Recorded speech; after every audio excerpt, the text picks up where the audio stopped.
The Telltale Heart and Other Stories. Edgar Allan Poe. The wording of this text is based on the works of Edgar Allan Poe as originally published. For the needs of El Redo voice publication, the text has been editorially processed. The text of this work, Edgar Allan Poe, The Telltale Heart and Other Stories, published by El Redo Voice, is in the public domain and is not bound by copyright. The Telltale Heart. True. Nervous. Very, very dreadfully nervous I had been and am. But why will you say that I am mad? The disease had sharpened my senses, not destroyed, not dulled them. Above all was the sense of hearing acute. I heard all things in the heaven and in the earth. I heard many things in hell. How then am I mad? Hearken, and observe how healthily, how calmly I can tell you the whole story.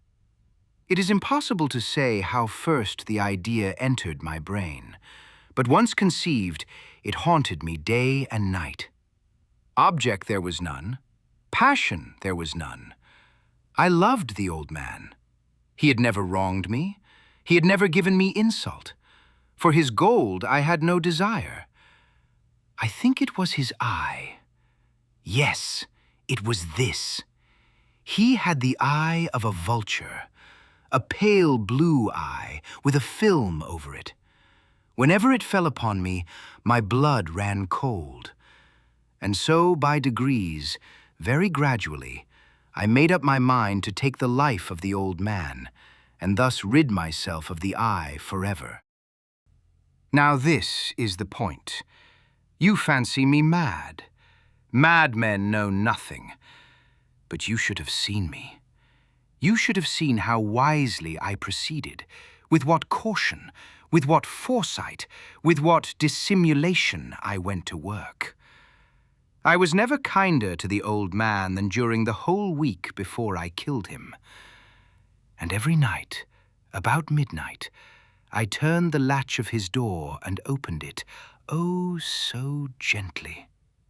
And then, when I had made an opening sufficient for my head, I put in a dark lantern, all closed, that no light shone out, and then I thrust in my head. Oh, you would have laughed to see how cunningly I thrust it in. I moved it slowly, very, very slowly, so that I might not disturb the old man's sleep. It took me an hour to place my whole head within the opening so far that I could see him as he lay upon his bed. Ha! Would a madman have been so wise as this? And then, when my head was well in the room, I undid the lantern cautiously.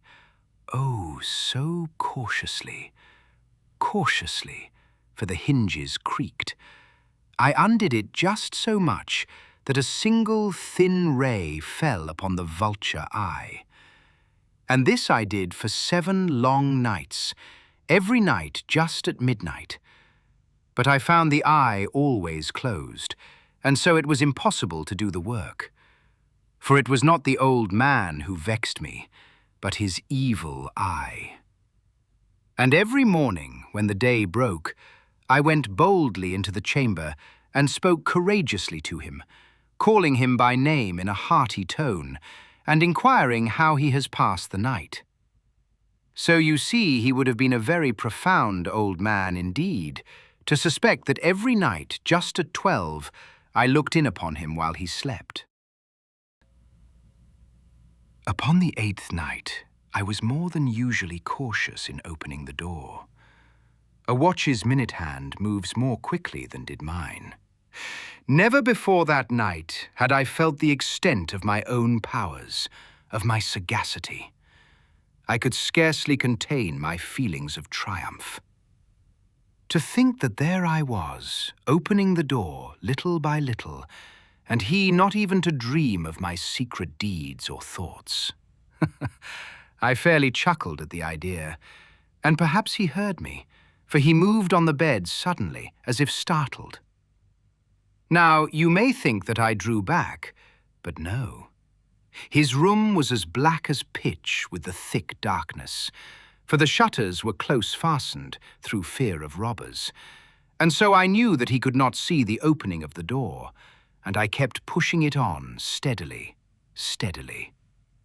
I had my head in and was about to open the lantern when my thumb slipped upon the tin fastening, and the old man sprang up in bed, crying out, "Who's there?" I kept quite still and said nothing. For a whole hour I did not move a muscle, and in the meantime I did not hear him lie down.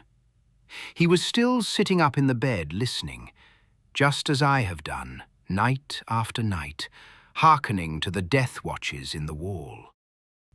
Presently I heard a slight groan, and I knew it was the groan of mortal terror. It was not a groan of pain or of grief, oh no. It was the low, stifled sound that arises from the bottom of the soul when overcharged with awe. I knew the sound well. Many a night, just at midnight, when all the world slept, it has welled up from my own bosom, deepening with its dreadful echo the terrors that distracted me. I say I knew it well. I knew what the old man felt, and pitied him, although I chuckled at heart. I knew that he had been lying awake ever since the first slight noise when he had turned in the bed. His fears had been ever since growing upon him. He had been trying to fancy them causeless, but could not. He had been saying to himself, "It is nothing but the wind in the chimney. It is only a mouse crossing the floor," or "It is merely a cricket which has made a single chirp." Yes, he had been trying to comfort himself with these suppositions, but he had found all in vain. All in vain. Because death, in approaching him, had stalked with his black shadow before him and enveloped the victim. And it was the mournful influence of the unperceived shadow that caused him to feel, although he neither saw nor heard, to feel the presence of my head within the room. When I had waited a long time, very patiently, without hearing him lie down, I resolved to open a little, a very, very little crevice in the lantern. So I opened it. You cannot imagine how stealthily, until at length a simple, dim ray, like the thread of the spider, shot from out the crevice and fell full upon the vulture eye. It was open, wide, wide open, and I grew furious as I gazed upon it. I saw it with perfect distinctness, all a dull blue, with a hideous veil over it that chilled the very marrow in my bones. But I could see nothing else of the old man's face or person, for I had directed the ray as if by instinct, precisely upon the damned spot. And have I not told you that what you mistake for madness is but over-acuteness of the sense? Now, I say, there came to my ears a low, dull, quick sound, such as a watch makes when enveloped in cotton. I knew that sound well, too. It was the beating of the old man's heart.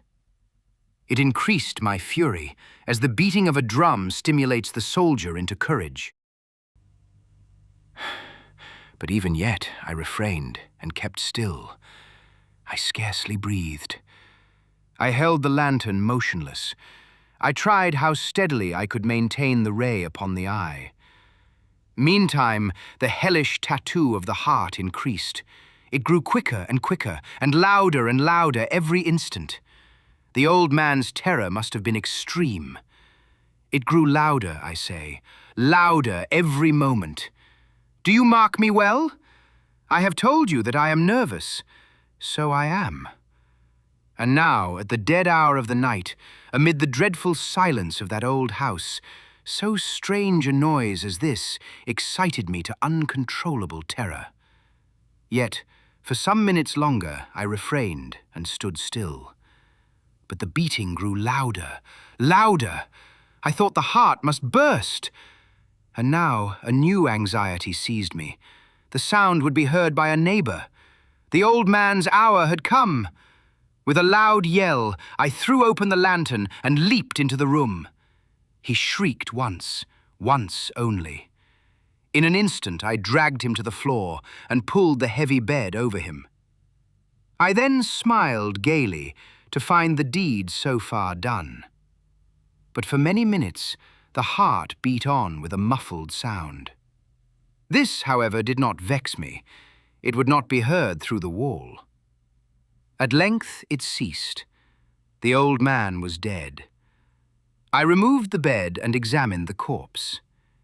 Yes, he was stone dead.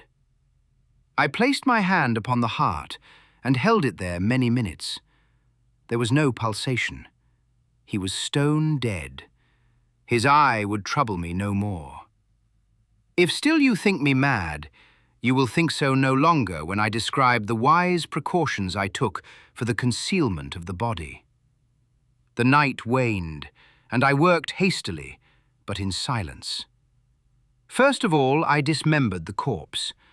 I cut off the head and the arms and the legs. I then took up 3 planks from the flooring of the chamber and deposited all between the scantlings. I then replaced the boards so cleverly, so cunningly, that no human eye, not even his, could have detected anything wrong. There was nothing to wash out, no stain of any kind, no blood spot whatever. I had been too wary for that. A tub had caught all. When I had made an end of these labours, it was 4 o'clock, still dark as midnight. As the bell sounded the hour, there came a knocking at the street door. I went down to open it with a light heart, for what had I now to fear? There entered 3 men, who introduced themselves with perfect suavity as officers of the police. A shriek had been heard by a neighbour during the night. Suspicion of foul play had been aroused. Information had been lodged at the police office, and they, the officers, had been deputed to search the premises. I smiled. For what had I to fear? I bade the gentleman welcome. The shriek, I said, was my own in a dream. The old man, I mentioned, was absent in the country. I took my visitors all over the house. I bade them search well. I led them at length to his chamber. I showed them his treasures, secure, undisturbed. In the enthusiasm of my confidence, I brought chairs into the room and desired them here to rest from their fatigues, while I myself, in the wild audacity of my perfect triumph, placed my own seat upon the very spot beneath which reposed the corpse of the victim. The officers were satisfied. My manner had convinced them. I was singularly at ease. They sat, and while I answered cheerily, they chatted of familiar things. But ere long, I felt myself getting pale and wished them gone. My head ached, and I fancied a ringing in my ears. But still they sat and still chatted. The ringing became more distinct. It continued and became more distinct. I talked more freely to get rid of the feeling, but it continued and gained definiteness, until at length I found that the noise was not within my ears. No doubt I now grew very pale, but I talked more fluently and with a heightened voice. Yet the sound increased, and what could I do? It was a low, dull, quick sound, much such a sound as a watch makes when enveloped in cotton.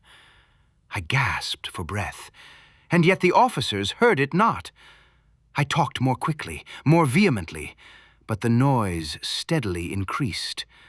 I arose and argued about trifles in a high key and with violent gesticulations, but the noise steadily increased. Why would they not be gone? I paced the floor to and fro with heavy strides, as if excited to fury by the observations of the men, but the noise steadily increased. Oh, God! What could I do? I foamed, I raved, I swore. I swung the chair upon which I had been sitting and grated it upon the boards. But the noise arose over all and continually increased.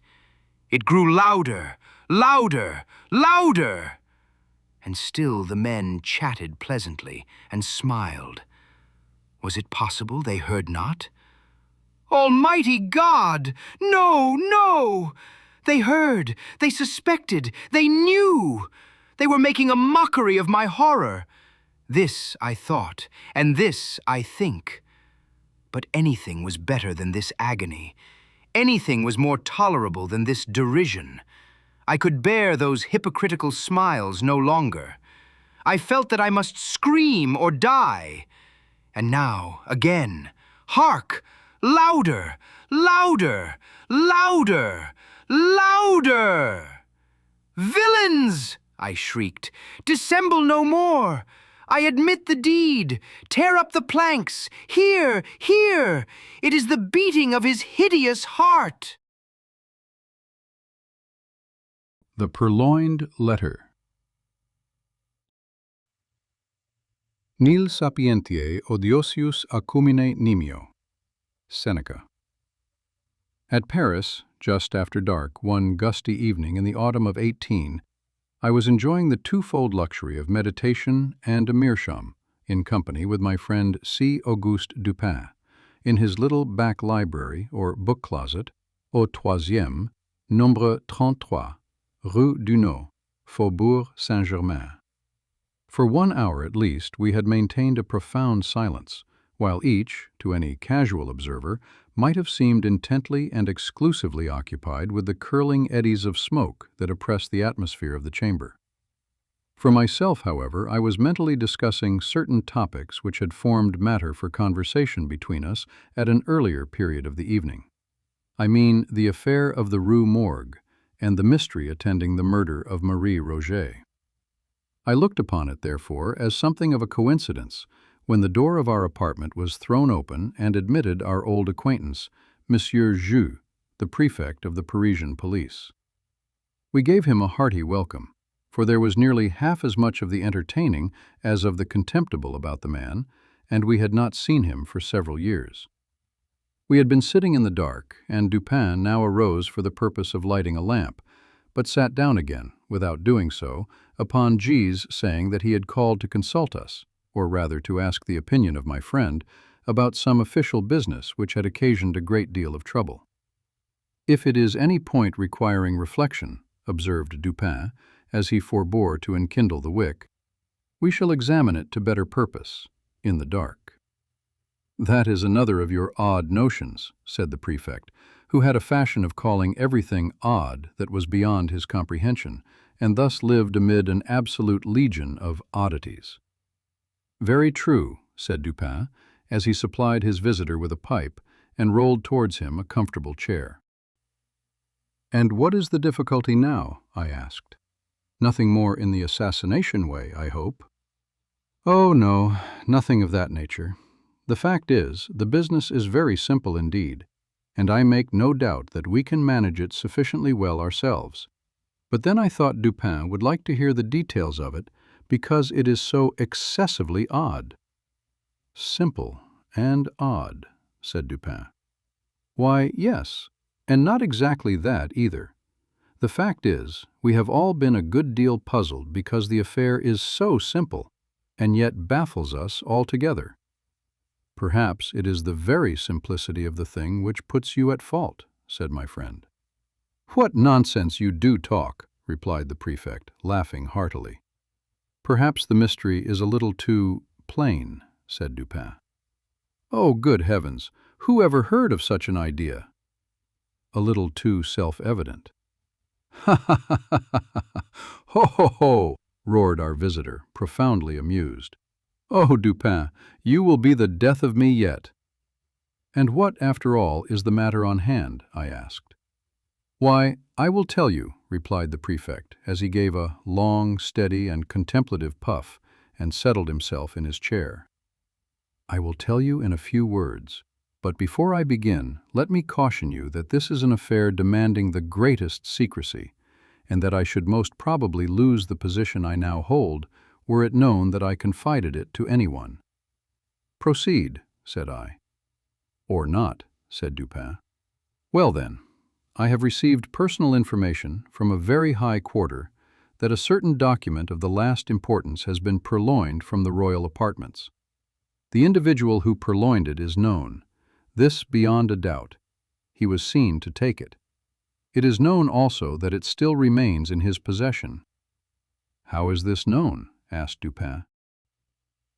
"It is clearly inferred," replied the prefect, "from the nature of the document and from the non-appearance of certain results which would at once arise from its passing out of the robber's possession. That is to say, from his employing it as he must design in the end to employ it." "Be a little more explicit," I said. "Well, I may venture so far as to say that the paper gives its holder a certain power in a certain quarter where such power is immensely valuable." The prefect was fond of the cant of diplomacy. "Still, I do not quite understand," said Dupin. "No? Well, the disclosure of the document to a third person, who shall be nameless, would bring in question the honor of a personage of most exalted station. And this fact gives the holder of the document an ascendancy over the illustrious personage whose honor and peace are so jeopardized." "But this ascendancy," I interposed, "would depend upon the robber's knowledge of the loser's knowledge of the robber. Who would dare—" "The thief," said G, "is the minister D, who dares all things, those unbecoming as well as those becoming a man." The method of the theft was not less ingenious than bold. The document in question, a letter to be frank, had been received by the personage robbed while alone in the royal boudoir. During its perusal, she was suddenly interrupted by the entrance of the other exalted personage, from whom especially it was her wish to conceal it. After a hurried and vain endeavor to thrust it in a drawer, she was forced to place it, open as it was, upon a table. The address, however, was uppermost, and, the contents thus unexposed, the letter escaped notice. At this juncture enters the minister D. His lynx eye immediately perceives the paper, recognizes the handwriting of the address, observes the confusion of the personage addressed, and fathoms her secret. After some business transactions, hurried through in his ordinary manner, he produces a letter somewhat similar to the one in question, opens it, pretends to read it, and then places it in close juxtaposition to the other. Again he converses for some 15 minutes upon the public affairs. At length, in taking leave, he takes also from the table the letter to which he had no claim. Its rightful owner saw, but, of course, dared not call attention to the act in the presence of the third personage who stood at her elbow. The minister decamped, leaving his own letter, one of no importance, upon the table. "Here, then," said Dupin to me, "you have precisely what you demand to make the ascendancy complete: the robber's knowledge of the loser's knowledge of the robber." "Yes," replied the prefect, "and the power thus attained has for some months past been wielded, for political purposes, to a very dangerous extent. The personage robbed is more thoroughly convinced every day of the necessity of reclaiming her letter. But this, of course, cannot be done openly. In fine, driven to despair, she has committed the matter to me." "Than whom," said Dupin, amid a perfect whirlwind of smoke, "no more sagacious agent could, I suppose, be desired, or even imagined." "You flatter me," replied the prefect. "But it is possible that some such opinion may have been entertained." "It is clear," said I, "as you observe, that the letter is still in possession of the minister, since it is this possession, and not any employment of the letter, which bestows the power. With the employment, the power departs." "True," said G, and upon this conviction I proceeded. My first care was to make thorough search of the minister's hotel, and here my chief embarrassment lay in the necessity of searching without his knowledge. Beyond all things, I have been warned of the danger which would result from giving him reason to suspect our design. "But," said I, "you are quite au fait in these investigations." The Parisian police have done this thing often before. Oh yes, and for this reason I did not despair. The habits of the minister gave me, too, a great advantage. He is frequently absent from home all night. His servants are by no means numerous. They sleep at a distance from their master's apartment, and, being chiefly Neapolitans, are readily made drunk. I have keys, as you know, with which I can open any chamber or cabinet in Paris. For 3 months a night has not passed, during the greater part of which I have not been engaged personally in ransacking the D Hotel. My honor is interested, and, to mention a great secret, the reward is enormous. So I did not abandon the search until I had become fully satisfied that the thief is a more astute man than myself. I fancy that I have investigated every nook and corner of the premises in which it is possible that the paper can be concealed. But is it not possible, I suggested, that although the letter may be in possession of the minister, as it unquestionably is, he may have concealed it elsewhere than upon his own premises? This is barely possible, said Dupin. The present peculiar condition of affairs at court, and especially of those intrigues in which D is known to be involved, would render the instant availability of the document, its susceptibility of being produced at a moment's notice, a point of nearly equal importance with its possession. Its susceptibility of being produced, said I. That is to say, of being destroyed, said Dupin. True, I observed. The paper is clearly then upon the premises.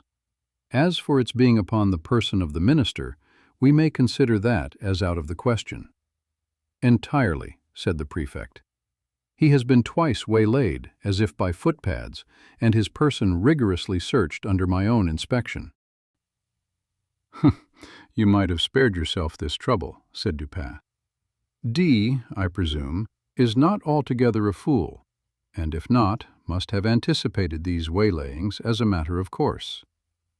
Not altogether a fool, said G, but then he's a poet, which I take to be only one remove from a fool. True, said Dupin, after a long and thoughtful whiff from his meerschaum, although I have been guilty of certain doggerel myself. Suppose you detail, said I, the particulars of your search. Why, the fact is, we took our time, and we searched everywhere. I have had long experience in these affairs. I took the entire building, room by room, devoting the nights of a whole week to each. We examined first the furniture of each apartment. We opened every possible drawer, and I presume you know that, to a properly trained police agent, such a thing as a secret drawer is impossible. Any man is a dolt who permits a secret drawer to escape him in a search of this kind. The thing is so plain. There is a certain amount of bulk, of space, to be accounted for in every cabinet. Then we have accurate rules. The 50th part of a line could not escape us. After the cabinets we took the chairs. The cushions we probed with the fine long needles you have seen me employ. From the tables we removed the tops. Why so? Sometimes the top of a table, or other similarly arranged piece of furniture, is removed by the person wishing to conceal an article. Then the leg is excavated, the article deposited within the cavity, and the top replaced. The bottoms and tops of bedposts are employed in the same way. But could not the cavity be detected by sounding? I asked. By no means if, when the article is deposited, a sufficient wadding of cotton be placed around it. Besides, in our case, we were obliged to proceed without noise. But you could not have removed, you could not have taken to pieces all articles of furniture in which it would have been possible to make a deposit in the manner you mention. A letter may be compressed into a thin spiral roll, not differing much in shape or bulk from a large knitting needle, and in this form it might be inserted into the rung of a chair, for example. You did not take to pieces all the chairs. Certainly not, but we did better. We examined the rungs of every chair in the hotel, and indeed the jointings of every description of furniture, by the aid of a most powerful microscope. Had there been any traces of recent disturbance, we should not have failed to detect it instantly. A single grain of gimlet dust, for example, would have been as obvious as an apple. Any disorder in the gluing, any unusual gaping in the joints would have sufficed to ensure detection. I presume you looked to the mirrors between the boards and the plates, and you probed the beds and the bedclothes, as well as the curtains and carpets? That, of course, and when we had absolutely completed every particle of the furniture in this way, then we examined the house itself. We divided its entire surface into compartments, which we numbered, so that none might be missed. Then we scrutinized each individual square inch throughout the premises, including the two houses immediately adjoining, with the microscope, as before. "The two houses adjoining?" I exclaimed. "You must have had a great deal of trouble." We had, but the reward offered is prodigious. You include the grounds about the houses? All the grounds are paved with brick. They gave us comparatively little trouble. We examined the moss between the bricks and found it undisturbed. You looked among D's papers, of course, and into the books of the library? Certainly, we opened every package and parcel.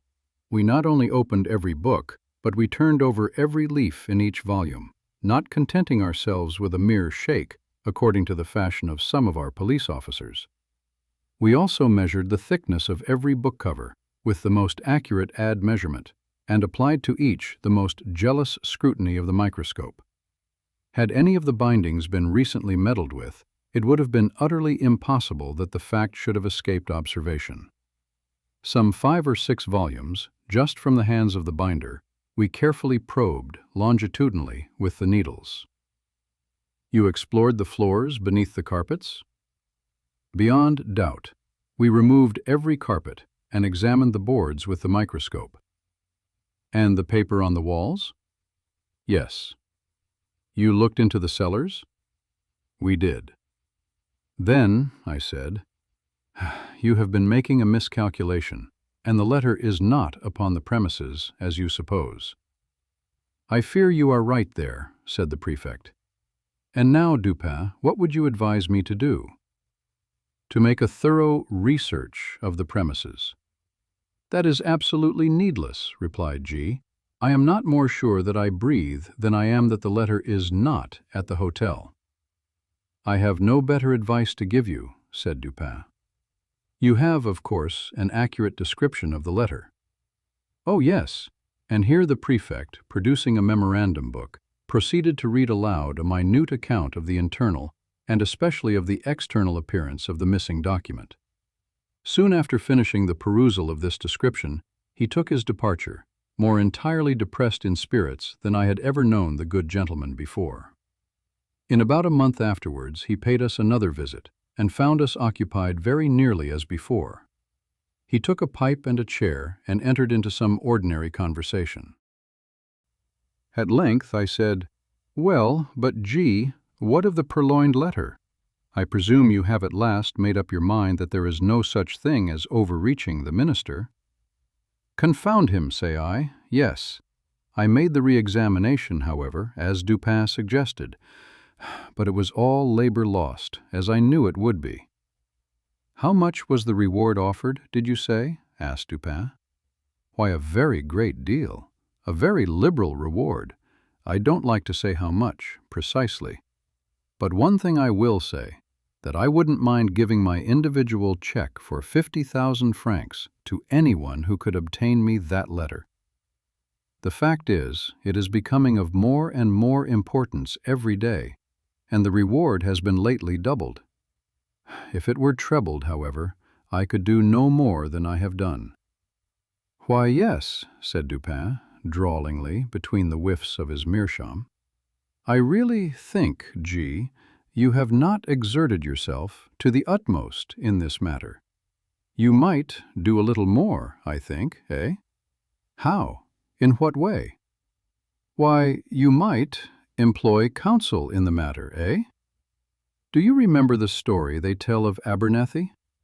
"No, hang Abernethy." "To be sure, hang him and welcome. But, once upon a time, a certain rich miser conceived the design of sponging upon this Abernathy for a medical opinion. Getting up, for this purpose, an ordinary conversation in a private company, he insinuated his case to the physician as that of an imaginary individual. "We will suppose," said the miser, "that his symptoms are such and such. Now, doctor, what would you have directed him to take?" "Take," said Abernathy, "why, take advice, to be sure." "But," said the prefect, a little discomposed, "I am perfectly willing to take advice, and to pay for it. I would really give 50,000 francs to anyone who would aid me in the matter." "In that case," replied Dupin, opening a drawer and producing a checkbook, "you may as well fill me up a check for the amount mentioned. When you have signed it, I will hand you the letter." I was astounded. The prefect appeared absolutely thunderstricken. For some minutes he remained speechless and motionless, looking incredulously at my friend with open mouth and eyes that seemed starting from their sockets. Then, apparently recovering himself in some measure, he seized a pen, and after several pauses and vacant stares, finally filled up and signed a check for 50,000 francs, and handed it across the table to Dupin. The latter examined it carefully and deposited it in his pocketbook. Then, unlocking an escritoire, took thence a letter and gave it to the prefect. This functionary grasped it in a perfect agony of joy, opened it with a trembling hand, cast a rapid glance at its contents, and then, scrambling and struggling to the door, rushed at length unceremoniously from the room and from the house, without having uttered a syllable since Dupin had requested him to fill up the check. When he had gone, my friend entered into some explanations. "The Parisian police," he said, "are exceedingly able in their way. They are persevering, ingenious, cunning, and thoroughly versed in the knowledge which their duties seem chiefly to demand. Thus, when G detailed to us his mode of searching the premises at the Hotel D, I felt entire confidence in his having made a satisfactory investigation, so far as his labors extended." "So far as his labors extended?" said I. "Yes," said Dupin. "The measures adopted were not only the best of their kind, but carried out to absolute perfection. Had the letter been deposited within the range of their search, these fellows would, beyond a question, have found it." I merely laughed, but he seemed quite serious in all that he said. "The measures, then," he continued, "were good in their kind and well executed. Their defect lay in their being inapplicable to the case and to the man. A certain set of highly ingenious resources are, with the prefect, a sort of Procrustean bed to which he forcibly adapts his designs. But he perpetually errs by being too deep or too shallow for the matter in hand, and many a schoolboy is a better reasoner than he. I knew one about 8 years of age, whose success at guessing in the game of even and odd attracted universal admiration. This game is simple and is played with marbles. One player holds in his hand a number of these toys and demands of another whether that number is even or odd. If the guess is right, the guesser wins one. If wrong, he loses one. The boy to whom I allude won all the marbles of the school. Of course, he had some principle of guessing, and this lay in mere observation and admeasurement of the astuteness of his opponents. For example, an arrant simpleton is his opponent, and holding up his closed hand, asks, "Are they even or odd?" Our schoolboy replies, "Odd," and loses. But upon the second trial he wins, for he then says to himself, "The simpleton had them even upon the first trial, and his amount of cunning is just sufficient to make him have them odd upon the second. I will therefore guess odd." He guesses odd and wins. Now, with a simpleton a degree above the first, he would have reasoned thus: "This fellow finds that in the first instance I guessed odd, and in the second he will propose to himself, upon the first impulse, a simple variation from even to odd, as did the first simpleton. But then a second thought will suggest that this is too simple a variation, and finally he will decide upon putting it even as before. I will therefore guess even." He guesses even and wins. Now this mode of reasoning in the schoolboy, whom his fellows termed lucky, what in its last analysis is it? It is merely, I said, an identification of the reasoner's intellect with that of his opponent. It is, said Dupin, and upon inquiring of the boy by what means he effected the thorough identification in which his success consisted, I received answer as follows. When I wish to find out how wise, or how stupid, or how good, or how wicked is anyone, or what are his thoughts at the moment, I fashion the expression of my face, as accurately as possible, in accordance with the expression of his, and then wait to see what thoughts or sentiments arise in my mind or heart, as if to match or correspond with the expression. This response of the schoolboy lies at the bottom of all the spurious profundity which has been attributed to Rochefoucauld, to La Bougive, to Machiavelli, and to Campanella. And the identification, I said, of the reasoner's intellect with that of his opponent depends, if I understand you aright, upon the accuracy with which the opponent's intellect is admeasured. For its practical value, it depends upon this, replied Dupin. And the prefect and his cohort fail so frequently, first, by default of this identification, and secondly, by ill admeasurement, or rather through non-admeasurement of the intellect with which they are engaged. They consider only their own ideas of ingenuity, and, in searching for anything hidden, advert only to the modes in which they would have hidden it.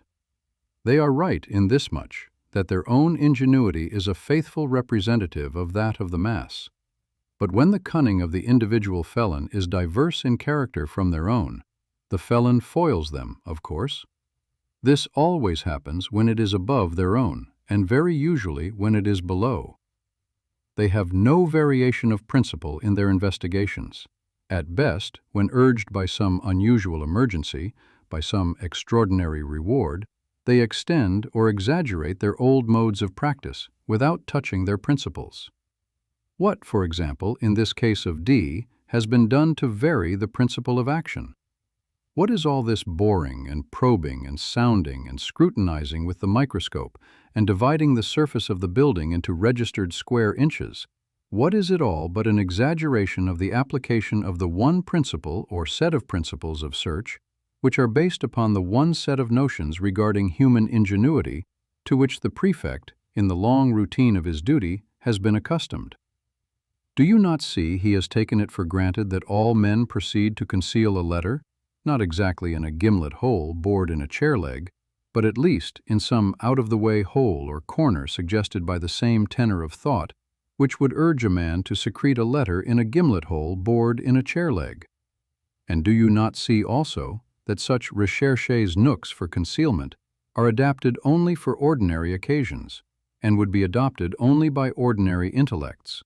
For in all cases of concealment, a disposal of the article concealed, a disposal of it in this recherché manner, is, in the very first instance, presumable and presumed, and thus its discovery depends, not at all upon the acumen, but altogether upon the mere care, patience, and determination of the seekers. And where the case is of importance, or what amounts to the same thing in the political eyes, when the reward is of magnitude, the qualities in question have never been known to fail.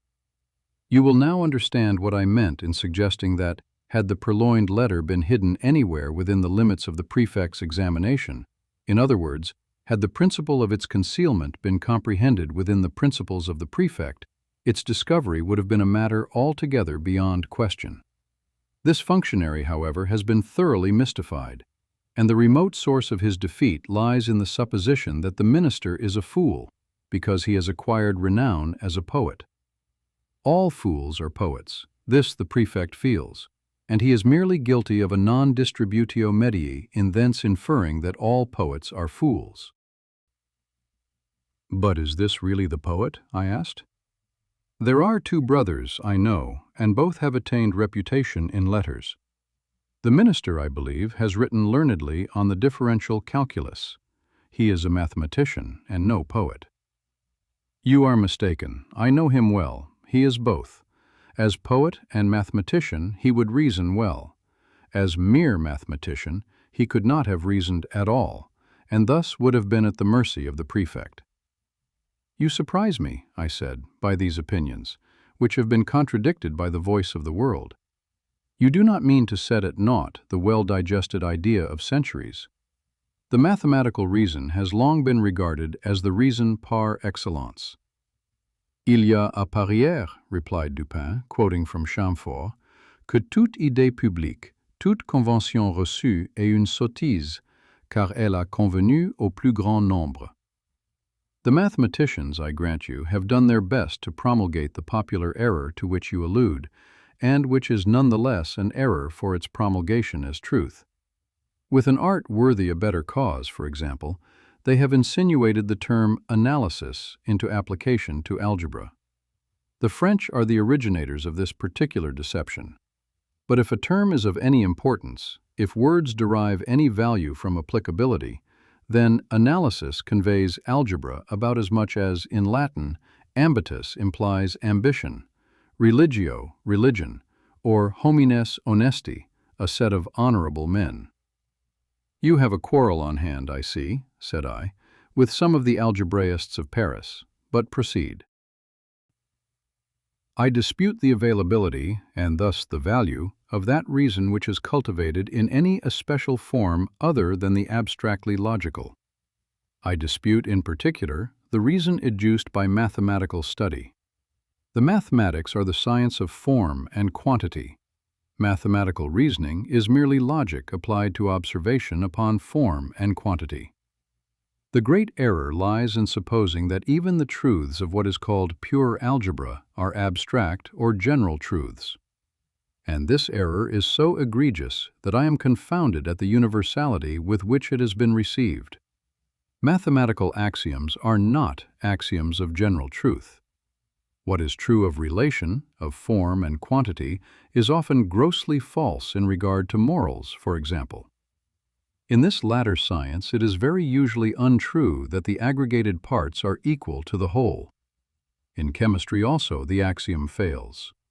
In the consideration of motive, it fails, for two motives, each of a given value, have not necessarily a value when united equal to the sum of their values apart. There are numerous other mathematical truths which are only truths within the limits of relation. But the mathematician argues from his finite truths, through habit, as if they were of an absolutely general applicability, as the world indeed imagines them to be. Bryant, in his very learned Mythology, mentions an analogous source of error, when he says that, although the pagan fables are not believed, yet we forget ourselves continually, and make inferences from them as existing realities. With the algebraists, however, who are pagans themselves, the pagan fables are believed, and the inferences are made not so much through lapse of memory as through an unaccountable addling of the brains. In short, I never yet encountered the mere mathematician who could be trusted out of equal roots, or one who did not clandestinely hold it as a point of his faith that x squared plus px was absolutely and unconditionally equal to q. Say to one of these gentlemen, by way of experiment, if you please, that you believe occasions may occur where x squared plus px is not altogether equal to q, and, having made him understand what you mean, get out of his reach as speedily as convenient, for, beyond doubt, he will endeavor to knock you down. "I mean to say," continued Dupin, while I merely laughed at his last observations, "that if the minister had been no more than a mathematician, the prefect would have been under no necessity of giving me this check.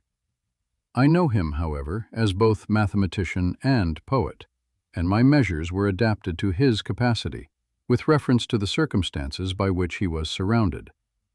I knew him as a courtier, too, and as a bold intriguant. Such a man, I considered, could not fail to be aware of the ordinary policial modes of action. He could not have failed to anticipate, and events have proved that he did not fail to anticipate, the waylayings to which he was subjected.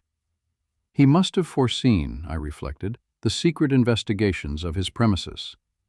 His frequent absences from home at night, which were hailed by the prefect as certain aids to his success, I regarded only as ruses to afford opportunity for thorough search to the police, and thus the sooner to impress them with the conviction to which G, in fact, did finally arrive, the conviction that the letter was not upon the premises. I felt, also, that the whole train of thought, which I was at some pains in detailing to you just now, concerning the invariable principle of policial action in searches for articles concealed, I felt that this whole train of thought would necessarily pass through the mind of the minister. It would imperatively lead him to despise all the ordinary nooks of concealment. He could not, I reflected, be so weak as not to see that the most intricate and remote recess of his hotel would be as open as his commonest closets to the eyes, to the probes, to the gimlets, and to the microscopes of the prefect. I saw, in fine, that he would be driven, as a matter of course, to simplicity, if not deliberately induced to it as a matter of choice. You will remember, perhaps, how desperately the prefect laughed when I suggested, upon our first interview, that it was just possible this mystery troubled him so much on account of its being so very self-evident. "Yes," said I remember his merriment well. I really thought he would have fallen into convulsions. "The material world," continued Dupin, "abounds with very strict analogies to the immaterial, and thus some color of truth has been given to the rhetorical dogma that metaphor or simile may be made to strengthen an argument, as well as to embellish a description. The principle of the vis inertiae, for example, seems to be identical in physics and metaphysics. It is not more true in the former that a large body is with more difficulty set in motion than a smaller one, and that its subsequent momentum is commensurate with this difficulty, than it is, in the latter, that intellects of the vaster capacity, while more forcible, more constant, and more eventful in their movements than those of inferior grade, are yet the less readily moved, and more embarrassed and full of hesitation in the first few steps of their progress. Again, have you ever noticed which of the street signs, over the shop doors, are the most attractive of attention? I have never given the matter a thought, I said. There is a game of puzzles, he resumed, which is played upon a map. One party playing requires another to find a given word, the name of town, river, state, or empire, any word, in short, upon the motley and perplexed surface of the chart. A novice in the game generally seeks to embarrass his opponents by giving them the most minutely lettered names, but the adept selects such words as stretch, in large characters, from one end of the chart to the other. These, like the over-largely lettered signs and placards of the street, escape observation by dint of being excessively obvious, and here the physical oversight is precisely analogous with the moral inapprehension by which the intellect suffers to pass unnoticed those considerations which are too obtrusively and too palpably self-evident. But this is a point, it appears, somewhat above or beneath the understanding of the prefect. He never once thought it probable or possible that the minister had deposited the letter immediately beneath the nose of the whole world, by way of best preventing any portion of that world from perceiving it. But the more I reflected upon the daring, dashing, and discriminating ingenuity of D, upon the fact that the document must always have been at hand, if he intended to use it to good purpose, and upon the decisive evidence, obtained by the prefect, that it was not hidden within the limits of that dignitary's ordinary search, the more satisfied I became that, to conceal this letter, the minister had resorted to the comprehensive and sagacious expedient of not attempting to conceal it at all. Full of these ideas, I prepared myself with a pair of green spectacles, and called one fine morning, quite by accident, at the ministerial hotel. I found D at home, yawning, lounging, and dawdling, as usual, and pretending to be in the last extremity of ennui. He is, perhaps, the most really energetic human being now alive, but that is only when nobody sees him. To be even with him, I complained of my weak eyes, and lamented the necessity of the spectacles, under cover of which I cautiously and thoroughly surveyed the whole apartment, while seemingly intent only upon the conversation of my host. I paid especial attention to a large writing table near which he sat, and upon which lay confusedly some miscellaneous letters and other papers, with one or two musical instruments and a few books. Here, however, after a long and very deliberate scrutiny, I saw nothing to excite particular suspicion. At length my eyes, in going the circuit of the room, fell upon a trumpery filigree card-rack of pasteboard that hung dangling by a dirty blue ribbon from a little brass knob just beneath the middle of the mantelpiece. In this rack, which had 3 or 4 compartments, were 5 or 6 visiting cards and a solitary letter. This last was much soiled and crumpled. It was torn nearly in two across the middle, as if a design, in the first instance, to tear it entirely up as worthless, had been altered or stayed in the second. It had a large black seal bearing the D cipher very conspicuously, and was addressed in a diminutive female hand to D, the minister himself. It was thrust carelessly, and even, as it seemed, contemptuously, into one of the uppermost divisions of the rack. No sooner had I glanced at this letter than I concluded it to be that of which I was in search. To be sure, it was, to all appearance, radically different from the one of which the prefect had read us so minute a description. Here the seal was large and black, with the D cipher. There it was small and red, with the ducal arms of the S family. Here the address to the minister, diminutive and feminine. There the superscription, to a certain royal personage, was markedly bold and decided. The size alone formed a point of correspondence. But then the radicalness of these differences, which was excessive, the dirt, the soiled and torn condition of the paper, so inconsistent with the true methodical habits of D, and so suggestive of a design to delude the beholder into an idea of the worthlessness of the document, these things, together with the hyper-obtrusive situation of this document, full in the view of every visitor, and thus exactly in accordance with the conclusions to which I had previously arrived, these things, I say, were strongly corroborative of suspicion in one who came with the intention to suspect. I protracted my visit as long as possible, and while I maintained a most animated discussion with the minister upon a topic which I knew well had never failed to interest and excite him, I kept my attention really riveted upon the letter. In this examination, I committed to memory its external appearance and arrangement in the rack, and also fell at length upon a discovery which set at rest whatever trivial doubt I might have entertained. In scrutinizing the edges of the paper, I observed them to be more chafed than seemed necessary. They presented the broken appearance which is manifested when a stiff paper, having been once folded and pressed with a folder, is refolded in a reversed direction, in the same creases or edges which had formed the original fold. This discovery was sufficient. It was clear to me that the letter had been turned, as a glove, inside out, redirected and resealed. I bade the minister good morning and took my departure at once, leaving a gold snuff-box upon the table. The next morning I called for the snuff-box, when we resumed, quite eagerly, the conversation of the preceding day. While thus engaged, however, a loud report, as if of a pistol, was heard immediately beneath the windows of the hotel, and was succeeded by a series of fearful screams and the shoutings of a terrified mob. D rushed to a casement, threw it open, and looked out. In the meantime, I stepped to the card-rack, took the letter, put it in my pocket, and replaced it by a facsimile, so far as regards externals, which I had carefully prepared at my lodgings, imitating the D cipher very readily by means of a seal formed of bread. The disturbance in the street had been occasioned by the frantic behavior of a man with a musket. He had fired it among a crowd of women and children. It proved, however, to have been without ball, and the fellow was suffered to go his way as a lunatic or a drunkard. When he had gone, D came from the window, whither I had followed him immediately upon securing the object in view. Soon afterwards, I bade him farewell.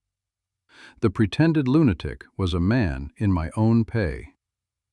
"But what purpose had you," I asked, "in replacing the letter by a facsimile?" Would it not have been better, at the first visit, to have seized it openly and departed? D, replied Dupin, is a desperate man, and a man of nerve. His hotel, too, is not without attendants devoted to his interests. Had I made the wild attempt you suggest, I might never have left the ministerial presence alive. The good people of Paris might have heard of me no more. But I had an object apart from these considerations. You know my political prepossessions. In this matter, I act as a partisan of the lady concerned. For 18 months the minister has had her in his power. She has now him in hers, since, being unaware that the letter is not in his possession, he will proceed with his exactions as if it was. Thus will he inevitably commit himself at once to his political destruction. His downfall, too, will not be more precipitate than awkward. It is all very well to talk about the facilis descensus Averni, but in all kinds of climbing, as Catalani said of singing, it is far more easy to get up than to come down. In the present instance, I have no sympathy, at least no pity, for him who descends. He is that monstrum horrendum, an unprincipled man of genius. I confess, however, that I should like very well to know the precise character of his thoughts, when, being defied by her whom the prefect terms a certain personage, he is reduced to opening the letter which I left for him in the card-rack. How? Did you put anything particular in it? Why, it did not seem altogether right to leave the interior blank. That would have been insulting. D, at Vienna once, did me an evil turn, which I told him, quite good-humoredly, that I should remember. So, as I knew he would feel some curiosity in regard to the identity of the person who had outwitted him, I thought it a pity not to give him a clue. He is well acquainted with my MS, and I just copied into the middle of the blank sheet the words Un dessein si funeste, s'il n'est digne d'attrait, et digne de tieste. They are to be found in Crébillon's Attrait. The 1002nd Tale of Scheherazade. Truth is stranger than fiction. Old saying. Having had occasion lately, in the course of some Oriental investigations, to consult the Telmanau Izit Sornot, a work which, like the Zohar of Simeon Yochaides, is scarcely known at all, even in Europe, and which has never been quoted, to my knowledge, by any American, if we accept, perhaps, the author of the Curiosities of American Literature. Having had occasion, I say, to turn over some pages of the first-mentioned very remarkable work, I was not a little astonished to discover that the literary world has hitherto been strangely in error respecting the fate of the vizier's daughter, Scheherazade, as that fate is depicted in the Arabian Nights, and that the dénouement there given, if not altogether inaccurate as far as it goes, is at least to blame in not having gone very much farther. For full information on this interesting topic, I must refer the inquisitive reader to the Izit Sornot itself, but in the meantime I shall be pardoned for giving a summary of what I there discovered.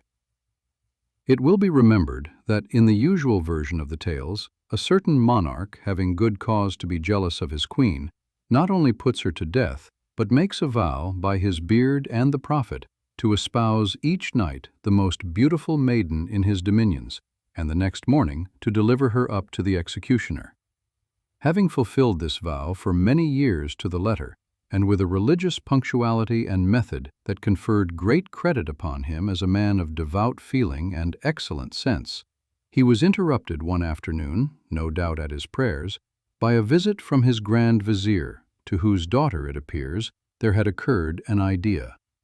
Her name was Scheherazade, and her idea was that she would either redeem the land from the depopulating tax upon its beauty, or perish after the approved fashion of all heroines in the attempt. Accordingly, and although we do not find it to be leap year, which makes the sacrifice more meritorious, she deputes her father, the Grand Vizier, to make an offer to the king of her hand. This hand the king eagerly accepts. He had intended to take it at all events, and had put off the matter from day to day only through fear of the vizier. But in accepting it now, he gives all parties very distinctly to understand that Grand Vizier or no Grand Vizier, he has not the slightest design of giving up one iota of his vow or of his privileges. When, therefore, the fair Scheherazade insisted upon marrying the king, and did actually marry him, despite her father's excellent advice not to do anything of the kind, when she would and did marry him, I say, will I, nil I, it was with her beautiful black eyes as thoroughly open as the nature of the case would allow. It seems, however, that this politic damsel, who had been reading Machiavelli beyond doubt, had a very ingenious little plot in her mind. On the night of the wedding, she contrived, upon I forget what specious pretense, to have her sister occupy a couch sufficiently near that of the royal pair to admit of easy conversation from bed to bed, and, a little before cock-crowing, she took care to awaken the good monarch, her husband, who bore her none the worse will because he intended to wring her neck on the morrow. She managed to awaken him, I say, although on account of a capital conscience and an easy digestion he slept well, by the profound interest of a story, about a rat and a black cat, I think, which she was narrating, all in an undertone, of course, to her sister. When the day broke, it so happened that this history was not altogether finished, and that Scheherazade, in the nature of things, could not finish it just then, since it was high time for her to get up and be bowstrung, a thing very little more pleasant than hanging, only a trifle more genteel. The king's curiosity, however, prevailing, I am sorry to say even over his sound religious principles, induced him for this once to postpone the fulfillment of his vow until next morning, for the purpose and with the hope of hearing that night how it fared in the end with the black cat. A black cat, I think it was, and the rat. The night having arrived, however, the Lady Scheherazade not only put the finishing stroke to the black cat and the rat was blue, but before she well knew what she was about, found herself deep in the intricacies of a narration, having reference, if I am not altogether mistaken, to a pink horse with green wings that went in a violent manner by clockwork and was wound up with an indigo key. With this history the king was even more profoundly interested than with the other, and as the day broke before its conclusion, notwithstanding all the queen's endeavors to get through with it in time for the bowstringing, there was again no resource but to postpone that ceremony as before, for 24 hours. The next night there happened a similar accident with a similar result, and then the next, and then again the next, so that in the end the good monarch, having been unavoidably deprived of all opportunity to keep his vow during a period of no less than 1,001 nights, either forgets it altogether by the expiration of this time, or gets himself absolved of it in the regular way, or, what is more probable, breaks it outright, as well as the head of his father confessor. At all events, Scheherazade, who, being lineally descended from Eve, fell heir, perhaps, to the whole 7 baskets of talk, which the latter lady, we all know, picked up from under the trees in the Garden of Eden. Scheherazade, I say, finally triumphed, and the tariff upon beauty was repealed. Now, this conclusion, which is that of the story as we have it upon record, is, no doubt, excessively proper and pleasant, but, alas, like a great many pleasant things, is more pleasant than true, and I am indebted altogether to the Isits or not for the means of correcting the error. Le mieux, says a French proverb, est l'ennemi du bien, and, in mentioning that Scheherazade had inherited the 7 baskets of talk, I should have added that she put them out at compound interest until they amounted to 77. "My dear sister," said she on the 1,002nd night, I quote the language of the Isits or not at this point verbatim. "My dear sister," said she, "now that all this little difficulty about the bowstring has blown over, and that this odious tax is so happily repealed, I feel that I have been guilty of great indiscretion in withholding from you and the king, who, I am sorry to say, snores, a thing no gentleman would do, the full conclusion of Sinbad the Sailor. This person went through numerous other and more interesting adventures than those which I related. But the truth is, I felt sleepy on the particular night of their narration, and so was seduced into cutting them short. a grievous piece of misconduct for which I only trust that Allah will forgive me. But even yet it is not too late to remedy my great neglect, and as soon as I have given the king a pinch or two in order to wake him up so far that he may stop making that horrible noise, I will forthwith entertain you, and him if he pleases, with the sequel of this very remarkable story. Hereupon the sister of Scheherazade, as I have it from the Izitsordonot, expressed no very particular intensity of gratification, but the king, having been sufficiently pinched, at length ceased snoring, and finally said, and then, whew. When the queen, understanding these words, which are no doubt Arabic, to signify that he was all attention and would do his best not to snore any more, the queen, I say, having arranged these matters to her satisfaction, re-entered thus at once into the history of Sinbad the sailor. At length, in my old age, these are the words of Sinbad himself, as retailed by Scheherazade. At length, in my old age, and after enjoying many years of tranquility at home, I became once more possessed of a desire of visiting foreign countries, and one day, without acquainting any of my family with my design, I packed up some bundles of such merchandise as was most precious and least bulky, and, engaging a porter to carry them, went with him down to the seashore, to await the arrival of any chance vessel that might convey me out of the kingdom into some region which I had not as yet explored. Having deposited the packages upon the sands, we sat down beneath some trees, and looked out into the ocean in the hope of perceiving a ship. But during several hours we saw none whatever. At length I fancied that I could hear a singular buzzing or humming sound, and the porter, after listening a while, declared that he also could distinguish it. Presently it grew louder, and then still louder, so that we could have no doubt that the object which caused it was approaching us. At length, on the edge of the horizon, we discovered a black speck which rapidly increased in size until we made it out to be a vast monster, swimming with a great part of its body above the surface of the sea. It came toward us with inconceivable swiftness, throwing up huge waves of foam around its breast, and illuminating all that part of the sea through which it passed, with a long line of fire that extended far off into the distance. As the thing drew near, we saw it very distinctly. Its length was equal to that of 3 of the loftiest trees that grow, and it was as wide as the great hall of audience in your palace, O most sublime and munificent of the caliphs. Its body, which was unlike that of ordinary fishes, was as solid as a rock, and of a jetty blackness throughout all that portion of it which floated above the water, with the exception of a narrow, blood-red streak that completely begirdled it. The belly, which floated beneath the surface, and of which we could get only a glimpse now and then as the monster rose and fell with the billows, was entirely covered with metallic scales, of a color like that of the moon in misty weather. The back was flat and nearly white, and from it there extended upwards of 6 spines, about half the length of the whole body. This horrible creature had no mouth that we could perceive, but, as if to make up for this deficiency, it was provided with at least 80 of eyes that protruded from their sockets like those of the green dragonfly, and were arranged all around the body in 2 rows, one above the other, and parallel to the blood-red streak, which seemed to answer the purpose of an eyebrow. 2 or 3 of these dreadful eyes were much larger than the others, and had the appearance of solid gold.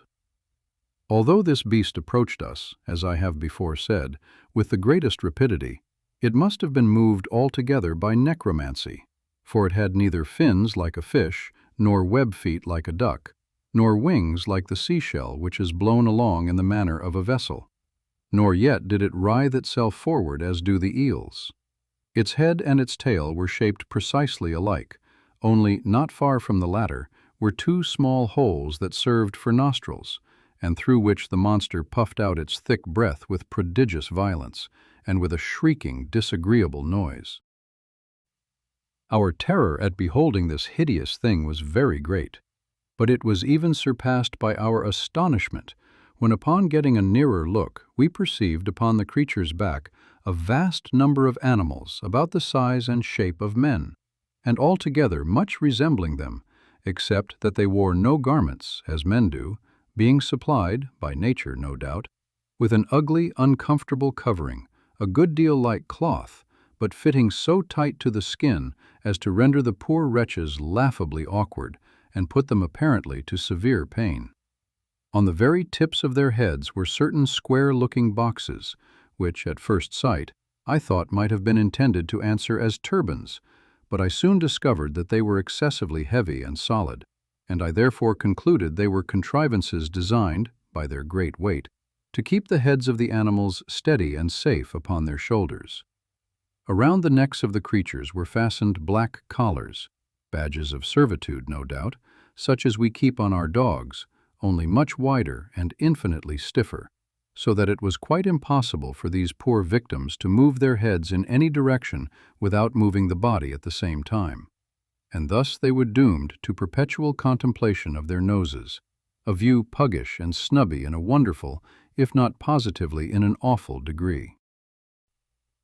When the monster had nearly reached the shore where we stood, it suddenly pushed out one of its eyes to a great extent, and emitted from it a terrible flash of fire, accompanied by a dense cloud of smoke, and a noise that I can compare to nothing but thunder. As the smoke cleared away, we saw one of the odd man-animals standing near the head of the large beast, with a trumpet in his hand, through which, putting it to his mouth, he presently addressed us in loud, harsh, and disagreeable accents that perhaps we should have mistaken for language had they not come altogether through the nose. Being thus evidently spoken to, I was at a loss how to reply, as I could in no manner understand what was said, and in this difficulty I turned to the porter, who was near swooning through affright, and demanded of him his opinion as to what species of monster it was, what it wanted, and what kind of creatures those were that so swarmed upon its back. To this the porter replied, as well as he could for trepidation, that he had once before heard of this sea-beast, that it was a cruel demon, with bowels of sulphur and blood of fire, created by evil genii as the means of inflicting misery upon mankind, that the things upon its back were vermin, such as sometimes infest cats and dogs, only a little larger and more savage, and that these vermin had their uses, however evil, for through the torture they caused the beast by their nibbling and stingings, it was goaded into that degree of wrath which was requisite to make it roar and commit ill, and so fulfill the vengeful and malicious designs of the wicked genii. This account determined me to take to my heels, and without once even looking behind me, I ran at full speed up into the hills, while the porter ran equally fast, although nearly in an opposite direction, so that by these means he finally made his escape with my bundles, of which I have no doubt he took excellent care, although this is a point I cannot determine, as I do not remember that I ever beheld him again. For myself, I was so hotly pursued by a swarm of the men-vermin, who had come to the shore in boats, that I was very soon overtaken, bound hand and foot, and conveyed to the beast, which immediately swam out again into the middle of the sea. I now bitterly repented my folly in quitting a comfortable home to peril my life in such adventures as this. But regret being useless, I made the best of my condition, and exerted myself to secure the goodwill of the man-animal that owned the trumpet, and who appeared to exercise authority over his fellows. I succeeded so well in this endeavor that in a few days the creature bestowed upon me various tokens of his favor, and in the end even went to the trouble of teaching me the rudiments of what it was vain enough to denominate its language, so that at length I was enabled to converse with it readily, and came to make it comprehend the ardent desire I had of seeing the world. Washish, squashish, squeak, Sinbad, hey diddle diddle, grunt unt grumble, hiss, fiss, whiss, said he to me one day after dinner. But I beg 1,000 pardons. I had forgotten that your Majesty is not conversant with the dialect of the Cockneys. So the man-animals were called, I presume because their language formed the connecting link between that of the horse and that of the rooster. With your permission, I will translate. Washish, squashish, and so forth. That is to say, I am happy to find, my dear Sinbad, that you are really a very excellent fellow, We are now about doing a thing which is called circumnavigating the globe, and since you are so desirous of seeing the world, I will strain a point and give you a free passage upon back of the beast."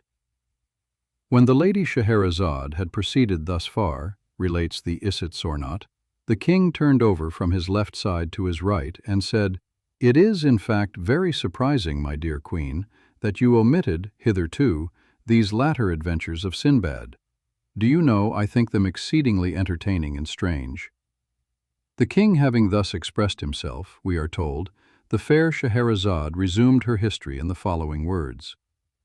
Sinbad went on in this manner with his narrative.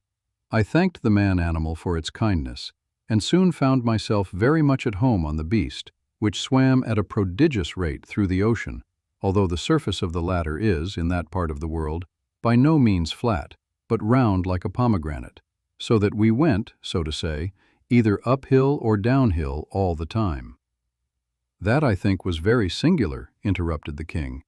"Nevertheless, it is quite true," replied Scheherazade. "I have my doubts," rejoined the king, "but pray, be so good as to go on with the story." "I will," said the queen. "The beast," continued Sinbad to the caliph, "swam, as I have related, uphill and downhill, until, at length, we arrived at an island, many hundreds of miles in circumference, but which, nevertheless, had been built in the middle of the sea by a colony of little things like caterpillars." Said the king. "Leaving this island," said Sinbad, for Scheherazade, it must be understood, took no notice of her husband's ill-mannered ejaculation.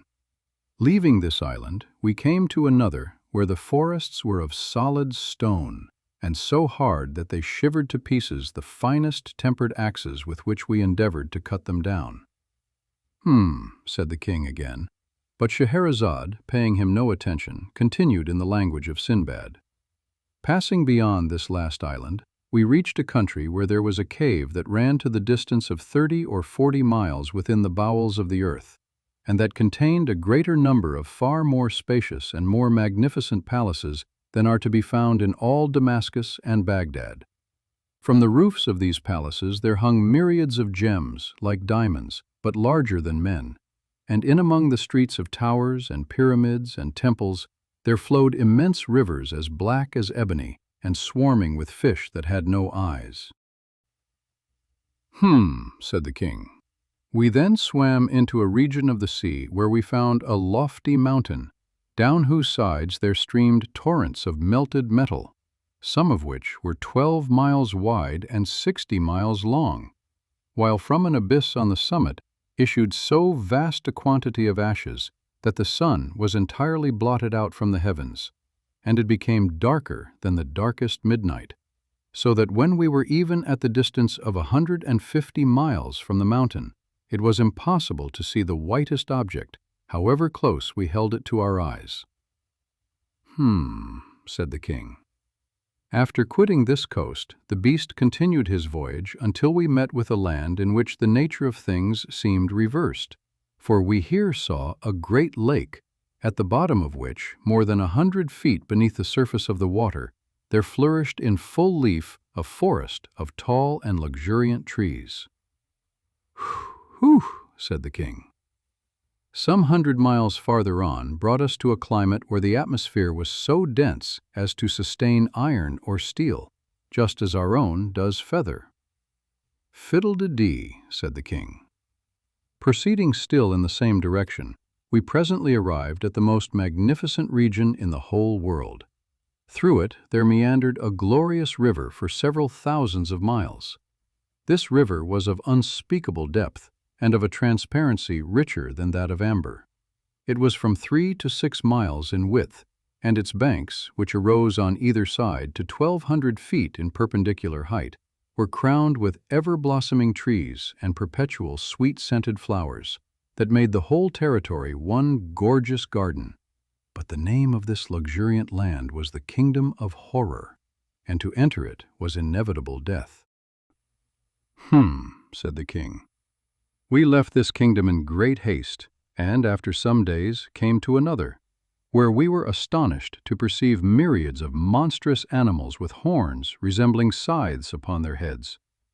These hideous beasts dig for themselves vast caverns in the soil of a funnel shape, and line the sides of them with rocks, so disposed one upon the other that they fall instantly when trodden upon by other animals, thus precipitating them into the monsters' dens, where their blood is immediately sucked and their carcasses afterwards hurled contemptuously out to an immense distance from the caverns of death. "Pooh!" said the king. Continuing our progress, we perceived a district with vegetables that grew not upon any soil, but in the air. There were others that sprang from the substance of other vegetables, others that derived their substance from the bodies of living animals. And then again, there were others that glowed all over with intense fire, others that moved from place to place at pleasure, and what was still more wonderful, we discovered flowers that lived and breathed and moved their limbs at will, and had, moreover, the detestable passion of mankind for enslaving other creatures and confining them in horrid and solitary prisons until the fulfillment of appointed tasks. "Pshaw," said the king. "Quitting this land, we soon arrived at another, in which the bees and the birds are mathematicians of such genius and erudition that they give daily instructions in the science of geometry to the wise men of the empire. The king of the place having offered a reward for the solution of two very difficult problems, they were solved upon the spot, the one by the bees and the other by the birds. But the king keeping their solution a secret, it was only after the most profound researches and labor, and the writing of an infinity of big books during a long series of years, that the men mathematicians at length arrived at the identical solutions which had been given upon the spot by the bees and by the birds." "Oh my," said the king. We had scarcely lost sight of this empire when we found ourselves close upon another, from whose shores there flew over our heads a flock of fowls a mile in breadth and 240 miles long, so that, although they flew a mile during every minute, it required no less than 4 hours for the whole flock to pass over us, in which there were several millions of fowl. "Oh, fie," said the king. "No sooner had we got rid of these birds, which occasioned us great annoyance, than we were terrified by the appearance of a fowl of another kind, and infinitely larger than even the rocks which I met in my former voyages. For it was bigger than the biggest of the domes on your seraglio, O most munificent of caliphs. This terrible fowl had no head that we could perceive, but was fashioned entirely of belly, which was of a prodigious fatness and roundness, of a soft-looking substance, smooth, shining, and striped with various colors. In its talons the monster was bearing away to his eyrie in the heavens, a house from which it had knocked off the roof, and in the interior of which we distinctly saw human beings, who, beyond doubt, were in a state of frightful despair at the horrible fate which awaited them. We shouted with all our might in the hope of frightening the bird into letting go of its prey, but it merely gave a snort or puff as if of rage, and then let fall upon our heads a heavy sack which proved to be filled with sand. "Stuff," said the king. It was just after this adventure that we encountered a continent of immense extent and prodigious solidity, but which, nevertheless, was supported entirely upon the back of a sky-blue cow that had no fewer than 400 horns. "That now I believe," said the king, "because I have read something of the kind before in a book." We passed immediately beneath this continent, swimming in between the legs of the cow, and after some hours found ourselves in a wonderful country indeed, which, I was informed by the man-animal, was his own native land, inhabited by things of his own species. This elevated the man-animal very much in my esteem, and in fact I now began to feel ashamed of the contemptuous familiarity with which I had treated him, for I found that the man-animals in general were a nation of the most powerful magicians, who lived with worms in their brain, which, no doubt, served to stimulate them by their painful writhings and wrigglings to the most miraculous efforts of imagination. "Nonsense," said the king. Among the magicians were domesticated several animals of very singular kinds. For example, there was a huge horse, whose bones were iron and whose blood was boiling water. In place of corn, he had black stones for his usual food, and yet, in spite of so hard a diet, he was so strong and swift that he would drag a load more weighty than the grandest temple in this city, at a rate surpassing that of the flight of most birds. "Twaddle," said the king. I saw also among these people a hen without feathers, but bigger than a camel. Instead of flesh and bone, she had iron and brick. Her blood, like that of the horse, to whom in fact she was nearly related, was boiling water, and like him she ate nothing but wood or black stones. This hen brought forth very frequently 100 chickens in the day, and, after birth, they took up their residence for several weeks within the stomach of their mother. "Fal-lal," said the king. One of this nation of mighty conjurers created a man out of brass and wood and leather, and endowed him with such ingenuity that he would have beaten at chess all the race of mankind with the exception of the great Caliph, Harun al-Rashid. Another of these magi constructed, of like material, a creature that put to shame even the genius of him who made it, for so great were its reasoning powers that, in a second, it performed calculations of so vast an extent that they would have required the united labor of 50,000 fleshy men for a year.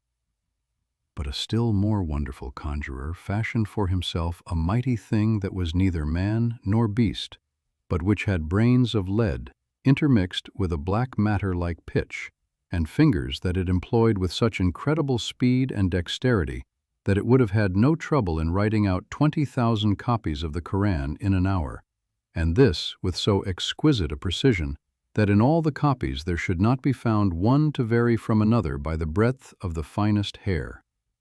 This thing was of prodigious strength, so that it erected or overthrew the mightiest empires at a breath, but its powers were exercised equally for evil and for good.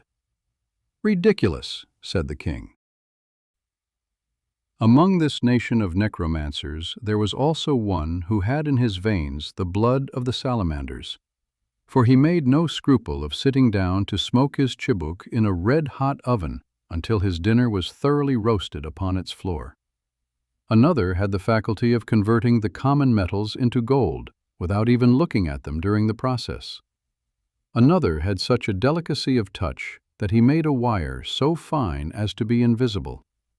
Another had such quickness of perception that he counted all the separate motions of an elastic body, while it was springing backward and forward at the rate of 900 millions of times in a second. "Absurd," said the king.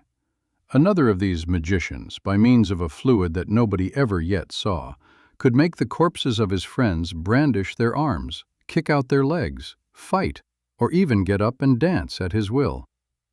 Another had cultivated his voice to so great an extent that he could have made himself heard from one end of the world to the other. Another had so long an arm that he could sit down in Damascus and indite a letter at Baghdad, or indeed at any distance whatsoever.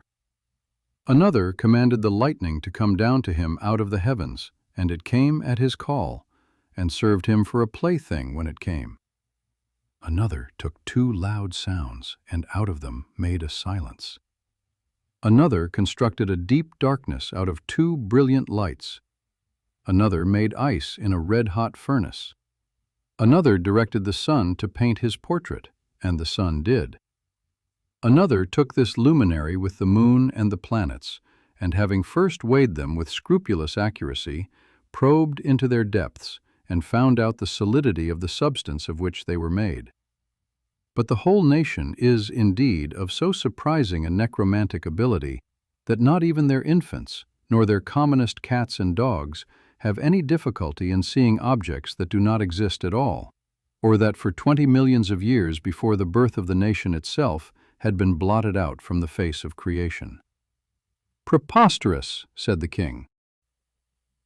"The wives and daughters of these incomparably great and wise magi," continued Scheherazade, without being in any manner disturbed by these frequent and most ungentlemanly interruptions on the part of her husband, The wives and daughters of these eminent conjurers are everything that is accomplished and refined, and would be everything that is interesting and beautiful, but for an unhappy fatality that besets them, and from which not even the miraculous powers of their husbands and fathers has, hitherto, been adequate to save. Some fatalities come in certain shapes, and some in others, but this of which I speak has come in the shape of a crotchet. "A what?" said the king. "A crotchet," said Scheherazade. "One of the evil genii, who are perpetually upon the watch to inflict ill, has put it into the heads of these accomplished ladies that the thing which we describe as personal beauty consists altogether in the protuberance of the region which lies not very far below the small of the back. Perfection of loveliness, they say, is in the direct ratio of the extent of this lump. Having been long possessed of this idea, and bolsters being cheap in that country, the days have long gone by since it was possible to distinguish a woman from a dromedary." "Stop," said the king. "I can't stand that, and I won't. You have already given me a dreadful headache with your lies. The day, too, I perceive, is beginning to break. How long have we been married? My conscience is getting to be troublesome again. And then that dromedary touch. Do you take me for a fool? Upon the whole, you might as well get up and be throttled." These words, as I learn from the Isitsordnot, both grieved and astonished Scheherazade. But as she knew the king to be a man of scrupulous integrity, and quite unlikely to forfeit his word, she submitted to her fate with a good grace. She derived, however, great consolation, during the tightening of the bowstring, from the reflection that much of the history remained still untold, and that the petulance of her brute of a husband had reaped for him a most righteous reward, in depriving him of many inconceivable adventures. Mesmeric Revelation. Whatever doubt may still envelop the rationale of mesmerism, its startling facts are now almost universally admitted. Of these latter, those who doubt are your mere doubters by profession, an unprofitable and disreputable tribe. There can be no more absolute waste of time than the attempt to prove at the present day that man, by mere exercise of will, can so impress his fellow as to cast him into an abnormal condition, of which the phenomena resemble very closely those of death, or at least resemble them more nearly than they do the phenomena of any other normal condition within our cognizance. That, while in this state, the person so impressed employs only with effort, and then feebly, the external organs of sense, yet perceives, with keenly refined perception, and through channels supposed unknown, matters beyond the scope of the physical organs.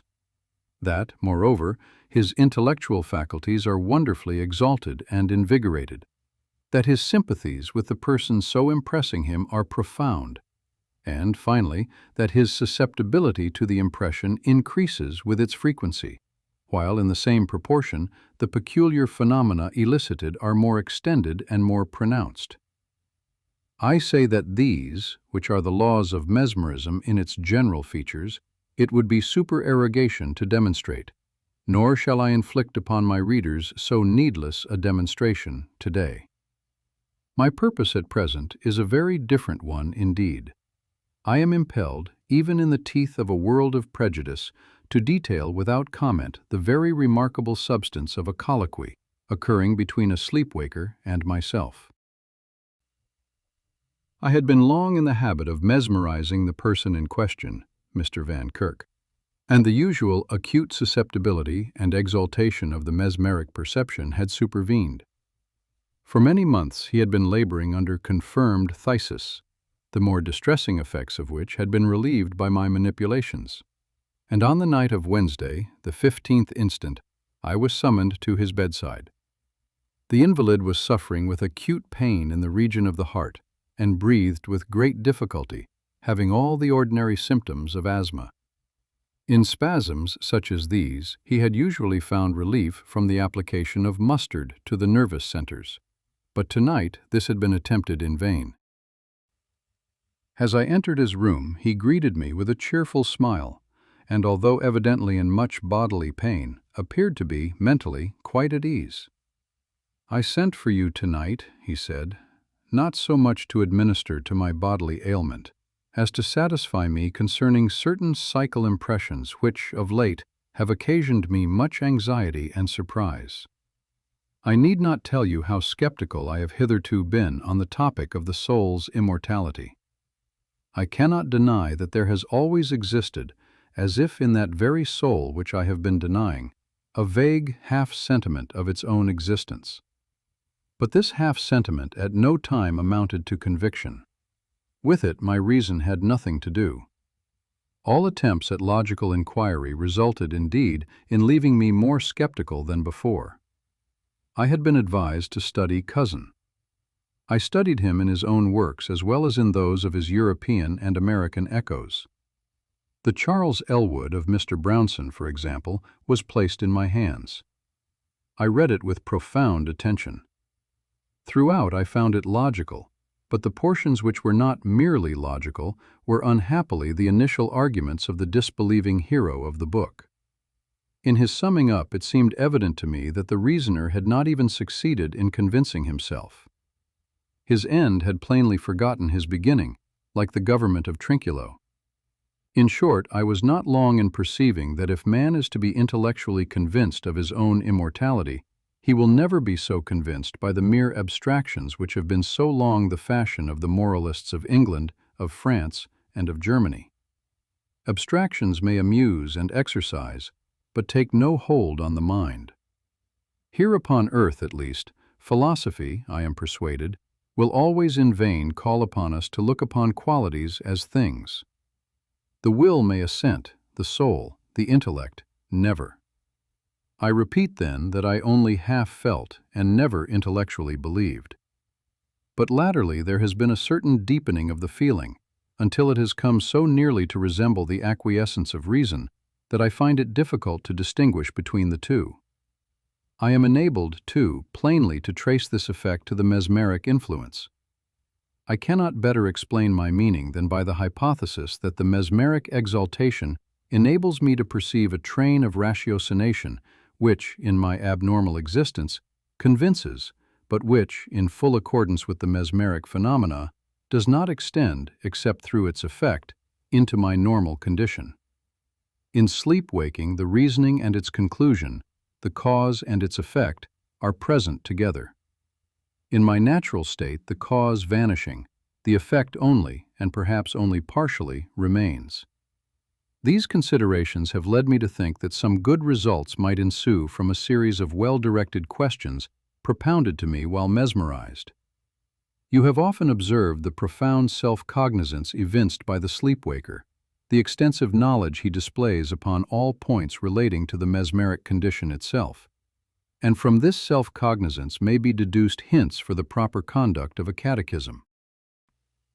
I consented, of course, to make this experiment. A few passes threw Mr. Van Kirk into the mesmeric sleep. His breathing became immediately more easy, and he seemed to suffer no physical uneasiness. The following conversation then ensued. "Are you asleep?" "Yes, no. I would rather sleep more soundly." "Do you sleep now?" "Yes." "How do you think your present illness will result?" "I must die." "Does the idea of death afflict you?" "No, no." "Are you pleased with the prospect?" "If I were awake, I should like to die, but now it is no matter." "The mesmeric condition is so near death as to content me. I wish you would explain yourself, Mr. Van Kirk." "I am willing to do so, but it requires more effort than I feel able to make." "You do not question me properly." "What then shall I ask?" "You must begin at the beginning." "The beginning? But where is the beginning?" "You know that the beginning is God." "What, then, is God?" "I cannot tell." "Is not God spirit?" "While I was awake, I knew what you meant by spirit, but now it seems only a word, such, for instance, as truth, beauty, a quality, I mean. Is not God immaterial? There is no immateriality. It is a mere word. That which is not matter is not at all, unless qualities are things. Is God then material? No. What then is he? I see, but it is a thing difficult to tell. He is not spirit, for he exists. Nor is he matter as you understand it. But there are gradations of matter of which man knows nothing, the grosser impelling the finer pervading the grosser. The atmosphere, for example, impels the electric principle, while the electric principle permeates the atmosphere. These gradations of matter increase in rarity or fineness until we arrive at a matter unparticled, without particles, indivisible, one, and here the law of impulsion and permeation is modified. The ultimate or unparticled matter not only permeates all things but impels all things, and thus is all things within itself. This matter is God. What men attempt to embody in the word thought is this matter in motion. The metaphysicians maintain that all action is reducible to motion and thinking, and that the latter is the origin of the former. Yes, and I now see the confusion of idea. Motion is the action of mind, not of thinking. The unparticled matter, or God, in quiescence, is, as nearly as we can conceive it, what men call mind. And the power of self-movement, equivalent in effect to human volition, is, in the unparticled matter, the result of its unity and omniprevalence. How, I know not, and now clearly see that I shall never know. But the unparticled matter, set in motion by a law or quality existing within itself, is thinking. Can you give me no more precise idea of what you term the unparticled matter? The matters of which man is cognizant escape the senses in gradation. We have, for example, a metal, a piece of wood, a drop of water, the atmosphere, a gas, caloric, electricity, the luminiferous ether. Now we call all these things matter and embrace all matter in one general definition. But in spite of this, there can be no two ideas more essentially distinct than that which we attach to a metal and that which we attach to the luminiferous ether. When we reach the latter, we feel an almost irresistible inclination to class it with spirit or with nihility. The only consideration which restrains us is our conception of its atomic constitution, and here, even, we have to seek aid from our notion of an atom as something possessing in infinite minuteness, solidity, palpability, weight. Destroy the idea of the atomic constitution, and we should no longer be able to regard the ether as an entity, or at least as matter. For want of a better word, we might term it spirit. Take now a step beyond the luminiferous ether. Conceive a matter as much more rare than the ether, as this ether is more rare than the metal, and we arrive at once, in spite of all the school dogmas, at a unique mass, an unparticled matter. For although we may admit infinite littleness in the atoms themselves, the infinitude of littleness in the spaces between them is an absurdity. There will be a point, there will be a degree of rarity, at which, if the atoms are sufficiently numerous, the interspaces must vanish, and the mass absolutely coalesce. But the consideration of the atomic constitution being now taken away, the nature of the mass inevitably glides into what we conceive of spirit. It is clear, however, that it is as fully matter as before. The truth is, it is impossible to conceive spirit, since it is impossible to imagine what is not. When we flatter ourselves that we have formed its conception, we have merely deceived our understanding by the consideration of infinitely rarefied matter. There seems to me an insurmountable objection to the idea of absolute coalescence, and that is the very slight resistance experienced by the heavenly bodies in their revolutions through space, a resistance now ascertained, it is true, to exist in some degree, but which is, nevertheless, so slight as to have been quite overlooked by the sagacity even of Newton. We know that the resistance of bodies is chiefly in proportion to their density. Absolute coalescence is absolute density, Where there are no interspaces, there can be no yielding. An ether, absolutely dense, would put an infinitely more effectual stop to the progress of a star than would an ether of adamant or of iron. Your objection is answered with an ease which is nearly in the ratio of its apparent unanswerability. As regards the progress of the star, it can make no difference whether the star passes through the ether or the ether through it. There is no astronomical error more unaccountable than that which reconciles the known retardation of the comets with the idea of their passage through an ether. For, however rare this ether be supposed, it would put a stop to all sidereal revolution in a very far briefer period than has been admitted by those astronomers who have endeavored to slur over a point which they found it impossible to comprehend. The retardation actually experienced is, on the other hand, about that which might be expected from the friction of the ether in the instantaneous passage through the orb. In the one case, the retarding force is momentary and complete within itself. In the other, it is endlessly accumulative. But in all this, in this identification of mere matter with God, is there nothing of irreverence? Can you say why matter should be less reverenced than mind?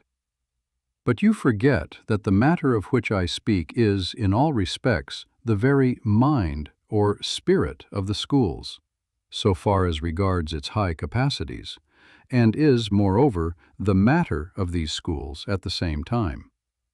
God, with all the powers attributed to spirit, is but the perfection of matter. You assert, then, that the unparticled matter in motion is thought? In general, this motion is the universal thought of the universal mind. This thought creates.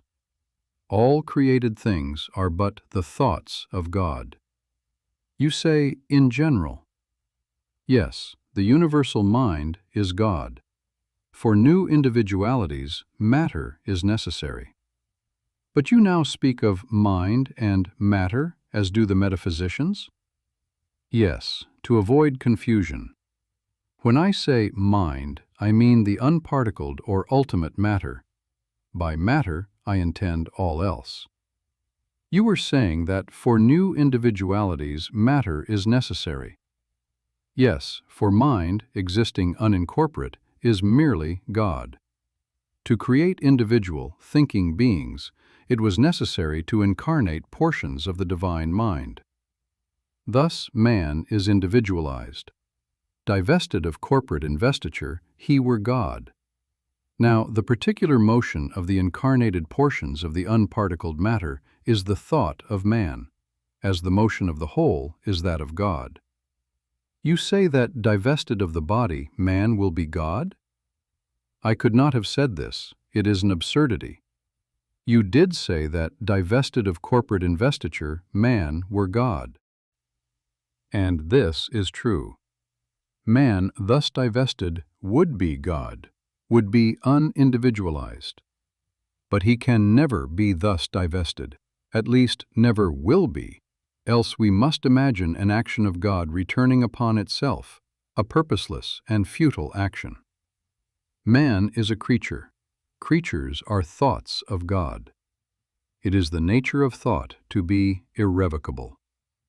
I do not comprehend. You say that man will never put off the body? I say that he will never be bodiless. Explain. There are two bodies, the rudimental and the complete, corresponding with the two conditions of the worm and the butterfly. What we call death is but the painful metamorphosis. Our present incarnation is progressive, preparatory, temporary.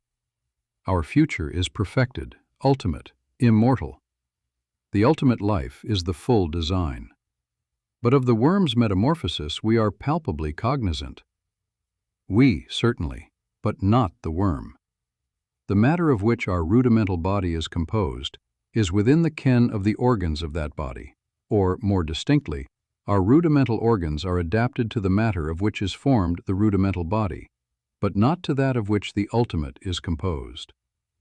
The ultimate body thus escapes our rudimental senses, and we perceive only the shell which falls, in decaying, from the inner form, not that inner form itself, but this inner form, as well as the shell, is appreciable by those who have already acquired the ultimate life. You have often said that the mesmeric state very nearly resembles death. How is this? When I say that it resembles death, I mean that it resembles the ultimate life.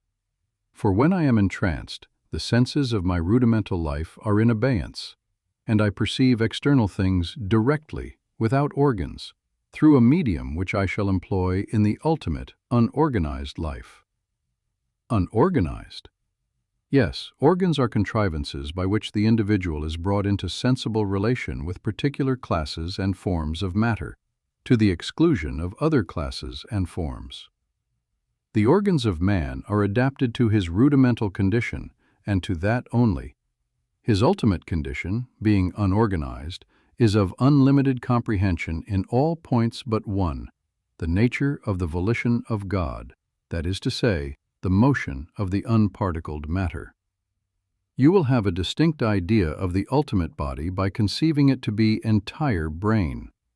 This it is not, but a conception of this nature will bring you near a comprehension of what it is. A luminous body imparts vibration to the luminiferous ether. The vibrations generate similar ones within the retina. These again communicate similar ones to the optic nerve. The nerve conveys similar ones to the brain. The brain also similar ones to the unparticled matter which permeates it. The motion of this latter is thought, of which perception is the first undulation. This is the mode by which the mind of the rudimental life communicates with the external world, and this external world is, to the rudimental life, limited through the idiosyncrasy of its organs. But in the ultimate, unorganized life, the external world reaches the whole body, with no other intervention than that of an infinitely rarer ether than even the luminiferous, and to this ether, in unison with it, the whole body vibrates, setting in motion the unparticled matter which permeates it. It is to the absence of idiosyncratic organs, therefore, that we must attribute the nearly unlimited perception of the ultimate life. To rudimental beings, organs are the cages necessary to confine them until fledged. You speak of rudimental beings. Are there other rudimental thinking beings than man? The multitudinous conglomeration of rare matter into nebulae, planets, suns, and other bodies which are neither nebulae, suns, nor planets, is for the sole purpose of supplying pabulum for the idiosyncrasy of the organs of an infinity of rudimental beings. But for the necessity of the rudimental, prior to the ultimate life, there would have been no bodies such as these. Each of these is tenanted by a distinct variety of organic, rudimental, thinking creatures. In all, the organs vary with the features of the place tenanted.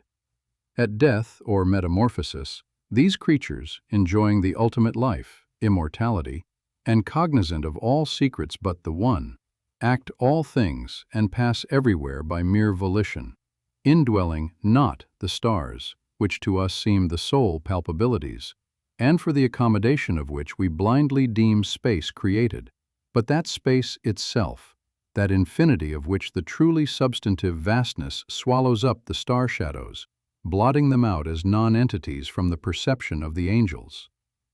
You say that, but for the necessity of the rudimental life, there would have been no stars. But why this necessity? In the inorganic life, as well as in the inorganic matter generally, there is nothing to impede the action of one simple, unique law, the divine volition. With the view of producing impediment, the organic life and matter, complex, substantial, and law-encumbered, were contrived. But again, why need this impediment have been produced? The result of law inviolate is perfection, right, negative happiness. The result of law violate is imperfection, wrong, positive pain. Through the impediments afforded by the number, complexity, and substantiality of the laws of organic life and matter, the violation of law is rendered, to a certain extent, practicable. Thus pain, which in the inorganic life is impossible, is possible in the organic. But to what good end is pain thus rendered possible? All things are either good or bad by comparison. A sufficient analysis will show that pleasure, in all cases, is but the contrast of pain. Positive pleasure is a mere idea. To be happy at any one point, we must have suffered at the same. Never to suffer would have been never to have been blessed. But it has been shown that, in the inorganic life, pain cannot be thus the necessity for the organic. The pain of the primitive life of earth is the sole basis of the bliss of the ultimate life in heaven. Still, there is one of your expressions which I find it impossible to comprehend: the truly substantive vastness of infinity. This, probably, is because you have no sufficiently generic conception of the term substance itself. We must not regard it as a quality, but as a sentiment. It is the perception, in thinking beings, of the adaptation of matter to their organization. There are many things on the earth which would be nihility to the inhabitants of Venus, many things visible and tangible in Venus which we could not be brought to appreciate as existing at all. But to the inorganic beings, to the angels, the whole of the unparticled matter is substance. That is to say, the whole of what we term space is to them the truest substantiality. The stars, meantime, through what we consider their materiality, escaping the angelic sense, just in proportion as the unparticled matter, through what we consider its immateriality, eludes the organic.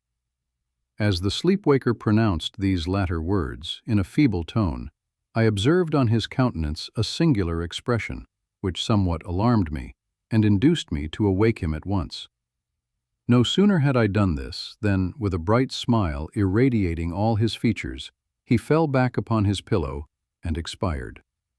I noticed that in less than a minute afterward, his corpse had all the stern rigidity of stone. His brow was of the coldness of ice. Thus, ordinarily, should it have appeared, only after long pressure from Azrael's hand. Had the sleepwaker, indeed, during the latter portion of his discourse, been addressing me from out the region of the shadows? The facts in the case of Monsieur Valdemar. Of course, I shall not pretend to consider it any matter for wonder that the extraordinary case of Monsieur Valdemar has excited discussion. It would have been a miracle had it not, especially under the circumstances. Through the desire of all parties concerned to keep the affair from the public, at least for the present, or until we had farther opportunities for investigation, through our endeavors to effect this, a garbled or exaggerated account made its way into society and became the source of many unpleasant misrepresentations, and, very naturally, of a great deal of disbelief. It is now rendered necessary that I give the facts, as far as I comprehend them myself. They are, succinctly, these. My attention for the last 3 years had been repeatedly drawn to the subject of mesmerism, and about 9 months ago it occurred to me, quite suddenly, that in the series of experiments made hitherto, there had been a very remarkable and most unaccountable omission. No person had as yet been mesmerized in articulo mortis. It remained to be seen, first, whether in such condition there existed in the patient any susceptibility to the magnetic influence. Secondly, whether, if any existed, it was impaired or increased by the condition. Thirdly, to what extent, or for how long a period, the encroachments of death might be arrested by the process. There were other points to be ascertained, but these most excited my curiosity, the last in especial, from the immensely important character of its consequences. In looking around me for some subject by whose means I might test these particulars, I was brought to think of my friend, Monsieur Ernest Valdemar, the well-known compiler of the Bibliotheca Forensica, and author, under the nom de plume of Issachar Marx, of the Polish versions of Wallenstein and Gargantua. Monsieur Valdemar, who has resided principally at Harlem, New York, since the year 1839, is, or was, particularly noticeable for the extreme spareness of his person, his lower limbs much resembling those of John Randolph, and also for the whiteness of his whiskers, in violent contrast to the blackness of his hair, the latter, in consequence, being very generally mistaken for a wig. His temperament was markedly nervous and rendered him a good subject for mesmeric experiment. On 2 or 3 occasions I had put him to sleep with little difficulty, but was disappointed in other results which his peculiar constitution had naturally led me to anticipate. His will was at no period positively or thoroughly under my control, and in regard to clairvoyance, I could accomplish with him nothing to be relied upon. I always attributed my failure at these points to the disordered state of his health. For some months previous to my becoming acquainted with him, his physicians had declared him in a confirmed phthisis. It was his custom, indeed, to speak calmly of his approaching dissolution, as of a matter neither to be avoided nor regretted. When the ideas to which I have alluded first occurred to me, it was, of course, very natural that I should think of Monsieur Valdemar. I knew the steady philosophy of the man too well to apprehend any scruples from him, and he had no relatives in America who would be likely to interfere. I spoke to him frankly upon the subject, and, to my surprise, his interest seemed vividly excited. I say to my surprise, for, although he had always yielded his person freely to my experiments, he had never before given me any tokens of sympathy with what I did. His disease was of that character which would admit of exact calculation in respect to the epoch of its termination in death, and it was finally arranged between us that he would send for me about 24 hours before the period announced by his physicians as that of his decease. It is now rather more than 7 months since I received from Monsieur Valdemar himself the subjoined note. My dear P., you may as well come now. D and F are agreed that I cannot hold out beyond tomorrow midnight, and I think they have hit the time very nearly. Valdemar. I received this note within half an hour after it was written, and in 15 minutes more I was in the dying man's chamber. I had not seen him for 10 days, and was appalled by the fearful alteration which the brief interval had wrought in him. His face wore a leaden hue, the eyes were utterly lustreless, and the emaciation was so extreme that the skin had been broken through by the cheekbones. His expectoration was excessive. The pulse was barely perceptible. He retained, nevertheless, in a very remarkable manner, both his mental power and a certain degree of physical strength. He spoke with distinctness, took some palliative medicines without aid, and, when I entered the room, was occupied in penciling memoranda in a pocketbook. He was propped up in the bed by pillows. Doctors D and F were in attendance. After pressing Valdemar's hand, I took these gentlemen aside and obtained from them a minute account of the patient's condition. The left lung had been for 18 months in a semi-osseous or cartilaginous state, and was, of course, entirely useless for all purposes of vitality. The right, in its upper portion, was also partially, if not thoroughly, ossified, while the lower region was merely a mass of purulent tubercles running one into another. Several extensive perforations existed, and at one point, permanent adhesion to the ribs had taken place. These appearances in the right lobe were of comparatively recent date. The ossification had proceeded with very unusual rapidity.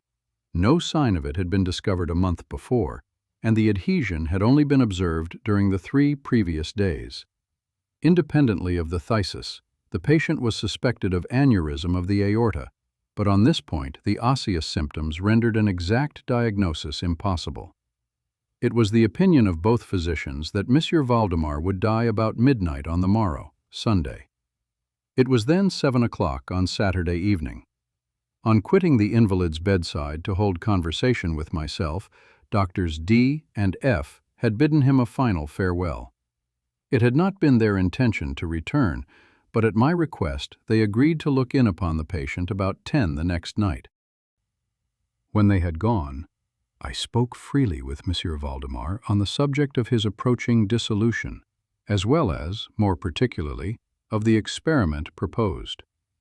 He still professed himself quite willing and even anxious to have it made, and urged me to commence it at once. A male and a female nurse were in attendance, but I did not feel myself altogether at liberty to engage in a task of this character with no more reliable witnesses than these people, in case of sudden accident, might prove.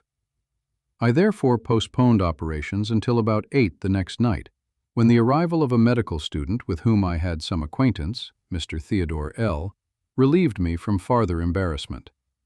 It had been my design, originally, to wait for the physicians, but I was induced to proceed, first by the urgent entreaties of Monsieur Valdemar, and secondly by my conviction that I had not a moment to lose, as he was evidently sinking fast. Mr. L. was so kind as to accede to my desire that he would take notes of all that occurred, and it is from his memoranda that what I now have to relate is, for the most part, either condensed or copied verbatim. It wanted about 5 minutes of 8 when, taking the patient's hand, I begged him to state, as distinctly as he could, to Mr. L., whether he, Monsieur Valdemar, was entirely willing that I should make the experiment of mesmerizing him in his then condition. He replied feebly, yet quite audibly, "Yes, I wish to be. I fear you have mesmerized," adding immediately afterwards, "I fear you have deferred it too long." While he spoke thus, I commenced the passes which I had already found most effectual in subduing him. He was evidently influenced with the first lateral stroke of my hand across his forehead, but although I exerted all my powers, no further perceptible effect was induced until some minutes after 10 o'clock, when Doctors D and F called, according to appointment. I explained to them in a few words what I designed, and as they opposed no objection, saying that the patient was already in the death agony, I proceeded without hesitation, exchanging, however, the lateral passes for downward ones, and directing my gaze entirely into the right eye of the sufferer. By this time his pulse was imperceptible, and his breathing was stertorous, and at intervals of half a minute. This condition was nearly unaltered for a quarter of an hour. At the expiration of this period, however, a natural, although a very deep sigh, escaped the bosom of the dying man, and the stertorous breathing ceased. That is to say, its stertorousness was no longer apparent. The intervals were undiminished. The patient's extremities were of an icy coldness. At 5 minutes before 11, I perceived unequivocal signs of the mesmeric influence. The glassy roll of the eye was changed for that expression of uneasy inward examination which is never seen except in cases of sleep-waking, and which it is quite impossible to mistake. With a few rapid lateral passes I made the lids quiver, as in incipient sleep, and with a few more I closed them altogether. I was not satisfied, however, with this, but continued the manipulations vigorously and with the fullest exertion of the will, until I had completely stiffened the limbs of the slumberer, after placing them in a seemingly easy position. The legs were at full length, the arms were nearly so, and reposed on the bed at a moderate distance from the loin. The head was very slightly elevated. When I had accomplished this, it was fully midnight, and I requested the gentlemen present to examine Monsieur Valdemar's condition. After a few experiments, they admitted him to be an unusually perfect state of mesmeric trance. The curiosity of both the physicians was greatly excited. Dr. D resolved at once to remain with the patient all night, while Dr. F took leave with a promise to return at daybreak. Mr. L and the nurses remained. We left Monsieur Valdemar entirely undisturbed until about 3 o'clock in the morning, when I approached him and found him in precisely the same condition as when Dr. F went away. That is to say, he lay in the same position. The pulse was imperceptible, the breathing was gentle, scarcely noticeable unless through the application of a mirror to the lips. The eyes were closed naturally, and the limbs were as rigid and as cold as marble. Still, the general appearance was certainly not that of death. As I approached Monsieur Valdemar, I made a kind of half-effort to influence his right arm into pursuit of my own, as I passed the latter gently to and fro above his person. In such experiments with this patient, I had never perfectly succeeded before, and assuredly I had little thought of succeeding now. But to my astonishment, his arm very readily, although feebly, followed every direction I assigned it with mine. I determined to hazard a few words of conversation. "Monsieur Valdemar," I said, "are you asleep?" He made no answer, but I perceived a tremor about the lips, and was thus induced to repeat the question, again and again. At its third repetition, his whole frame was agitated by a very slight shivering. The eyelids unclosed themselves so far as to display a white line of the ball. The lips moved sluggishly, and from between them, in a barely audible whisper, issued the words, "Yes, asleep now. Do not wake me. Let me die so." I here felt the limbs, and found them as rigid as ever. The right arm, as before, obeyed the direction of my hand. I questioned the sleep-waker again. "Do you still feel pain in the breast, Monsieur Valdemar?" The answer now was immediate, but even less audible than before. "No pain. I am dying." I did not think it advisable to disturb him farther just then, and nothing more was said or done until the arrival of Dr. F., who came a little before sunrise and expressed unbounded astonishment at finding the patient still alive. After feeling the pulse and applying a mirror to the lips, he requested me to speak to the sleep-waker again. I did so, saying, "Monsieur Valdemar, do you still sleep?" As before, some minutes elapsed ere a reply was made, and during the interval the dying man seemed to be collecting his energies to speak. At my fourth repetition of the question, he said, very faintly, almost inaudibly, "Yes, still asleep. Dying." It was now the opinion, or rather the wish, of the physicians that Monsieur Valdemar should be suffered to remain undisturbed in his present apparently tranquil condition until death should supervene, and this, it was generally agreed, must now take place within a few minutes. I concluded, however, to speak to him once more, and merely repeated my previous question. While I spoke, there came a marked change over the countenance of the sleep-waker. The eyes rolled themselves slowly open, the pupils disappearing upwardly. The skin generally assumed a cadaverous hue, resembling not so much parchment as white paper, and the circular, hectic spots which, hitherto, had been strongly defined in the center of each cheek, went out at once. I use this expression because the suddenness of their departure put me in mind of nothing so much as the extinguishment of a candle by a puff of the breath. The upper lip, at the same time, writhed itself away from the teeth, which it had previously covered completely, while the lower jaw fell with an audible jerk, leaving the mouth widely extended and disclosing in full view the swollen and blackened tongue.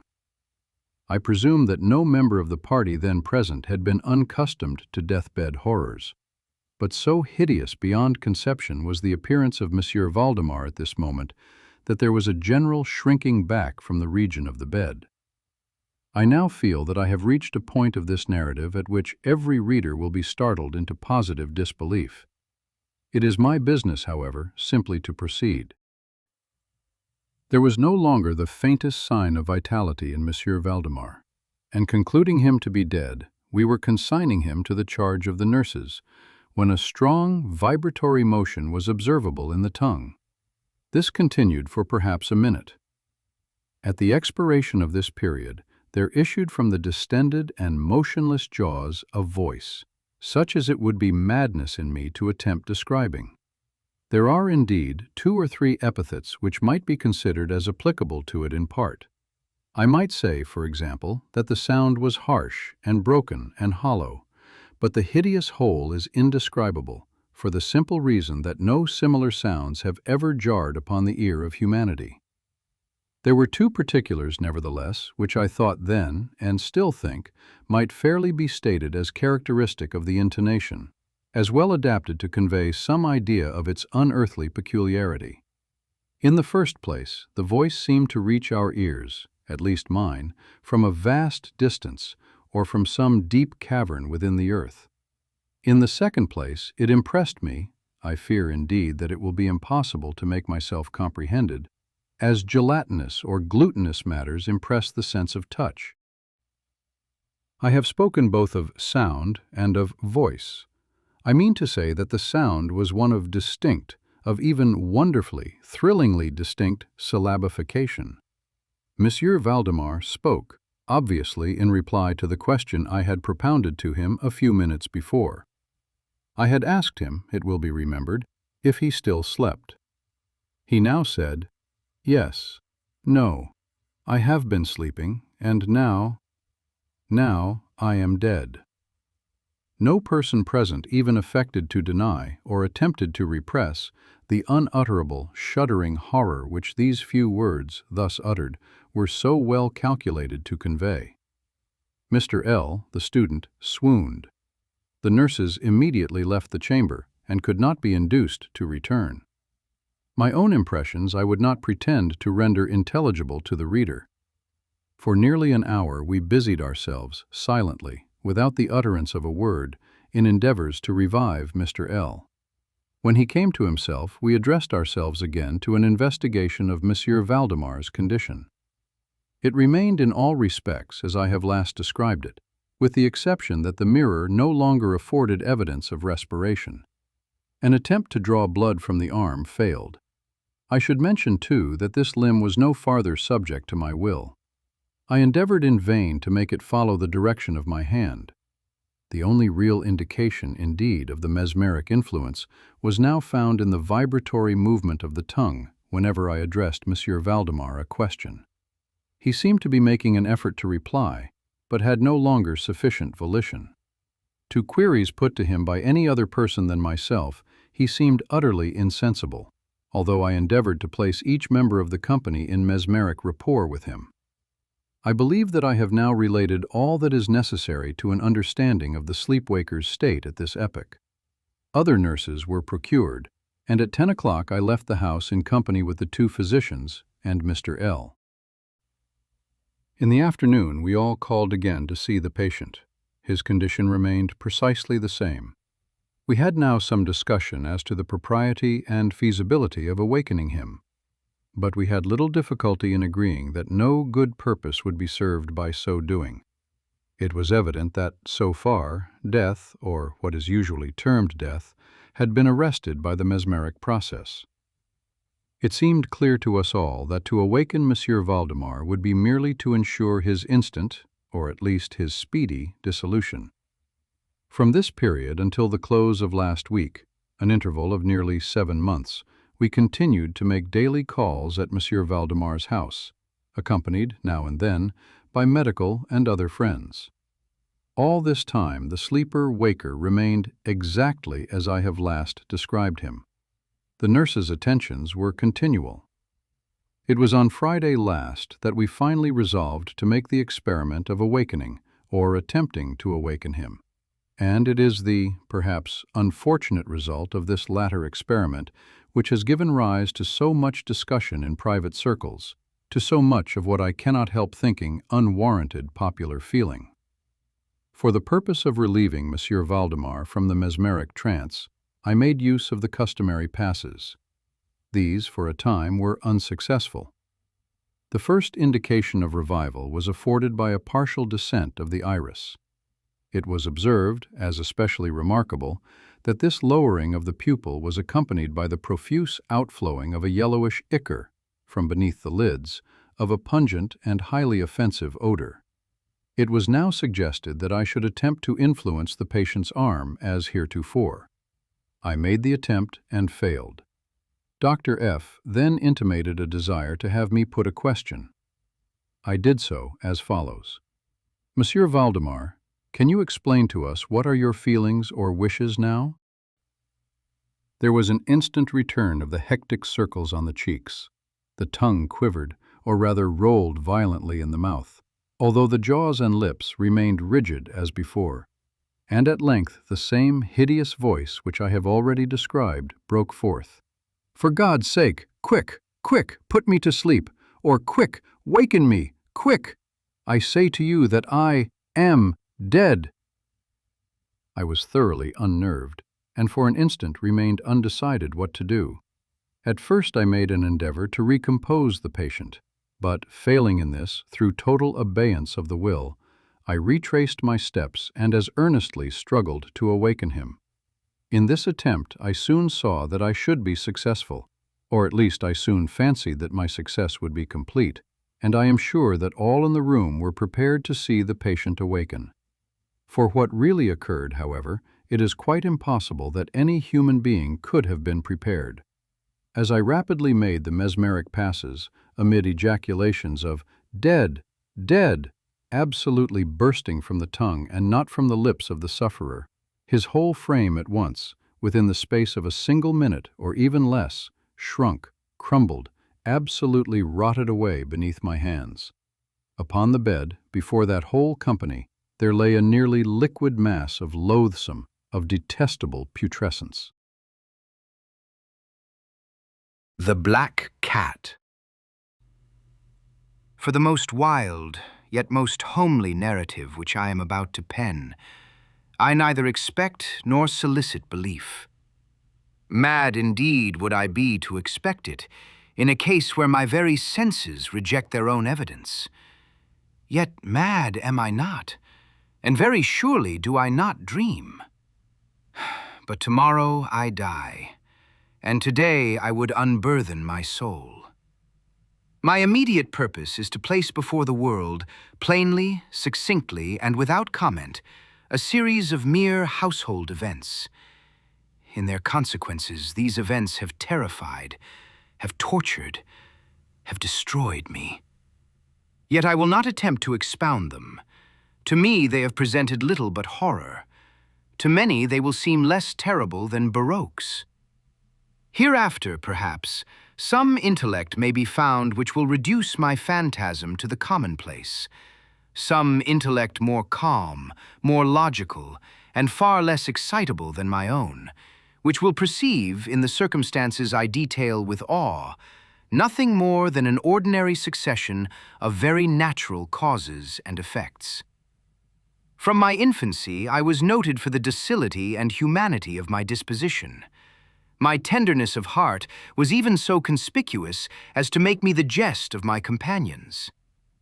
I was especially fond of animals, and was indulged by my parents with a great variety of pets. With these I spent most of my time, and never was so happy as when feeding and caressing them. This peculiarity of character grew with my growth, and in my manhood I derived from it one of my principal sources of pleasure. To those who have cherished an affection for a faithful and sagacious dog, I need hardly be at the trouble of explaining the nature or the intensity of the gratification thus derivable. There is something in the unselfish and self-sacrificing love of a brute which goes directly to the heart of him who has had frequent occasion to test the paltry friendship and gossamer fidelity of mere man. I married early and was happy to find in my wife a disposition not uncongenial with my own. Observing my partiality for domestic pets, she lost no opportunity of procuring those of the most agreeable kind. We had birds, goldfish, a fine dog, rabbits, a small monkey, and a cat. This latter was a remarkably large and beautiful animal, entirely black and sagacious to an astonishing degree. In speaking of his intelligence, my wife, who at heart was not a little tinctured with superstition, made frequent allusion to the ancient popular notion which regarded all black cats as witches in disguise. Not that she was ever serious upon this point, and I mention the matter at all for no better reason than that it happens just now to be remembered. Pluto, this was the cat's name, was my favorite pet and playmate. I alone fed him, and he attended me wherever I went about the house. It was even with difficulty that I could prevent him from following me through the streets. Our friendship lasted in this manner for several years, during which my general temperament and character, through the instrumentality of the fiend intemperance, had, I blush to confess it, experienced a radical alteration for the worse. I grew day by day more moody, more irritable, more regardless of the feelings of others. I suffered myself to use intemperate language to my wife. At length, I even offered her personal violence. My pets, of course, were made to feel the change in my disposition. I not only neglected, but ill-used them. For Pluto, however, I still retained sufficient regard to restrain me from maltreating him, as I made no scruple of maltreating the rabbits, the monkey, or even the dog, when by accident or through affection they came in my way. But my disease grew upon me, for what disease is like alcohol? And at length even Pluto, who was now becoming old and consequently somewhat peevish, even Pluto began to experience the effects of my ill temper. One night, returning home, much intoxicated, from one of my haunts about town, I fancied that the cat avoided my presence. I seized him, when, in his fright at my violence, he inflicted a slight wound upon my hand with his teeth. The fury of a demon instantly possessed me. I knew myself no longer. My original soul seemed at once to take its flight from my body, and a more than fiendish malevolence, gin-nurtured, thrilled every fibre of my frame. I took from my waistcoat pocket a penknife, opened it, grasped the poor beast by the throat, and deliberately cut one of its eyes from the socket. I blush, I burn, I shudder, while I pen the damnable atrocity. When reason returned with the morning, when I had slept off the fumes of the night's debauch, I experienced a sentiment half of horror, half of remorse for the crime of which I had been guilty. But it was, at best, a feeble and equivocal feeling, and the soul remained untouched. I again plunged into excess, and soon drowned in wine all memory of the deed. In the meantime, the cat slowly recovered. The socket of the lost eye presented, it is true, a frightful appearance, but he no longer appeared to suffer any pain. He went about the house as usual, but, as might be expected, fled in extreme terror at my approach. I had so much of my old heart left as to be at first grieved by this evident dislike on the part of a creature which had once so loved me. But this feeling soon gave place to irritation, and then came, as if to my final and irrevocable overthrow, the spirit of perverseness. Of this spirit philosophy takes no account, yet I am not more sure that my soul lives than I am that perverseness is one of the primitive impulses of the human heart, one of the indivisible primary faculties or sentiments which give direction to the character of man. Who has not 100 times found himself committing a vile or a silly action for no other reason than because he knows he should not? Have we not a perpetual inclination, in the teeth of our best judgment, to violate that which is law, merely because we understand it to be such? This spirit of perverseness, I say, came to my final overthrow. It was this unfathomable longing of the soul to vex itself, to offer violence to its own nature, to do wrong for the wrong's sake only, that urged me to continue and finally to consummate the injury I had inflicted upon the unoffending brute. One morning, in cool blood, I slipped a noose about its neck and hung it to the limb of a tree. Hung it with the tears streaming from my eyes and with the bitterest remorse at my heart. Hung it because I knew that it had loved me, and because I felt it had given me no reason of offense. Hung it because I knew that in so doing I was committing a sin, a deadly sin that would so jeopardize my immortal soul as to place it, if such a thing were possible, even beyond the reach of the infinite mercy of the most merciful and most terrible God. On the night of the day on which this cruel deed was done, I was aroused from sleep by the cry of fire. The curtains of my bed were in flames. The whole house was blazing. It was with great difficulty that my wife, a servant, and myself made our escape from the conflagration. The destruction was complete. My entire worldly wealth was swallowed up, and I resigned myself thenceforward to despair. I am above the weakness of seeking to establish a sequence of cause and effect between the disaster and the atrocity. But I am detailing a chain of facts and wish not to leave even a possible link imperfect. On the day succeeding the fire, I visited the ruins. The walls, with one exception, had fallen in. This exception was found in a compartment wall, not very thick, which stood about the middle of the house, and against which had rested the head of my bed. The plastering had here, in great measure, resisted the action of the fire, a fact which I attributed to its having been recently spread. About this wall, a dense crowd were collected, and many persons seemed to be examining a particular portion of it with very minute and eager attention. The words strange, singular, and other similar expressions excited my curiosity. I approached and saw, as if graven in bas-relief upon the white surface, the figure of a gigantic cat. The impression was given with an accuracy truly marvelous. There was a rope about the animal's neck. When I first beheld this apparition, for I could scarcely regard it as less, my wonder and my terror were extreme. But at length reflection came to my aid. The cat, I remembered, had been hung in a garden adjacent to the house. Upon the alarm of fire, this garden had been immediately filled by the crowd, by someone of whom the animal must have been cut from the tree and thrown, through an open window, into my chamber. This had probably been done with the view of arousing me from sleep.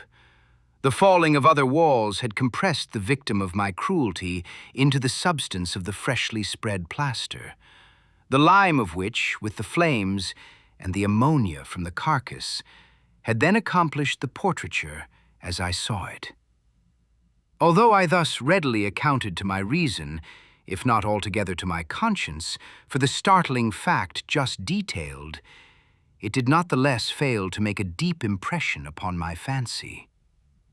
For months I could not rid myself of the phantasm of the cat, and during this period there came back into my spirit a half-sentiment that seemed, but was not, remorse. I went so far as to regret the loss of the animal, and to look about me, among the vile haunts which I now habitually frequented, for another pet of the same species, and of somewhat similar appearance, with which to supply its place. One night as I sat, half stupefied, in a den of more than infamy, my attention was suddenly drawn to some black object reposing upon the head of one of the immense hogsheads of gin or of rum, which constituted the chief furniture of the apartment. I had been looking steadily at the top of this hogshead for some minutes, and what now caused me surprise was the fact that I had not sooner perceived the object thereupon. I approached it and touched it with my hand. It was a black cat, a very large one, fully as large as Pluto, and closely resembling him in every respect but one. Pluto had not a white hair upon any portion of his body, but this cat had a large, although indefinite splotch of white, covering nearly the whole region of the breast. Upon my touching him, he immediately arose, purred loudly, rubbed against my hand, and appeared delighted with my notice. This, then, was the very creature of which I was in search. I at once offered to purchase it of the landlord, but this person made no claim to it, knew nothing of it, had never seen it before. I continued my caresses, and when I prepared to go home, the animal evinced a disposition to accompany me.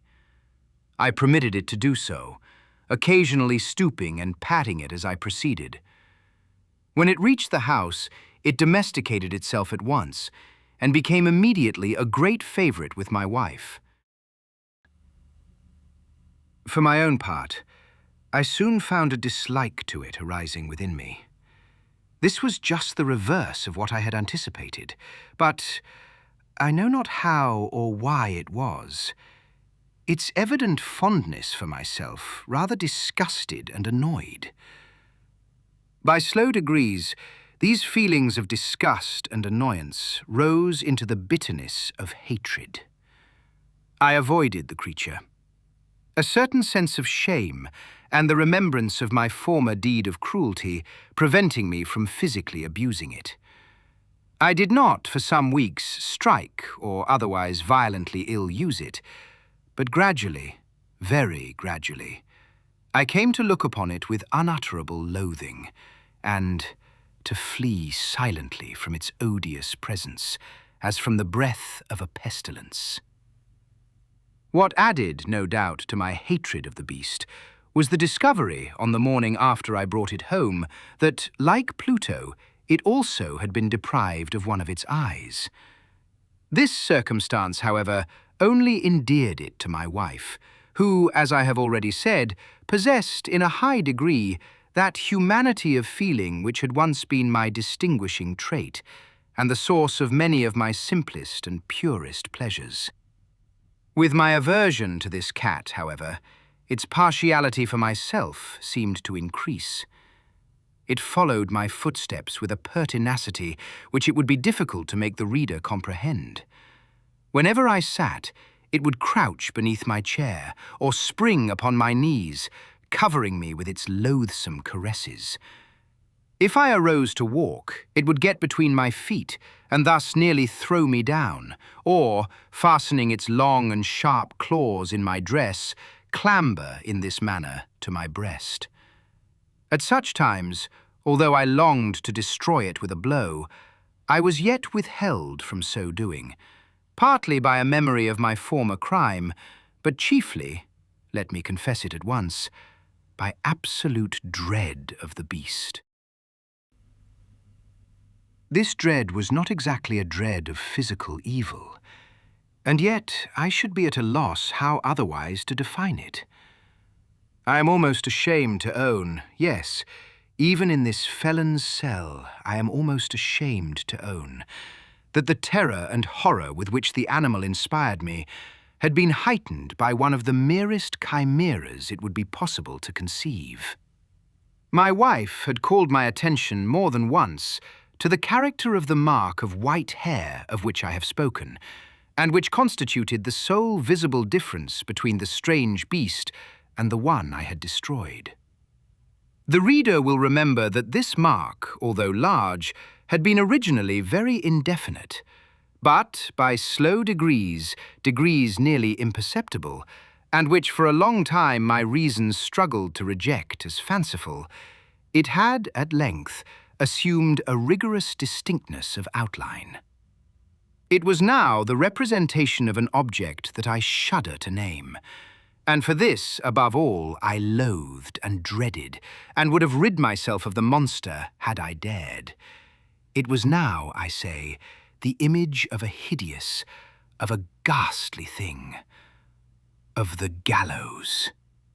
Oh, mournful and terrible engine of horror and of crime, of agony and of death! And now was I indeed wretched beyond the wretchedness of mere humanity, and a brute beast, whose fellow I had contemptuously destroyed, a brute beast to work out for me, a man, fashioned in the image of the high God, so much of insufferable woe. Alas, neither by day nor by night knew I the blessing of rest any more. During the former, the creature left me no moment alone, and in the latter I started hourly from dreams of unutterable fear to find the hot breath of the thing upon my face, and its vast weight, an incarnate nightmare that I had no power to shake off, incumbent eternally upon my heart.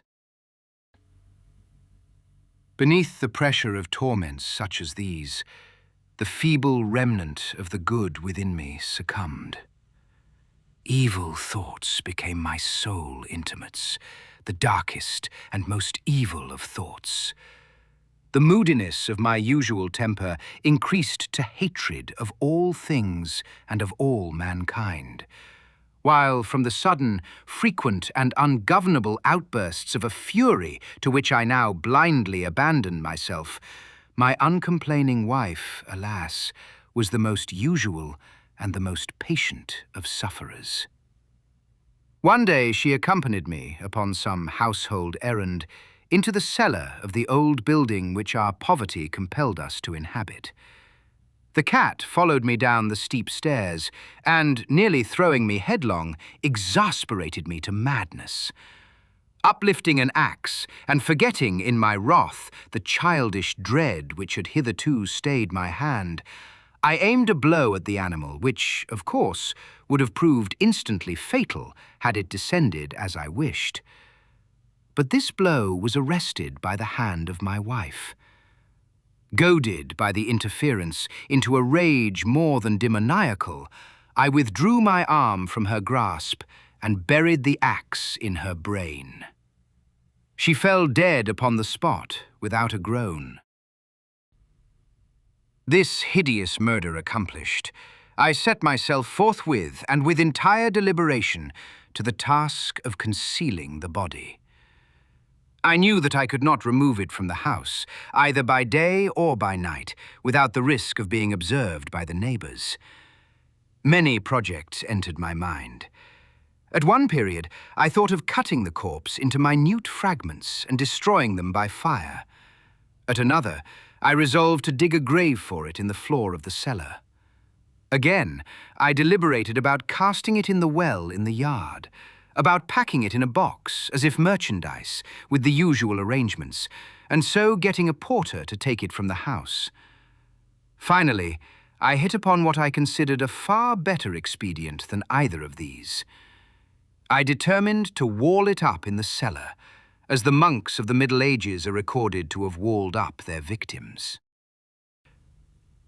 For a purpose such as this, the cellar was well adapted.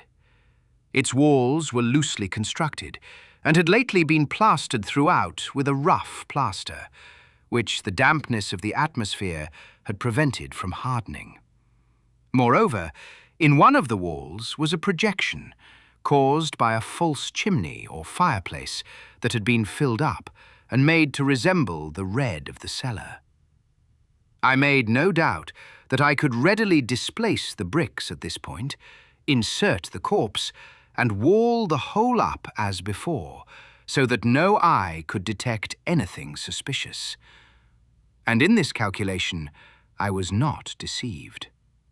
By means of a crowbar, I easily dislodged the bricks, and, having carefully deposited the body against the inner wall, I propped it in that position, while, with little trouble, I relaid the whole structure as it originally stood.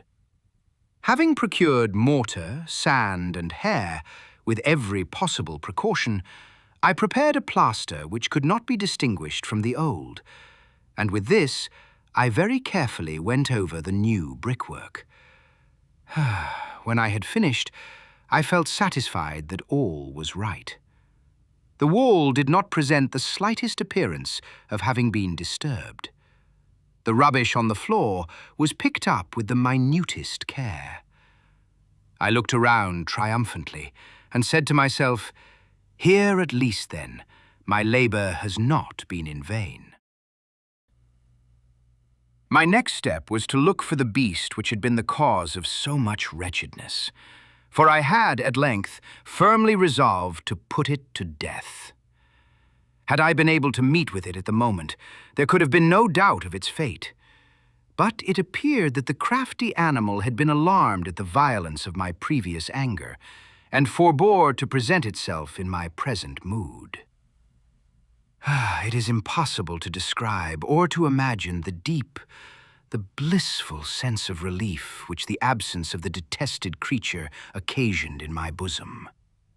It did not make its appearance during the night, and thus for one night at least, since its introduction into the house, I soundly and tranquilly slept.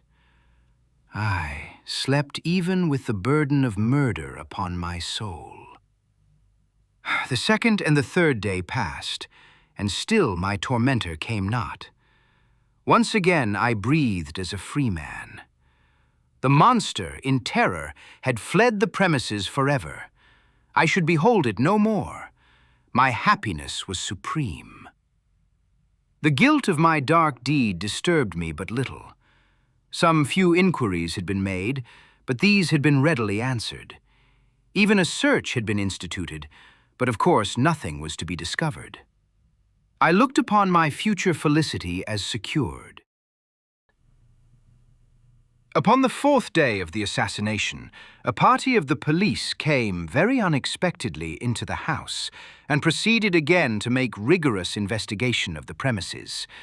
Secure, however, in the inscrutability of my place of concealment, I felt no embarrassment whatever. The officers bade me accompany them in their search.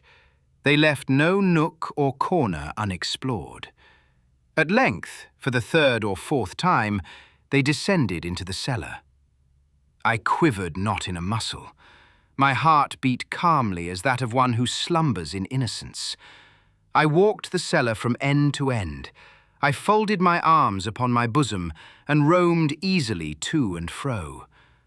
The police were thoroughly satisfied and prepared to depart.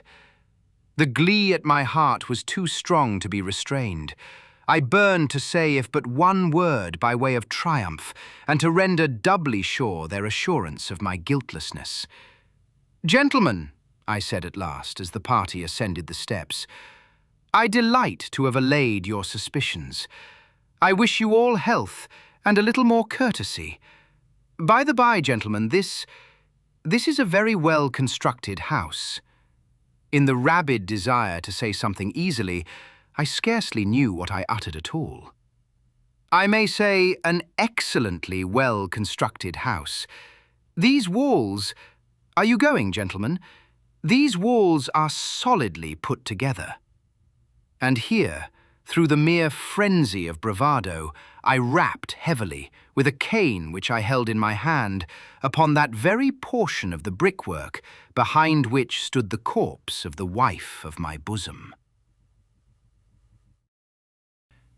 But may God shield and deliver me from the fangs of the arch-fiend! No sooner had the reverberation of my blows sunk into silence than I was answered by a voice from within the tomb. By a cry, at first muffled and broken, like the sobbing of a child, and then quickly swelling into one long, loud, and continuous scream, utterly anomalous and inhuman. A howl, a wailing shriek, half of horror and half of triumph, such as might have arisen only out of hell, conjointly from the throats of the damned in their agony and of the demons that exult in the damnation. Of my own thoughts it is folly to speak. Swooning, I staggered to the opposite wall. For one instant, the party upon the stairs remained motionless, through extremity of terror and of awe. In the next, a dozen stout arms were toiling at the wall. It fell bodily. The corpse, already greatly decayed and clotted with gore, stood erect before the eyes of the spectators. Upon its head, with red, extended mouth and solitary eye of fire, sat the hideous beast whose craft had seduced me into murder, and whose informing voice had consigned me to the hangman. I had walled the monster up within the tomb. The Fall of the House of Usher. Son cœur est un luth suspendu. Sitôt qu'on le touche, il résonne. De Béranger. During the whole of a dull, dark, and soundless day in the autumn of the year, when the clouds hung oppressively low in the heavens, I had been passing alone, on horseback, through a singularly dreary tract of country, and at length found myself, as the shades of the evening drew on, within view of the melancholy house of Usher. I know not how it was, but with the first glimpse of the building, a sense of insufferable gloom pervaded my spirit. I say insufferable, for the feeling was unrelieved by any of that half-pleasurable, because poetic sentiment with which the mind usually receives even the sternest natural images of the desolate or terrible. I looked upon the scene before me, upon the mere house and the simple landscape features of the domain, upon the bleak walls, upon the vacant, eye-like windows, upon a few rank sedges, and upon a few white trunks of decayed trees, with an utter depression of soul, which I can compare to no earthly sensation more properly than to the after-dream of the reveller upon opium, the bitter lapse into everyday life, the hideous dropping off of the veil. There was an iciness, a sinking, a sickening of the heart, an unredeemed dreariness of thought which no goading of the imagination could torture into aught of the sublime. What was it? I paused to think. What was it that so unnerved me in the contemplation of the house of Usher?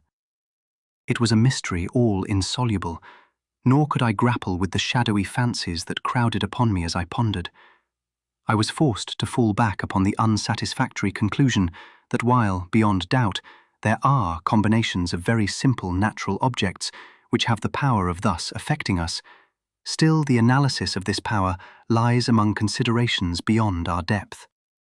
It was possible, I reflected, that a mere different arrangement of the particulars of the scene, of the details of the picture, would be sufficient to modify, or perhaps to annihilate its capacity for sorrowful impression, and, acting upon this idea, I reined my horse to the precipitous brink of a black and lurid tarn that lay in unruffled lustre by the dwelling, and gazed down, but with a shudder even more thrilling than before, upon the remodelled and inverted images of the grey sedge, and the ghastly tree stems, and the vacant and eye-like windows.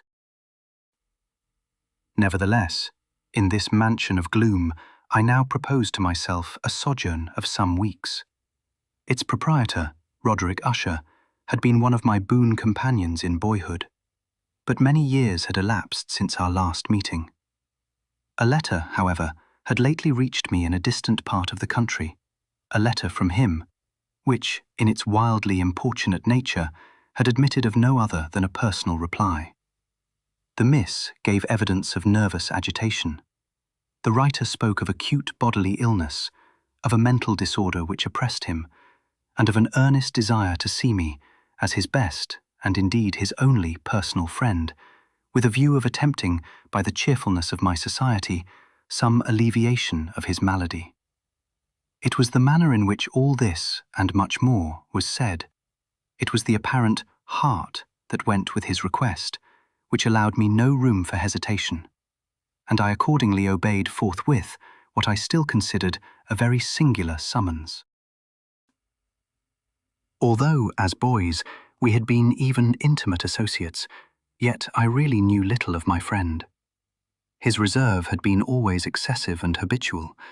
I was aware, however, that his very ancient family had been noted, time out of mind, for a peculiar sensibility of temperament, displaying itself, through long ages, in many works of exalted art, and manifested, of late, in repeated deeds of munificent yet unobtrusive charity, as well as in a passionate devotion to the intricacies, perhaps even more than to the orthodox and easily recognizable beauties, of musical science.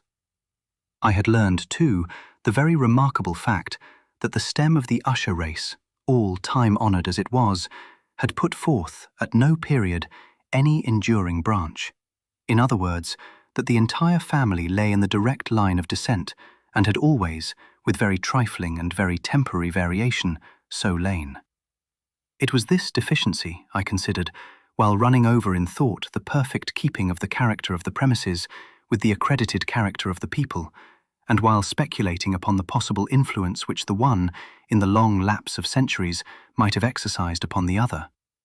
It was this deficiency, perhaps, of collateral issue, and the consequent undeviating transmission, from sire to son, of the patrimony with the name, which had, at length, so identified the two as to merge the original title of the estate in the quaint and equivocal appellation of the House of Usher, an appellation which seemed to include, in the minds of the peasantry who used it, both the family and the family mansion. I have said that the sole effect of my somewhat childish experiment, that of looking down within the tarn, had been to deepen the first singular impression. There can be no doubt that the consciousness of the rapid increase of my superstition, for why should I not so term it, served mainly to accelerate the increase itself. Such, I have long known, is the paradoxical law of all sentiments having terror as a basis. And it might have been for this reason only that when I again uplifted my eyes to the house itself from its image in the pool, there grew in my mind a strange fancy, a fancy so ridiculous indeed that I but mention it to show the vivid force of the sensations which oppressed me. I had so worked upon my imagination as really to believe that about the whole mansion and domain there hung an atmosphere peculiar to themselves and their immediate vicinity. An atmosphere which had no affinity with the air of heaven, but which had reeked up from the decayed trees and the grey wall and the silent tarn. A pestilent and mystic vapour, dull, sluggish, faintly discernible, and leaden-hued. Shaking off from my spirit what must have been a dream, I scanned more narrowly the real aspect of the building. Its principal feature seemed to be that of an excessive antiquity. The discoloration of ages had been great. Minute fungi overspread the whole exterior, hanging in a fine, tangled webwork from the eaves. Yet all this was apart from any extraordinary dilapidation. No portion of the masonry had fallen, and there appeared to be a wild inconsistency between its still perfect adaptation of parts and the crumbling condition of the individual stones.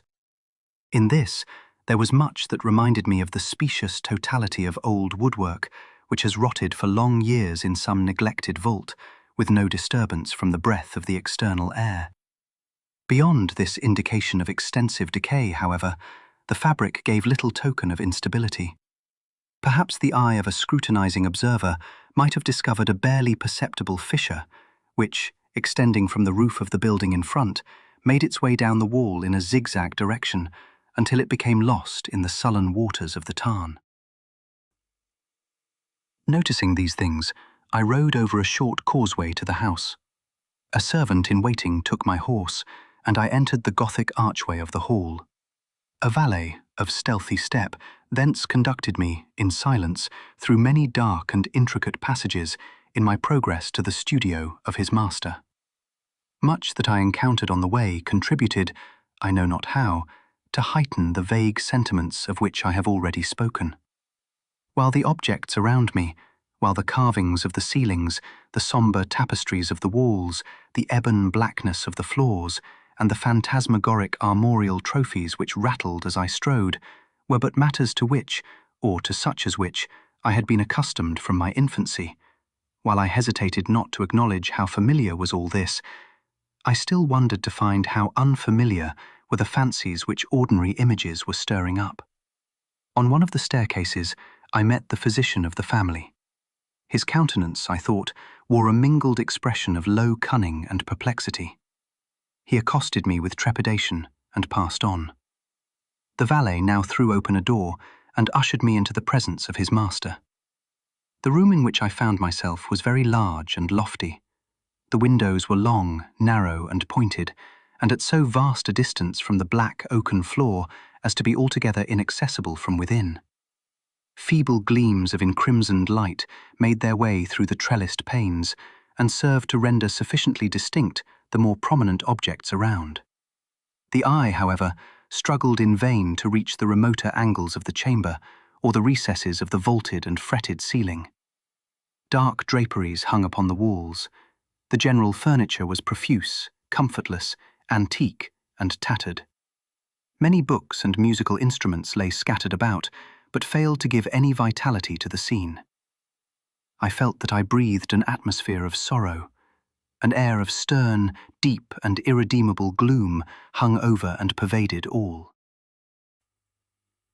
Upon my entrance, Usher arose from a sofa on which he had been lying at full length, and greeted me with a vivacious warmth which had much in it, I at first thought, of an overdone cordiality, of the constrained effort of the ennuyé man of the world.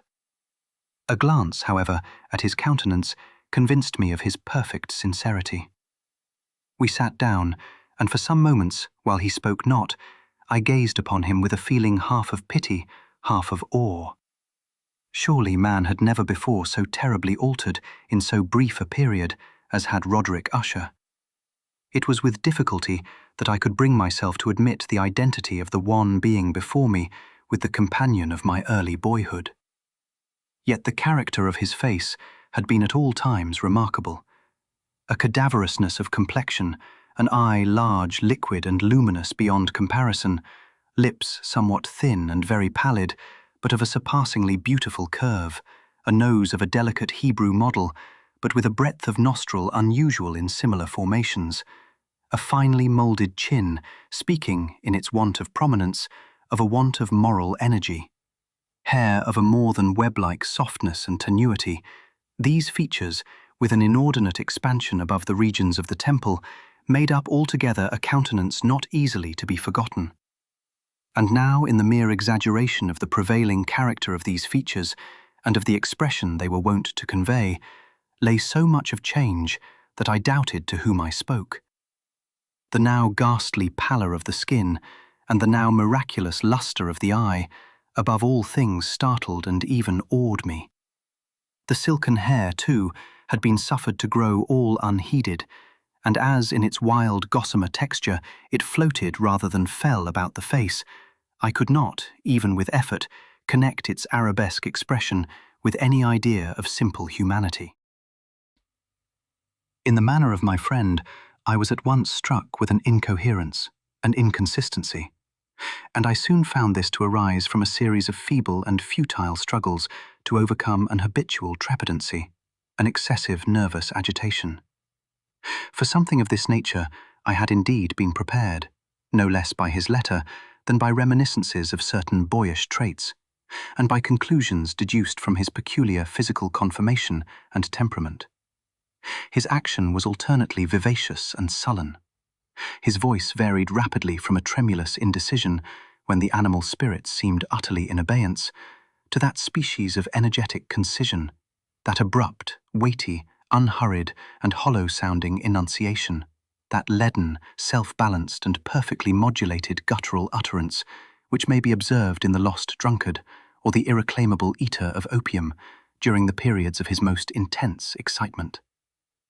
It was thus that he spoke of the object of my visit, of his earnest desire to see me, and of the solace he expected me to afford him.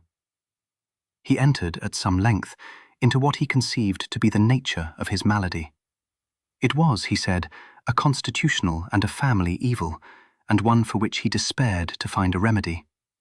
A mere nervous affection, he immediately added, which would undoubtedly soon pass off.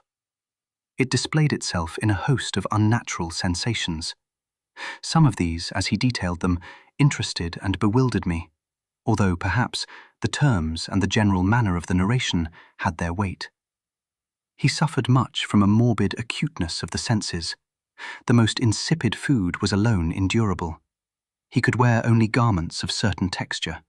The odours of all flowers were oppressive. His eyes were tortured by even a faint light, and there were but peculiar sounds, and these from stringed instruments, which did not inspire him with horror.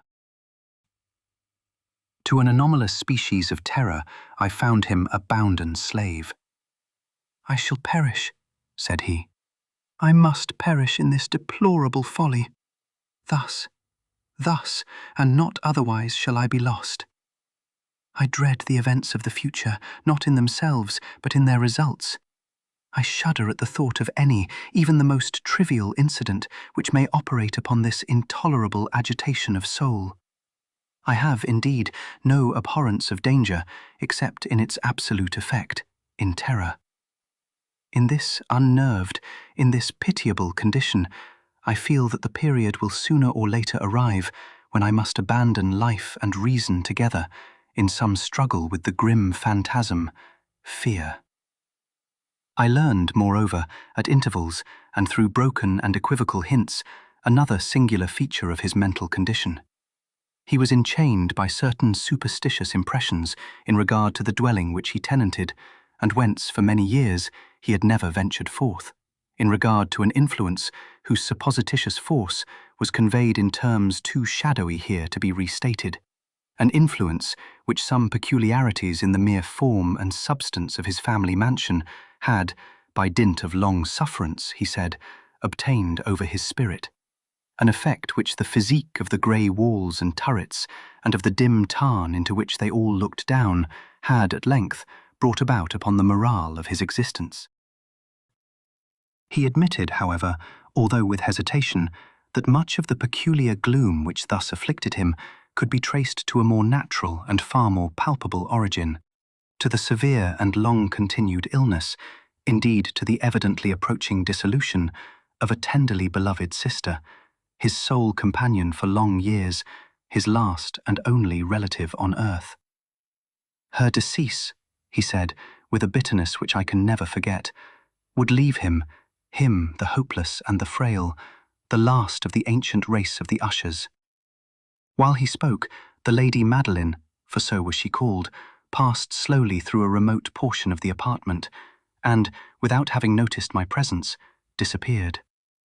I regarded her with an utter astonishment not unmingled with dread, and yet I found it impossible to account for such feelings. A sensation of stupor oppressed me as my eyes followed her retreating steps.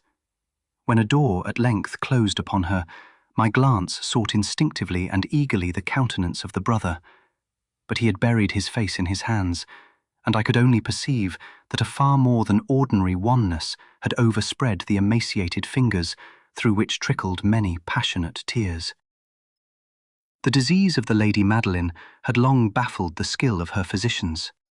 A settled apathy, a gradual wasting away of the person, and frequent, although transient affections of a partially cataleptical character were the unusual diagnosis. Hitherto she had steadily borne up against the pressure of her malady, and had not betaken herself finally to bed. But, on the closing in of the evening of my arrival at the house, she succumbed, as her brother told me at night with inexpressible agitation, to the prostrating power of the destroyer, and I learned that the glimpse I had obtained of her person would thus probably be the last I should obtain, that the lady, at least while living, would be seen by me no more. For several days ensuing, her name was unmentioned by either Usher or myself, and during this period I was busied in earnest endeavours to alleviate the melancholy of my friend. We painted and read together, or I listened, as if in a dream, to the wild improvisations of his speaking guitar. And thus, as a closer and still closer intimacy admitted me more unreservedly into the recesses of his spirit, the more bitterly did I perceive the futility of all attempt at cheering a mind from which darkness, as if an inherent positive quality, poured forth upon all objects of the moral and physical universe in one unceasing radiation of gloom. I shall ever bear about me a memory of the many solemn hours I thus spent alone with the master of the House of Usher. Yet I should fail in any attempt to convey an idea of the exact character of the studies or of the occupations in which he involved me or led me the way. An excited and highly distempered ideality threw a sulphurous lustre over all. His long improvised dirges will ring forever in my ears.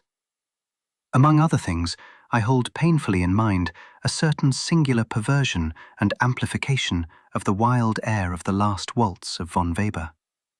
From the paintings over which his elaborate fancy brooded, and which grew, touch by touch, into vaguenesses at which I shuddered the more thrillingly, because I shuddered knowing not why, from these paintings, vivid as their images now are before me, I would in vain endeavour to adduce more than a small portion which should lie within the compass of merely written words. By the utter simplicity, by the nakedness of his designs, he arrested and overawed attention. If ever mortal painted an idea, that mortal was Roderick Usher. For me at least, in the circumstances then surrounding me, there arose out of the pure abstractions which the hypochondriac contrived to throw upon his canvas an intensity of intolerable awe, no shadow of which felt I ever yet in the contemplation of the certainly glowing, yet too concrete reveries of Fuseli. One of the phantasmagoric conceptions of my friend, partaking not so rigidly of the spirit of abstraction, may be shadowed forth, although feebly, in words. A small picture presented the interior of an immensely long and rectangular vault or tunnel, with low walls, smooth, white, and without interruption or device. Certain accessory points of the design served well to convey the idea that this excavation lay at an exceeding depth below the surface of the earth. No outlet was observed in any portion of its vast extent, and no torch or other artificial source of light was discernible. Yet a flood of intense rays rolled throughout, and bathed the whole in a ghastly and inappropriate splendor. I have just spoken of that morbid condition of the auditory nerve which rendered all music intolerable to the sufferer, with the exception of certain effects of stringed instruments. It was, perhaps, the narrow limits to which he thus confined himself upon the guitar which gave birth, in great measure, to the fantastic character of his performances. But the fervid facility of his impromptus could not be so accounted for. They must have been, and were, in the notes, as well as in the words of his wild fantasias, for he not unfrequently accompanied himself with rhymed verbal improvisations, the result of that intense mental collectedness and concentration to which I have previously alluded as observable only in particular moments of the highest artificial excitement. The words of one of these rhapsodies I have easily remembered. I was, perhaps, the more forcibly impressed with it as he gave it, because, in the under or mystic current of its meaning, I fancied that I perceived, and for the first time, a full consciousness on the part of Usher of the tottering of his lofty reason upon her throne. The verses, which were entitled "The Haunted Palace," ran very nearly, if not accurately, thus. First, in the greenest of our valleys, by good angels tenanted, once a fair and stately palace, radiant palace, reared its head. In the monarch thought's dominion, it stood there. Never seraph spread a pinion over fabric half so fair. Second, banners yellow, glorious, golden, on its roof did float and flow. This, all this, was in the olden time long ago. And every gentle air that dallied, in that sweet day, along the ramparts plumed and pallid, a winged odour went away. Third, wanderers in that happy valley through two luminous windows saw spirits moving musically to a lute's well-tuned law, round about a throne where sitting Porphyrogene, in state his glory well befitting, the ruler of the realm was seen. Fourth, and all with pearl and ruby glowing was the fair palace door, through which came flowing, flowing, flowing, and sparkling evermore, a troop of echoes whose sweet duty was but to sing, in voices of surpassing beauty, the wit and wisdom of their king. Fifth, but evil things, in robes of sorrow, assailed the monarch's high estate. Ah, let us mourn, for never morrow shall dawn upon him desolate. And round about his home, the glory that blushed and bloomed is but a dim remembered story of the old time entombed. 6. And travellers now within that valley, through the red-litten windows, see vast forms that move fantastically to a discordant melody, while, like a rapid, ghastly river, through the pale door, a hideous throng rush out forever, and laugh, but smile no more. I well remember that suggestions arising from this ballad led us into a train of thought wherein there became manifest an opinion of Usher's, which I mention not so much on account of its novelty, for other men have thought thus, as on account of the pertinacity with which he maintained it. This opinion, in its general form, was that of the sentience of all vegetable things. But, in his disordered fancy, the idea had assumed a more daring character and trespassed, under certain conditions, upon the kingdom of inorganization. I lack words to express the full extent or the earnest abandon of his persuasion. The belief, however, was connected, as I have previously hinted, with the grey stones of the home of his forefathers, The conditions of the sentience had been here, he imagined, fulfilled in the method of collocation of these stones, in the order of their arrangement, as well as in that of the many fungi which overspread them, and of the decayed trees which stood around, above all, in the long, undisturbed endurance of this arrangement, and in its reduplication in the still waters of the Tarn.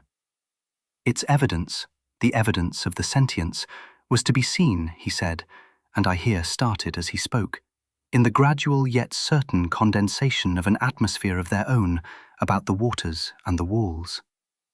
The result was discoverable, he added, in that silent yet importunate and terrible influence which for centuries had moulded the destinies of his family, and which made him, what I now saw him, what he was.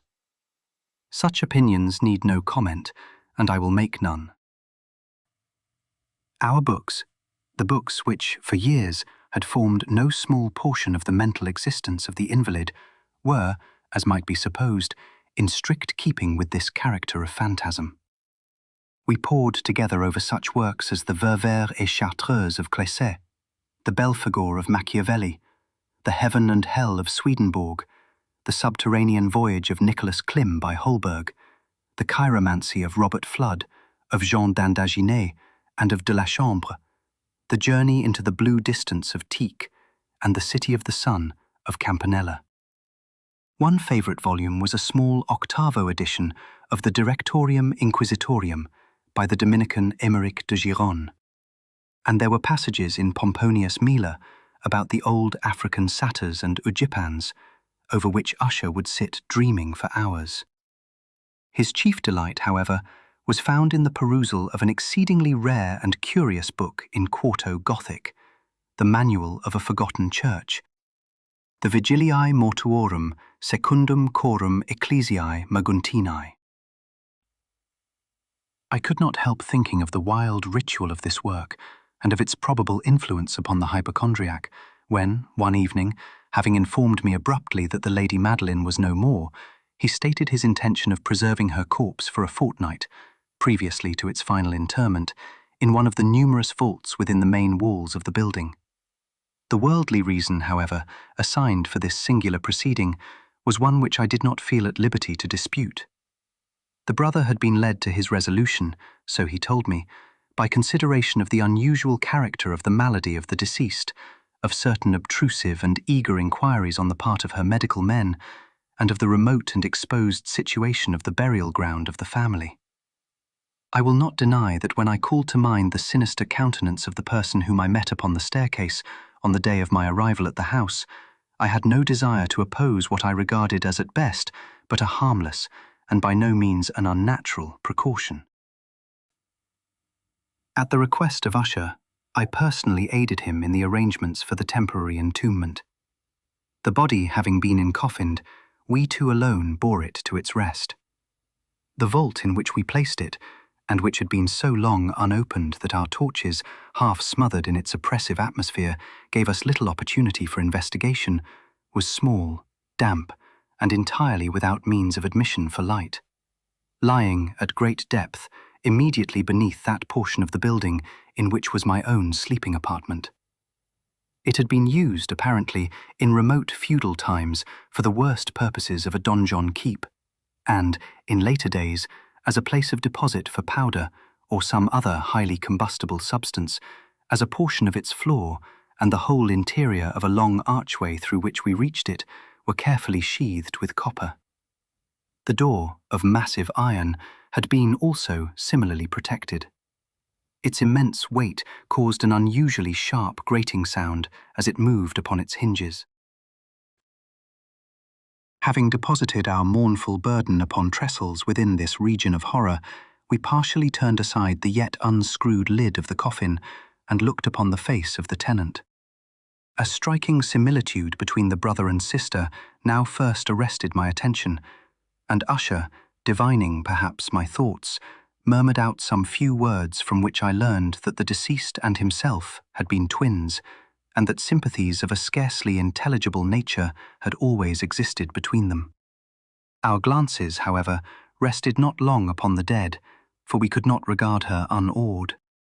The disease which had thus entombed the lady in the maturity of youth had left, as usual in all maladies of a strictly cataleptical character, the mockery of a faint blush upon the bosom and the face, and that suspiciously lingering smile upon the lip which is so terrible in death. We replaced and screwed down the lid, and having secured the door of iron, made our way, with toil, into the scarcely less gloomy apartments of the upper portion of the house. And now, some days of bitter grief having elapsed, an observable change came over the features of the mental disorder of my friend. His ordinary manner had vanished, his ordinary occupations were neglected or forgotten. He roamed from chamber to chamber with hurried, unequal, and objectless step. The pallor of his countenance had assumed, if possible, a more ghastly hue, but the luminousness of his eye had utterly gone out. The once occasional huskiness of his tone was heard no more, and a tremulous quaver, as if of extreme terror, habitually characterized his utterance. There were times, indeed, when I thought his unceasingly agitated mind was laboring with some oppressive secret, to divulge which he struggled for the necessary courage. At times, again, I was obliged to resolve all into the mere inexplicable vagaries of madness, for I beheld him gazing upon vacancy for long hours in an attitude of the profoundest attention, as if listening to some imaginary sound. It was no wonder that his condition terrified, that it infected me. I felt creeping upon me, by slow yet certain degrees, the wild influences of his own fantastic yet impressive superstitions. It was, especially, upon retiring to bed late in the night of the 7th or 8th day after the placing of the Lady Madeline within the donjon, that I experienced the full power of such feelings. Sleep came not near my couch, while the hours waned and waned away. I struggled to reason off the nervousness which had dominion over me. I endeavoured to believe that much, if not all of what I felt, was due to the bewildering influence of the gloomy furniture of the room, of the dark and tattered draperies, which, tortured into motion by the breath of a rising tempest, swayed fitfully to and fro upon the walls and rustled uneasily about the decorations of the bed. But my efforts were fruitless. An irrepressible tremor gradually pervaded my frame, and at length there sat upon my very heart an incubus of utterly causeless alarm. Shaking this off with a gasp and a struggle, I uplifted myself upon the pillows, and peering earnestly within the intense darkness of the chamber, hearkened, I know not why, except that an instinctive spirit prompted me, to certain low and indefinite sounds which came, through the pauses of the storm, at long intervals, I knew not whence. Overpowered by an intense sentiment of horror, unaccountable yet unendurable, I threw on my clothes with haste, for I felt that I should sleep no more during the night, and endeavoured to arouse myself from the pitiable condition into which I had fallen by pacing rapidly to and fro through the apartment. I had taken but few turns in this manner when a light step on an adjoining staircase arrested my attention. I presently recognized it as that of Usher. In an instant afterward, he rapped, with a gentle touch, at my door and entered, bearing a lamp. His countenance was, as usual, cadaverously wan, but moreover, there was a species of mad hilarity in his eyes, an evidently restrained hysteria in his whole demeanour. His air appalled me, but anything was preferable to the solitude which I had so long endured, and I even welcomed his presence as a relief. "And you have not seen it?" he said abruptly, after having stared about him for some moments in silence. "You have not then seen it, but stay, you shall." Thus speaking, and having carefully shaded his lamp, he hurried to one of the casements and threw it freely open to the storm. The impetuous fury of the entering gust nearly lifted us from our feet. It was, indeed, a tempestuous yet sternly beautiful night, and one wildly singular in its terror and its beauty. A whirlwind had apparently collected its force in our vicinity, for there were frequent and violent alterations in the direction of the wind, and the exceeding density of the clouds, which hung so low as to press upon the turrets of the house, did not prevent our perceiving the lifelike velocity with which they flew careering from all points against each other, without passing away into the distance. I say that even their exceeding density did not prevent our perceiving this, yet we had no glimpse of the moon or stars, nor was there any flashing forth of the lightning. But the undersurfaces of the huge masses of agitated vapour, as well as all terrestrial objects immediately around us, were glowing in the unnatural light of a faintly luminous and distinctly visible gaseous exhalation which hung about and enshrouded the mansion. "You must not, you shall not behold this," said I shudderingly to Usher, as I led him, with a gentle violence, from the window to a seat. "These appearances which bewilder you are merely electrical phenomena not uncommon, or it may be that they have their ghastly origin in the rank miasma of the tarn. Let us close this casement.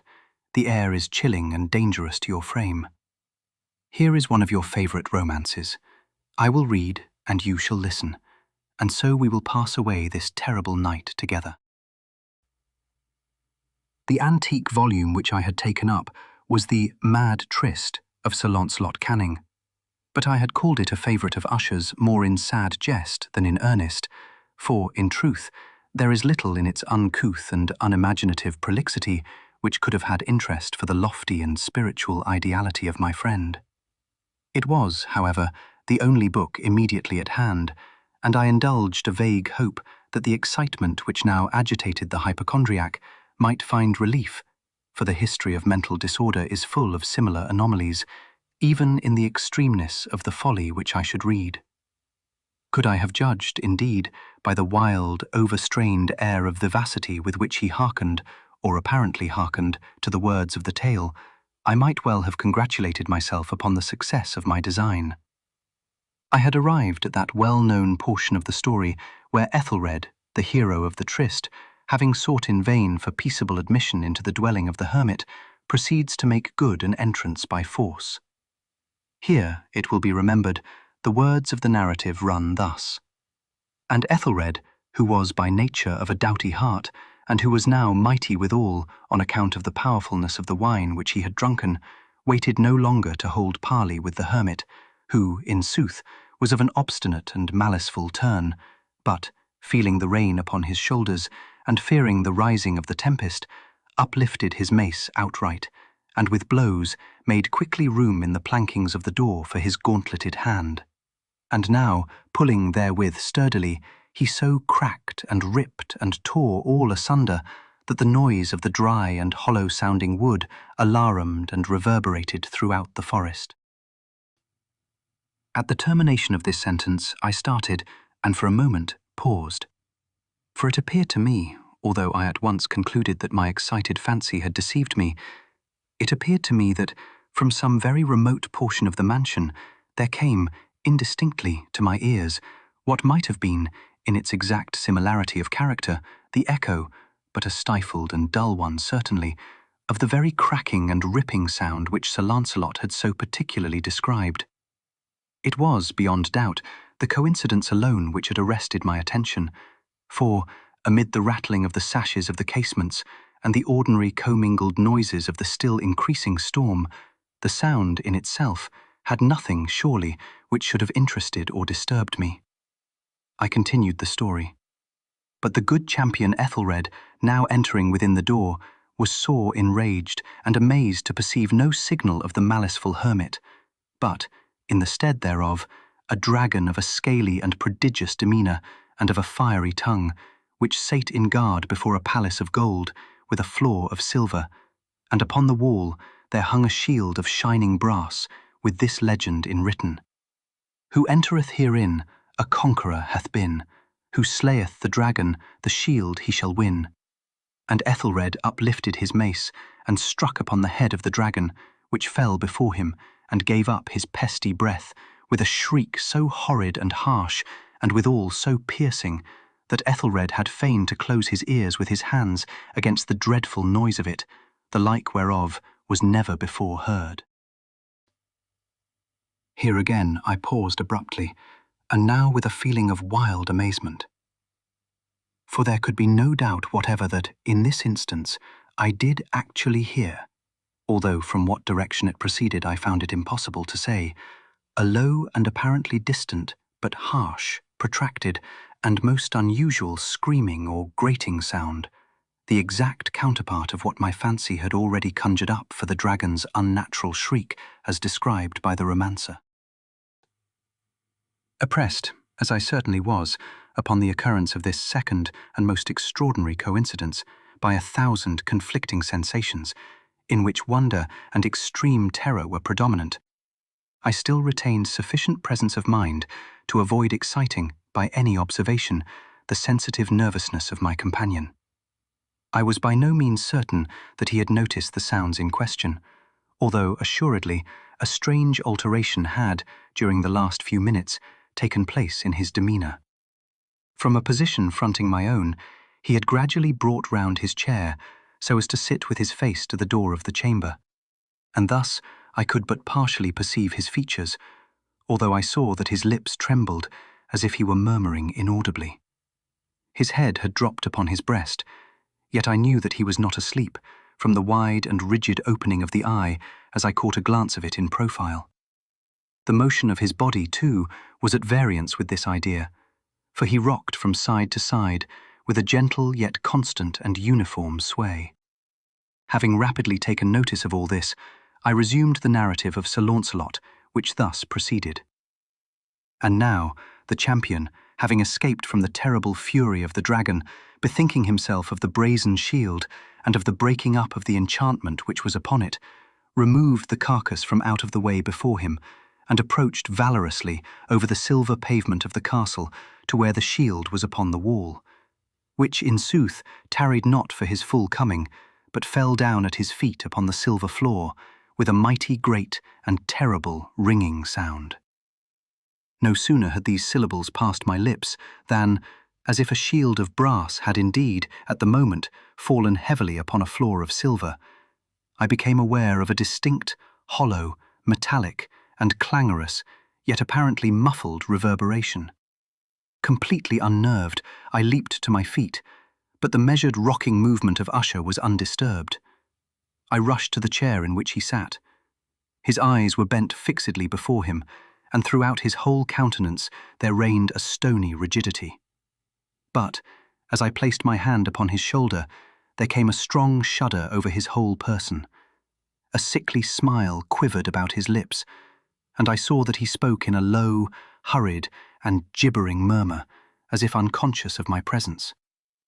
Bending closely over him, I at length drank in the hideous import of his words. Not hear it? Yes, I hear it, and have heard it. Long, long, long, many minutes, many hours, many days have I heard it, yet I dared not, oh, pity me, miserable wretch that I am. I dared not speak. We have put her living in the tomb. Said I not that my senses were acute? I now tell you that I heard her first feeble movements in the hollow coffin. I heard them many, many days ago, yet I dared not speak. And now, tonight, Ethelred, the breaking of the hermit's door, and the death cry of the dragon, and the clangor of the shield, say, rather, the rending of her coffin, and the grating of the iron hinges of her prison, and her struggles within the coppered archway of the vault. Oh, whither shall I fly? Will she not be here anon? Is she not hurrying to upbraid me for my haste? Have I not heard her footstep on the stair? Do I not distinguish that heavy and horrible beating of her heart? Madman! Here he sprang furiously to his feet and shrieked out his syllables as if in the effort he were giving up his soul. Madman! I tell you that she now stands without the door. As if in the superhuman energy of his utterance there had been found the potency of a spell, the huge antique panels to which the speaker pointed threw slowly back upon the instant their ponderous and ebony jaws. It was the work of the rushing gust, but then without those doors there did stand the lofty and enshrouded figure of the Lady Madeline of Usher. There was blood upon her white robes, and the evidence of some bitter struggle upon every portion of her emaciated frame. For a moment she remained trembling and reeling to and fro upon the threshold, then, with a low, moaning cry, fell heavily inward upon the person of her brother, and in her violent and now final death agonies bore him to the floor a corpse and a victim to the terrors he had anticipated. From that chamber and from that mansion I fled aghast. The storm was still abroad in all its wrath as I found myself crossing the old causeway. Suddenly there shot along the path a wild light, and I turned to see whence a gleam so unusual could have issued, for the vast house and its shadows were alone behind me. The radiance was that of the full, setting and blood-red moon, which now shone vividly through that once barely discernible fissure of which I have before spoken as extending from the roof of the building in a zigzag direction to the base. While I gazed, this fissure rapidly widened.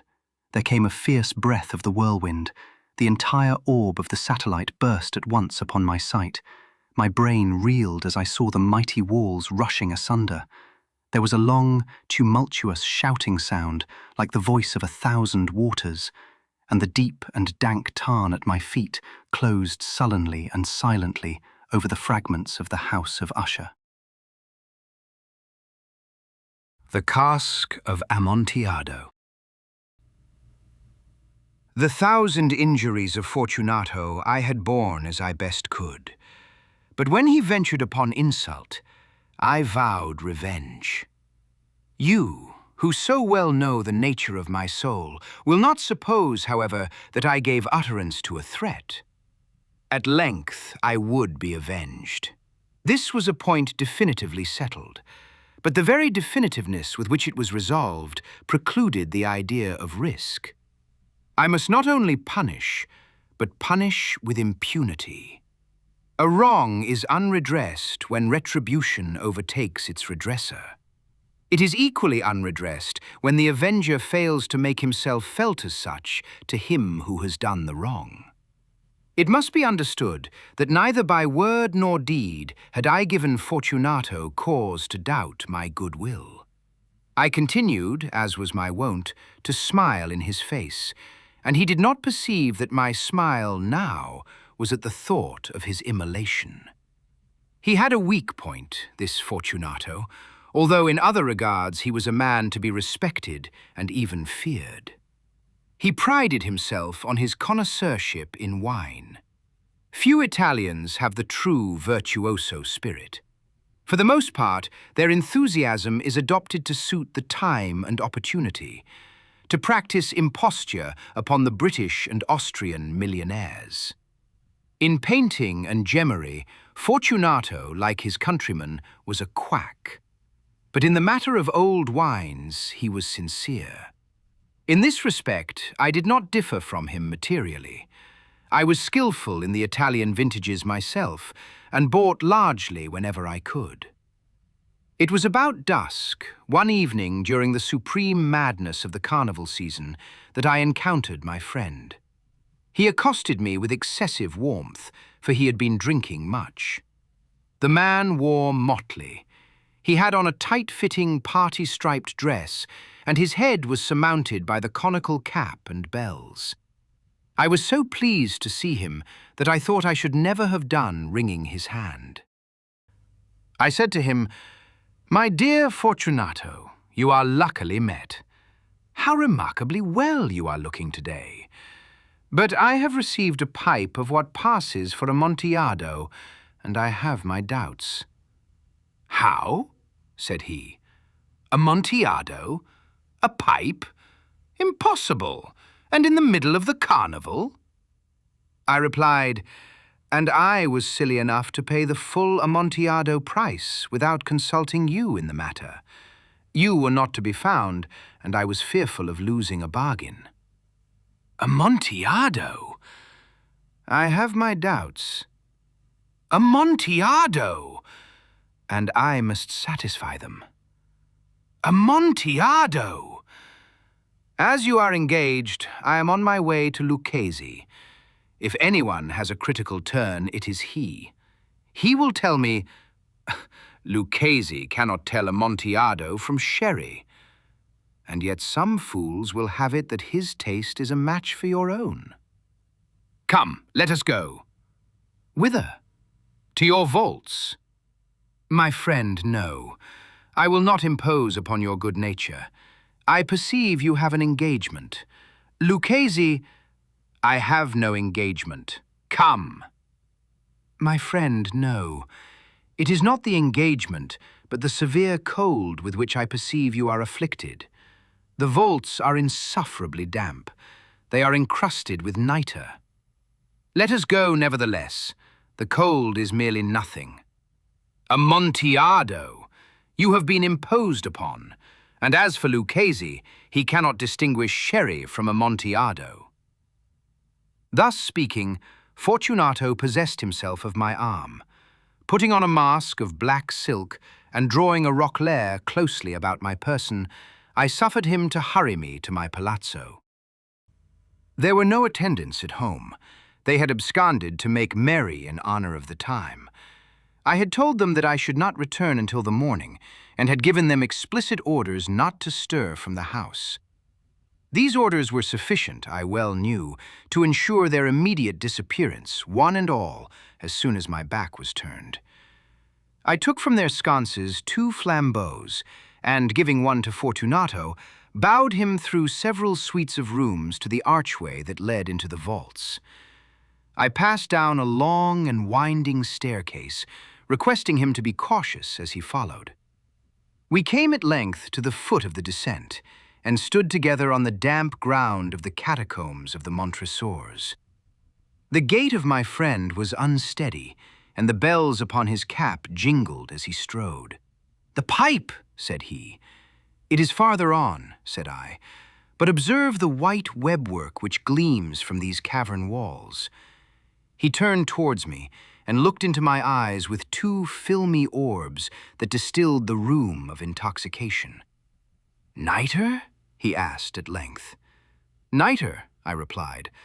"How long have you had that cough?"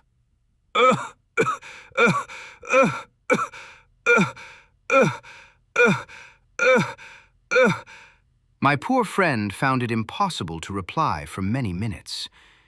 "It is nothing," he said at last. "Come," I said with decision. "We will go back. Your health is precious. You are rich, respected, admired, beloved. You are happy, as once I was. You are a man to be missed. For me, it is no matter. We will go back. You will be ill, and I cannot be responsible. Besides, there is Lucchese." "Enough," he said. "The cough is a mere nothing. It will not kill me.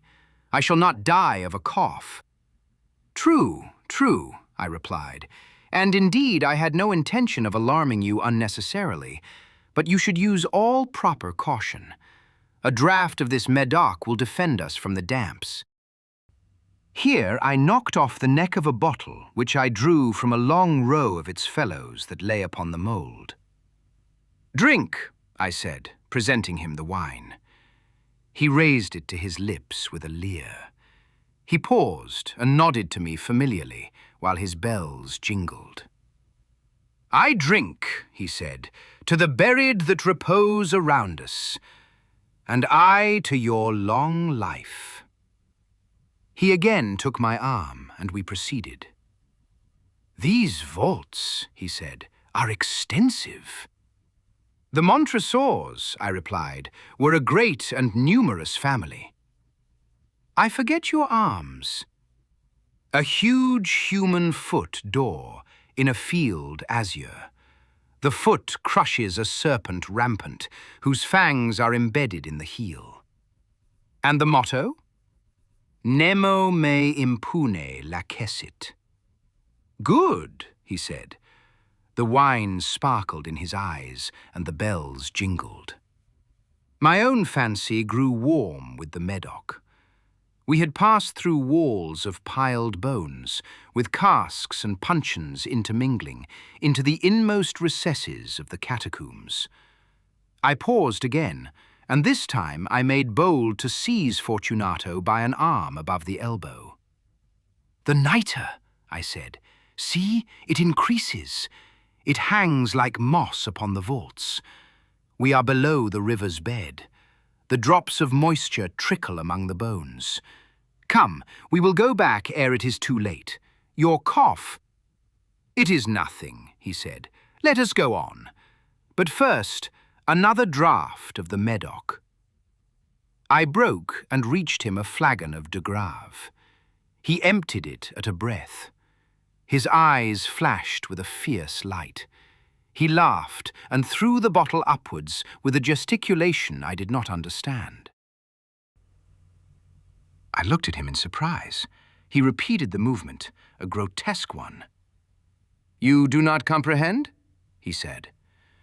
"Not I," I replied. "Then you are not of the Brotherhood." "How?" "You are not of the Masons." "Yes, yes," I said. "Yes, yes. You? Impossible. A Mason?" "A Mason," I replied. "A sign," he said. "It is this," I answered, producing a trowel from beneath the folds of my roquelaire. "You jest," he exclaimed, recoiling a few paces. "But let us proceed to the Amontillado." "Be it so," I said, replacing the tool beneath the cloak, and again offering him my arm. He leaned upon it heavily. We continued our route in search of the Amontillado. We passed through a range of low arches, descended, passed on, and descending again, arrived at a deep crypt in which the foulness of the air caused our flambeaux rather to glow than flame. At the most remote end of the crypt, there appeared another less spacious. Its walls had been lined with human remains, piled to the vault overhead, in the fashion of the great catacombs of Paris. 3 sides of this interior crypt were still ornamented in this manner. From the 4th, the bones had been thrown down and lay promiscuously upon the earth, forming at one point a mound of some size. Within the wall thus exposed by the displacing of the bones, we perceived a still interior recess, in depth about 4 feet, in width 3, in height 6 or 7. It seemed to have been constructed for no especial use in itself, but formed merely the interval between 2 of the colossal supports of the roof of the catacombs, and was backed by one of their circumscribing walls of solid granite. It was in vain that Fortunato, uplifting his dull torch, endeavored to pry into the depths of the recess. Its termination the feeble light did not enable us to see. "Proceed," I said. "Herein is the Amontillado." "As for Lucchesi, he is an ignoramus," interrupted my friend, as he stepped unsteadily forward, while I followed immediately at his heels. In an instant he had reached the extremity of the niche, and finding his progress arrested by the rock, stood stupidly bewildered. A moment more, and I had fettered him to the granite. In its surface were 2 iron staples, distant from each other about 2 feet horizontally. From one of these depended a short chain, from the other a padlock. Throwing the links about his waist, it was but the work of a few seconds to secure it. He was too much astounded to resist. Withdrawing the key, I stepped back from the recess. "Pass your hand," I said, "over the wall. You cannot help feeling the nitre. Indeed, it is very damp. Once more, let me implore you to return. No? Then I must positively leave you. But I must first render you all the little attentions in my power." "The Amontillado!" ejaculated my friend, not yet recovered from his astonishment. "True," I replied, "the Amontillado." As I said these words, I busied myself among the pile of bones of which I have before spoken. Throwing them aside, I soon uncovered a quantity of building stone and mortar. With these materials, and with the aid of my trowel, I began vigorously to wall up the entrance of the niche. I had scarcely laid the first tier of my masonry when I discovered that the intoxication of Fortunato had, in a great measure, worn off.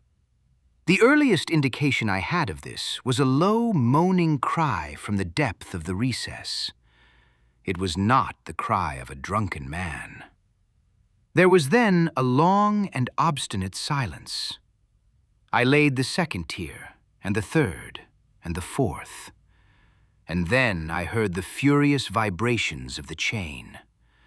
The noise lasted for several minutes, during which, that I might hearken to it with the more satisfaction, I ceased my labors and sat down upon the bones. When at last the clanking subsided, I resumed the trowel and finished without interruption the 5th, the 6th, and the 7th tier. The wall was now nearly upon a level with my breast.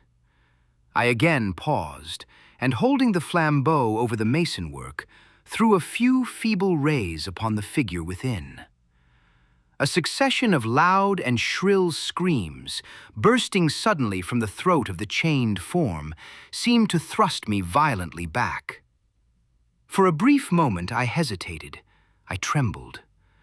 Unsheathing my rapier, I began to grope with it about the recess, but the thought of an instant reassured me. I placed my hand upon the solid fabric of the catacombs and felt satisfied. I reapproached the wall. I replied to the yells of him who clamored. I re-echoed. I aided. I surpassed them in volume and in strength. I did this, and the clamorer grew still. It was now midnight, and my task was drawing to a close. I had completed the 8th, the 9th, and the 10th tier. I had finished a portion of the last and the 11th. There remained but a single stone to be fitted and plastered in. I struggled with its weight. I placed it partially in its destined position. But now there came from out the niche a low laugh that erected the hairs upon my head. It was succeeded by a sad voice, which I had difficulty in recognizing as that of the noble Fortunato. The voice said, "A very good joke indeed. An excellent jest. We will have many a rich laugh about it at the palazzo. Over our wine." "The Amontillado," I said. "Yes, the Amontillado. But is it not getting late? Will not they be awaiting us at the palazzo, the Lady Fortunato and the rest? Let us be gone." "Yes," I said. "Let us be gone." "For the love of God, Montressor!" "Yes," I said. "For the love of God." But to these words I hearkened in vain for a reply. I grew impatient. I called aloud, "Fortunato!" No answer. I called again, "Fortunato!" No answer still. I thrust a torch through the remaining aperture and let it fall within. There came forth in return only a jingling of the bells. My heart grew sick on account of the dampness of the catacombs. I hastened to make an end of my labor. I forced the last stone into its position. I plastered it up. Against the new masonry, I re-erected the old rampart of bones. For the half of a century, no mortal has disturbed them.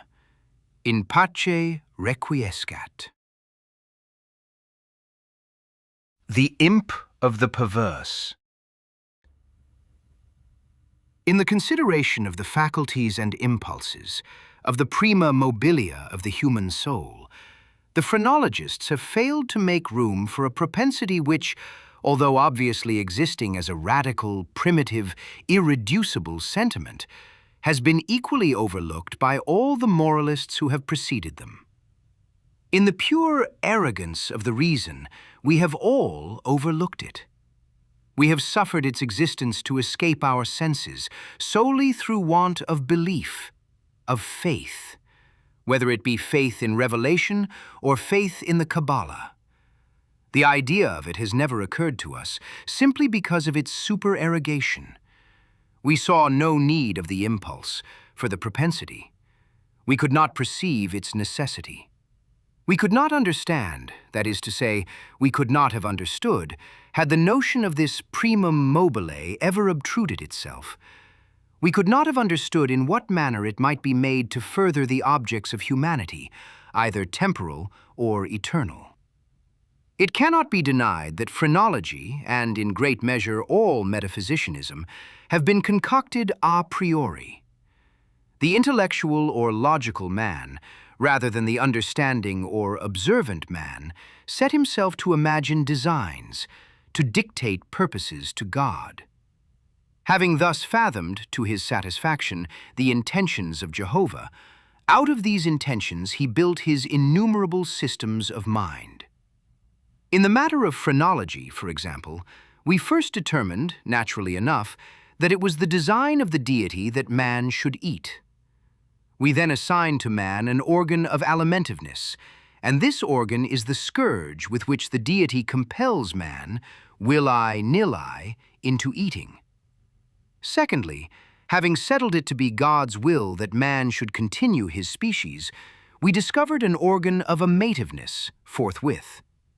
And so with combativeness, with ideality, with causality, with constructiveness. So, in short, with every organ, whether representing a propensity, a moral sentiment, or a faculty of the pure intellect. And in these arrangements of the principia of human action, the Spurzheimites, whether right or wrong, in part or upon the whole, have but followed, in principle, the footsteps of their predecessors, deducing and establishing everything from the preconceived destiny of man, and upon the ground of the objects of his Creator. It would have been wiser, it would have been safer, to classify, if classify we must, upon the basis of what man usually or occasionally did, and was always occasionally doing, rather than upon the basis of what we took it for granted the deity intended him to do. If we cannot comprehend God in his visible works, how then in his inconceivable thoughts that call the works into being? If we cannot understand him in his objective creatures, how then in his substantive moods and phases of creation? Induction a posteriori would have brought phrenology to admit, as an innate and primitive principle of human action, a paradoxical something which we may call perverseness, for want of a more characteristic term. In the sense I intend, it is in fact a mobile without motive, a motive not motivert. Through its promptings, we act without comprehensible object. Or, if this shall be understood as a contradiction in terms, we may so far modify the proposition as to say that through its promptings we act for the reason that we should not. In theory, no reason can be more unreasonable, but in fact, there is none more strong. With certain minds, under certain conditions, it becomes absolutely irresistible. I am not more certain that I breathe than that the assurance of the wrong or error of any action is often the one unconquerable force which impels us, and alone impels us, to its prosecution. Nor will this overwhelming tendency to do wrong for the wrong's sake admit of analysis or resolution into ulterior elements. It is a radical, a primitive impulse, elementary. It will be said, I am aware, that when we persist in acts because we feel we should not persist in them, our conduct is but a modification of that which ordinarily springs from the combativeness of phrenology. But a glance will show the fallacy of this idea. The phrenological combativeness has for its essence the necessity of self-defense. It is our safeguard against injury. Its principle regards our well-being, and thus the desire to be well is excited simultaneously with its development. It follows that the desire to be well must be excited simultaneously with any principle which shall be merely a modification of combativeness, but in the case of that something which I term perverseness, the desire to be well is not only not aroused, but a strongly antagonistical sentiment exists. An appeal to one's own heart is, after all, the best reply to the sophistry just noticed. No one who trustingly consults and thoroughly questions his own soul will be disposed to deny the entire radicalness of the propensity in question. It is not more incomprehensible than distinctive.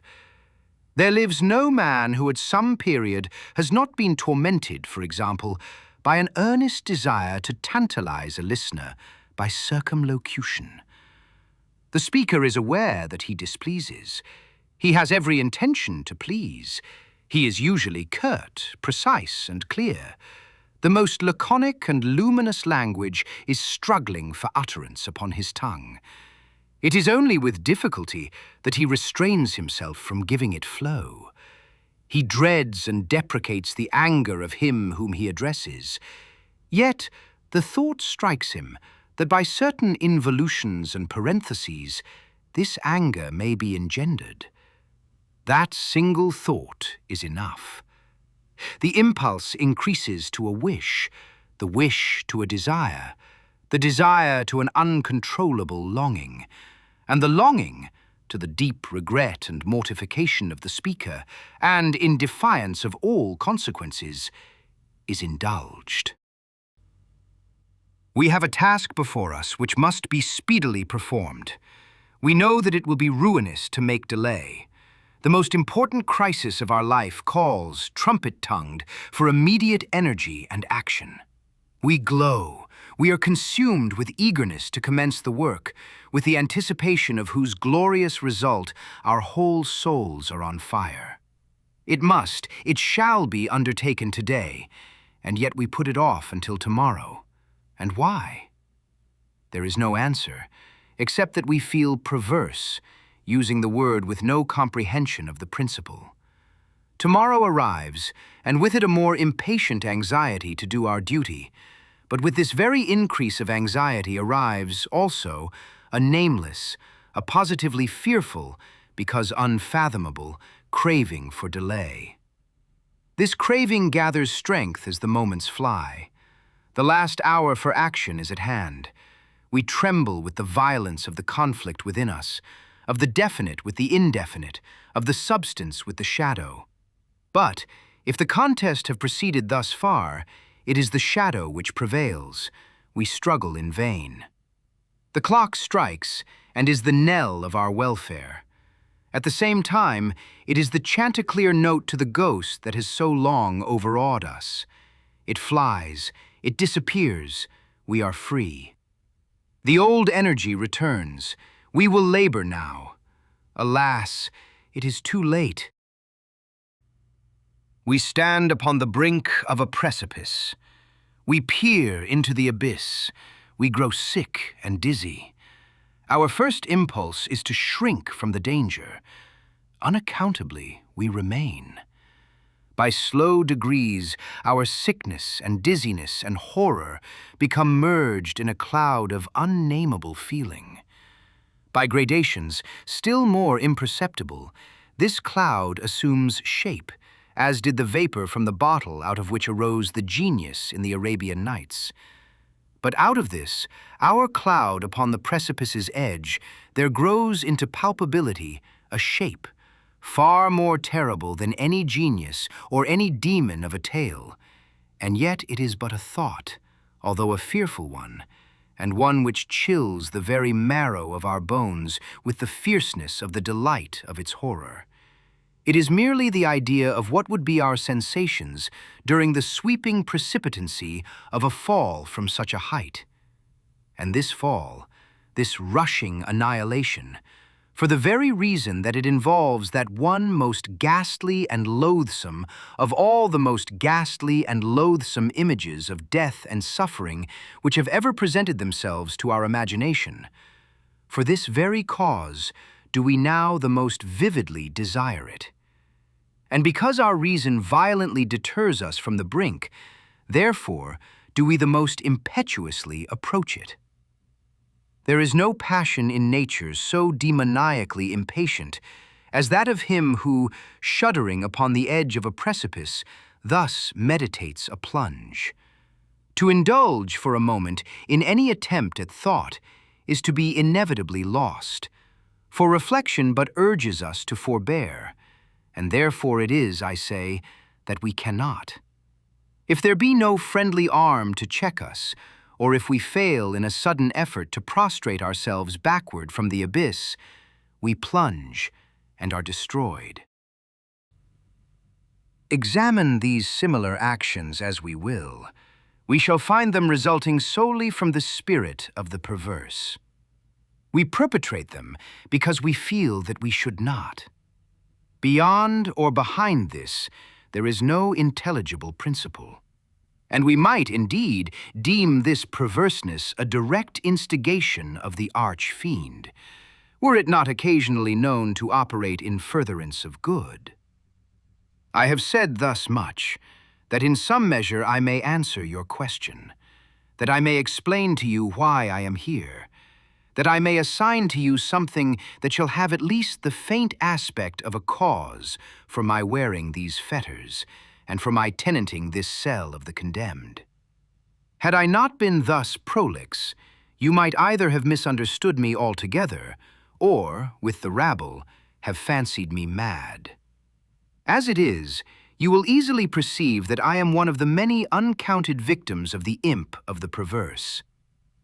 It is impossible that any deed could have been wrought with a more thorough deliberation. For weeks, for months, I pondered upon the means of the murder. I rejected 1,000 schemes because their accomplishment involved a chance of detection. At length, in reading some French memoirs, I found an account of a nearly fatal illness that occurred to Madame Pilau through the agency of a candle accidentally poisoned. The idea struck my fancy at once. I knew my victim's habit of reading in bed. I knew, too, that his apartment was narrow and ill-ventilated. But I need not vex you with impertinent details. I need not describe the easy artifices by which I substituted, in his bedroom candlestand, a wax light of my own making for the one which I there found. The next morning, he was discovered dead in his bed, and the coroner's verdict was, "Death by the visitation of God." Having inherited his estate, all went well with me for years. The idea of detection never once entered my brain. Of the remains of the fatal taper, I had myself carefully disposed. I had left no shadow of a clue by which it would be possible to convict or even to suspect me of the crime. It is inconceivable how rich a sentiment of satisfaction arose in my bosom as I reflected upon my absolute security.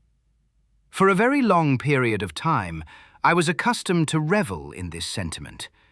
It afforded me more real delight than all the mere worldly advantages accruing from my sin.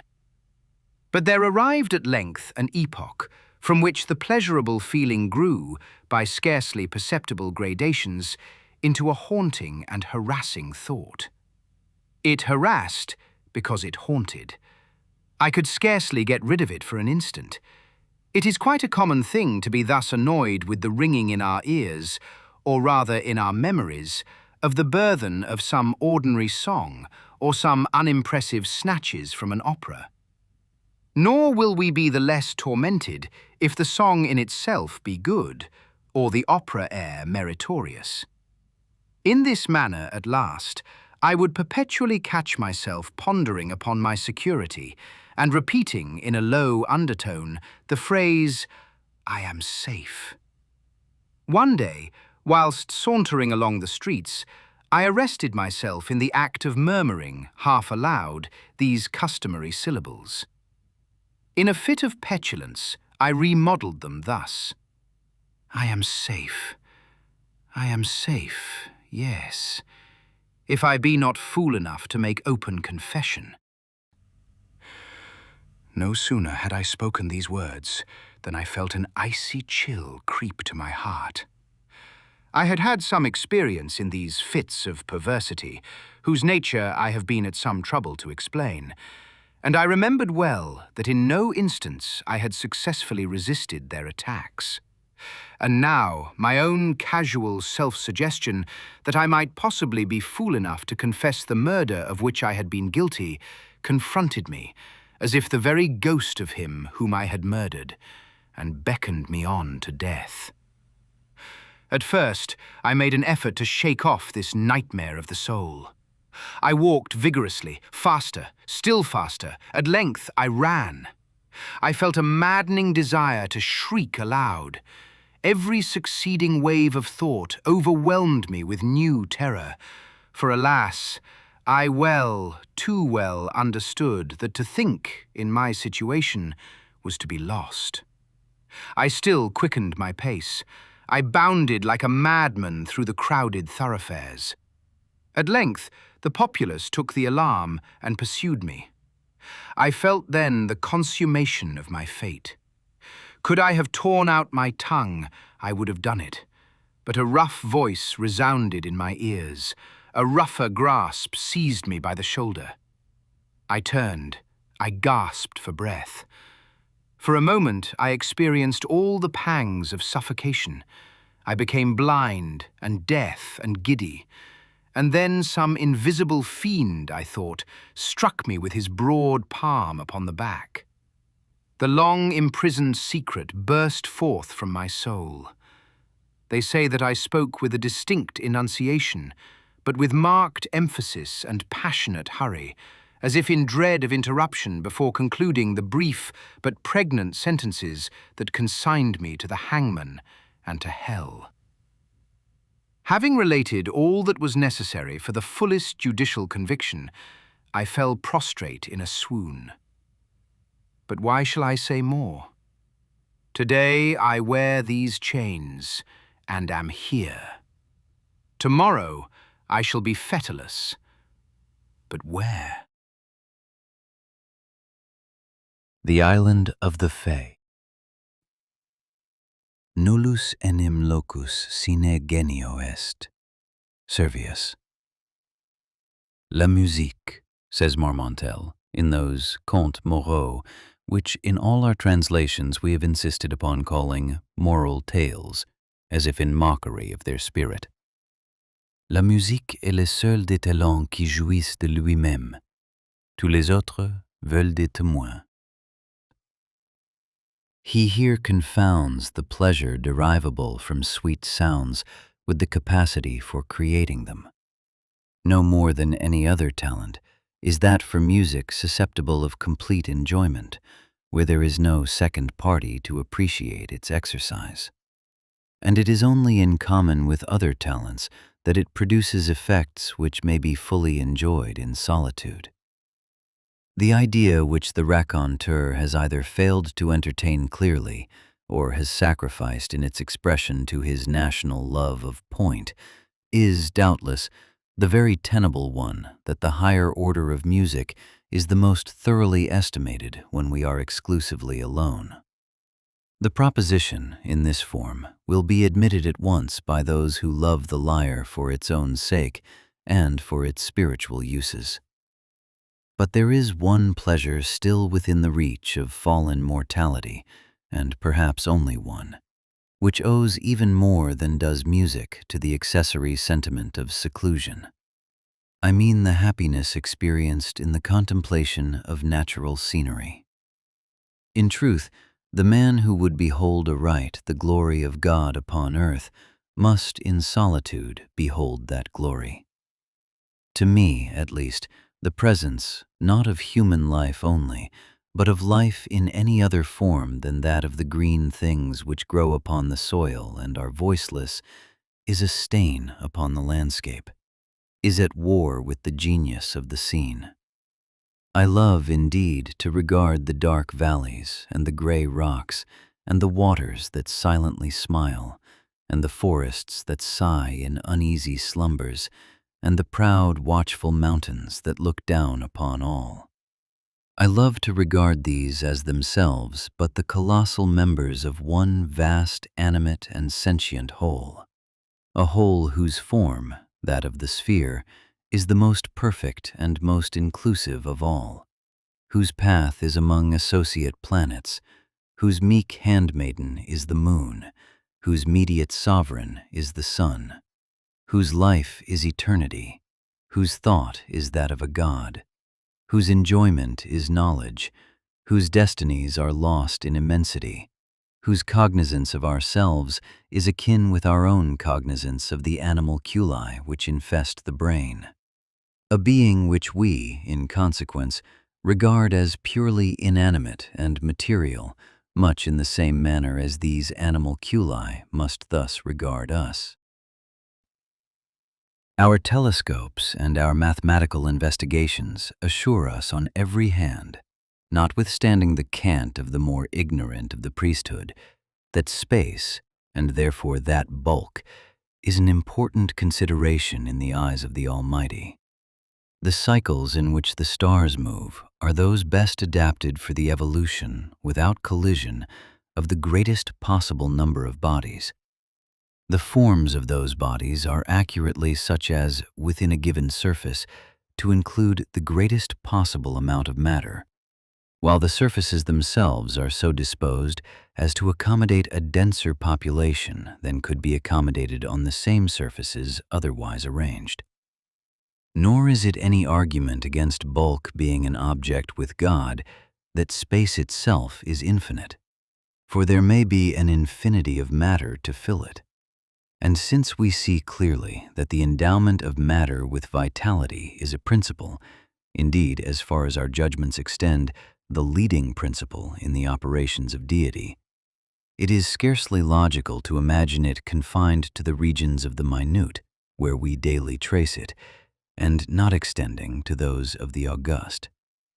As we find cycle within cycle without end, yet all revolving around one far distant center, which is the Godhead, may we not analogically suppose, in the same manner, life within life, the less within the greater, and all within the Spirit divine?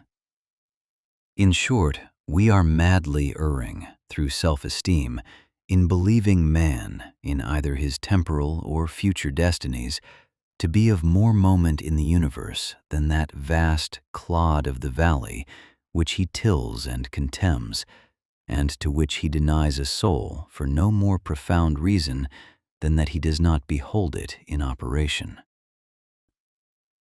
These fancies, and such as these, have always given to my meditations among the mountains and the forests, by the rivers and the ocean, a tinge of what the everyday world would not fail to term fantastic.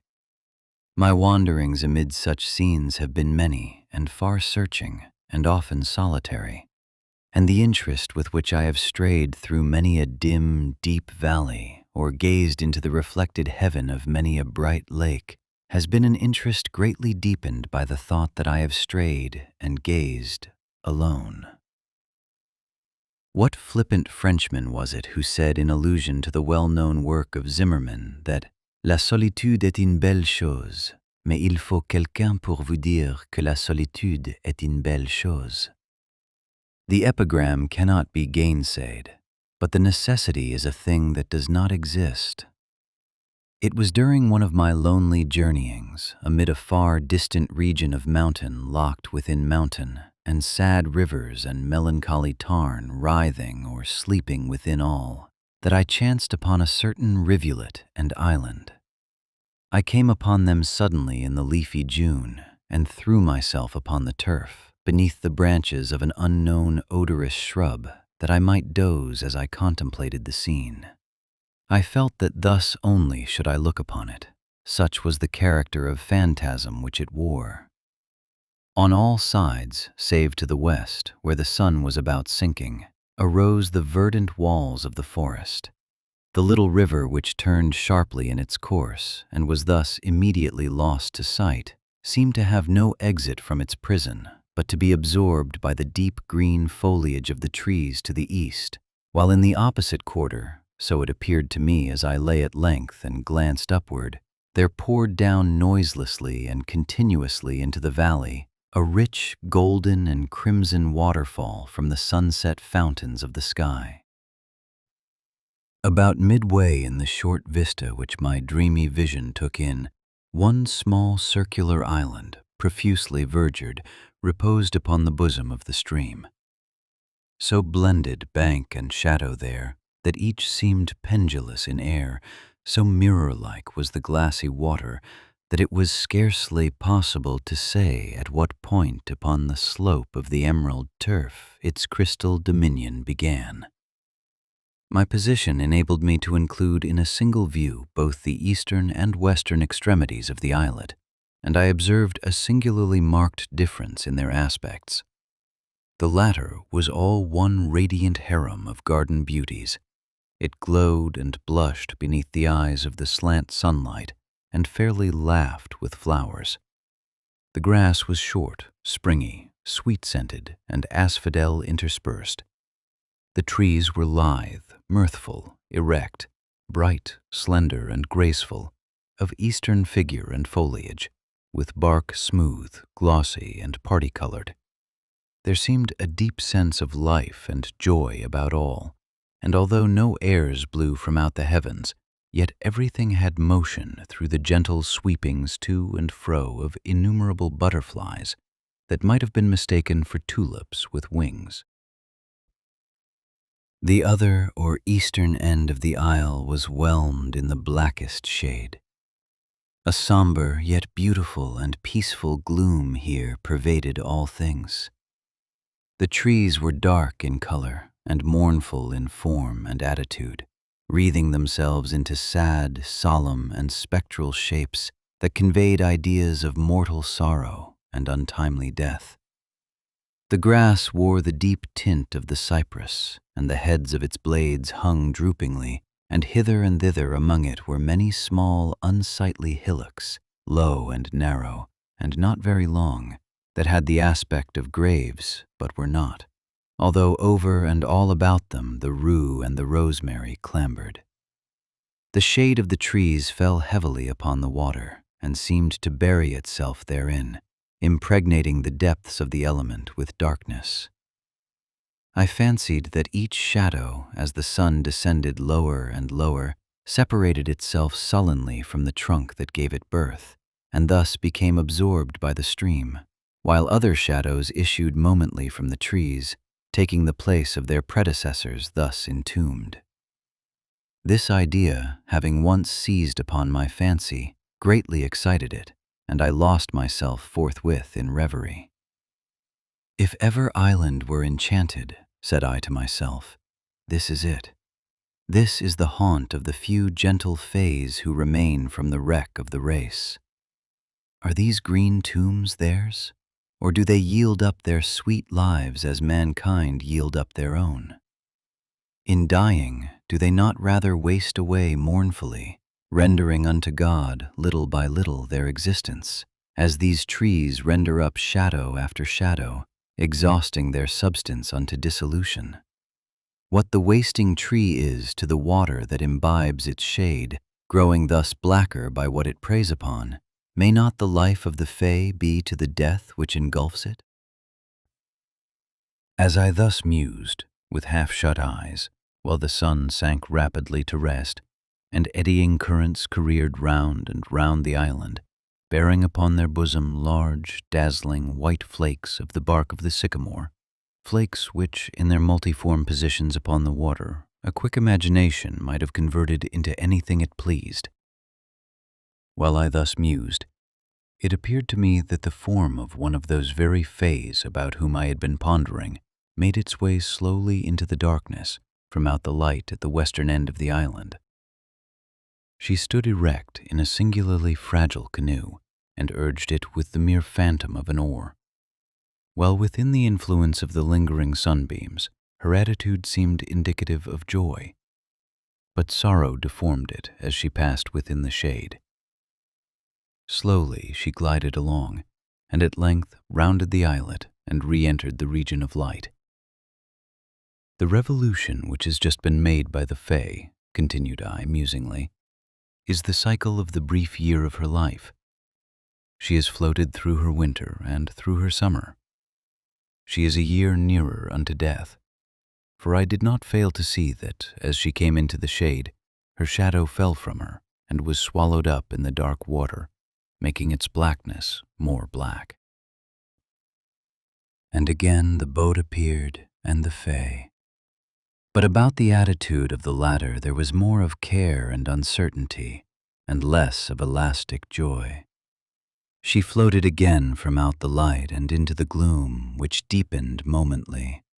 And again her shadow fell from her into the ebony water and became absorbed into its blackness. And again she made the circuit of the island, while the sun rushed down to his slumbers. And at each issuing into the light there was more sorrow about her person, while it grew feebler and far fainter and more indistinct. And at each passage into the gloom there fell from her a darker shade, which became whelmed in a shadow more black. But at length, when the sun had utterly departed, the Fay, now the mere ghost of her former self, went disconsolately with her boat into the region of the ebony flood. And that she issued thence at all I cannot say, for darkness fell over all things, and I beheld her magical figure no more. Berenice. Dicebant mihi sodales, si sepulcrum amicae visitarem, curas meas aliquar tulum forelevatas. Eben Zayat. Misery is manifold. The wretchedness of earth is multiform. Overreaching the wide horizon as the rainbow, its hues are as various as the hues of that arch, as distinct too, yet as intimately blended. Overreaching the wide horizon as the rainbow. How is it that from beauty I have derived a type of unloveliness, from the covenant of peace a simile of sorrow?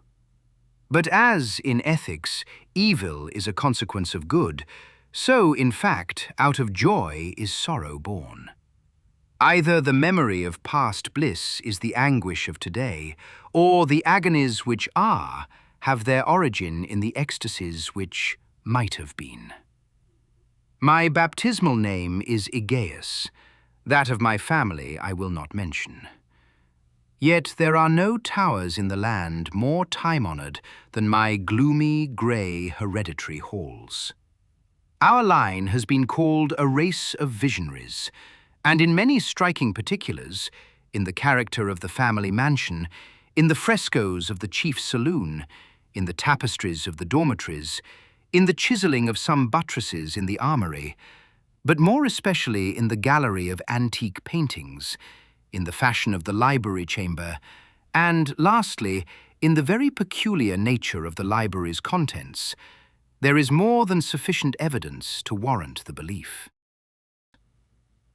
The recollections of my earliest years are connected with that chamber and with its volumes, of which latter I will say no more. Here died my mother. Herein was I born. But it is mere idleness to say that I had not lived before, that the soul has no previous existence. You deny it? Let us not argue the matter. Convinced myself, I seek not to convince.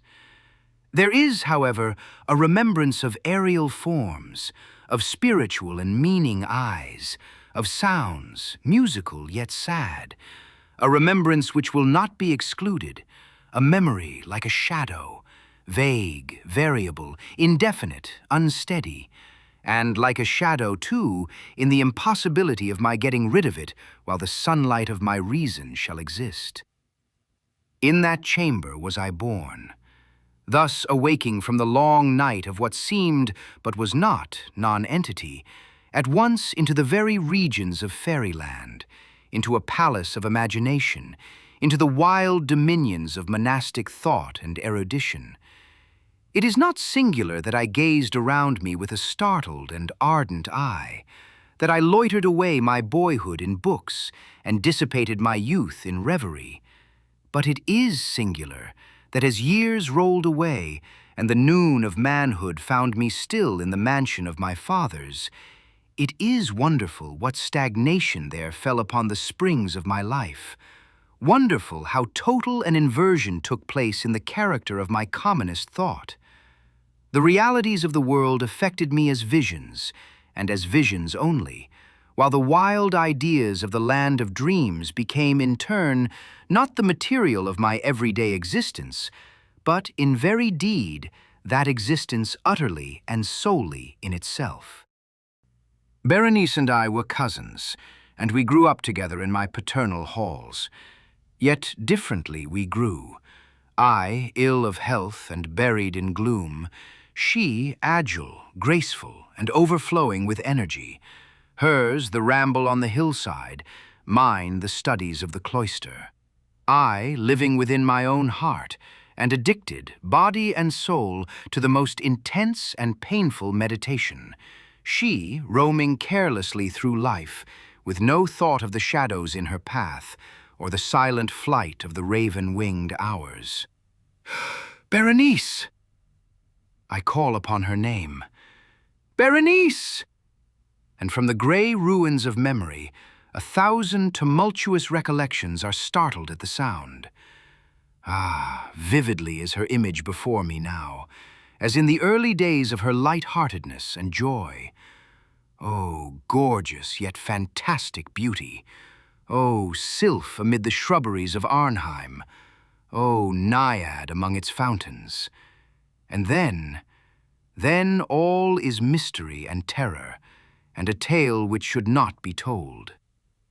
Disease, a fatal disease, fell like the simoon upon her frame, and even while I gazed upon her, the spirit of change swept over her, pervading her mind, her habits, and her character, and, in a manner the most subtle and terrible, disturbing even the identity of her person.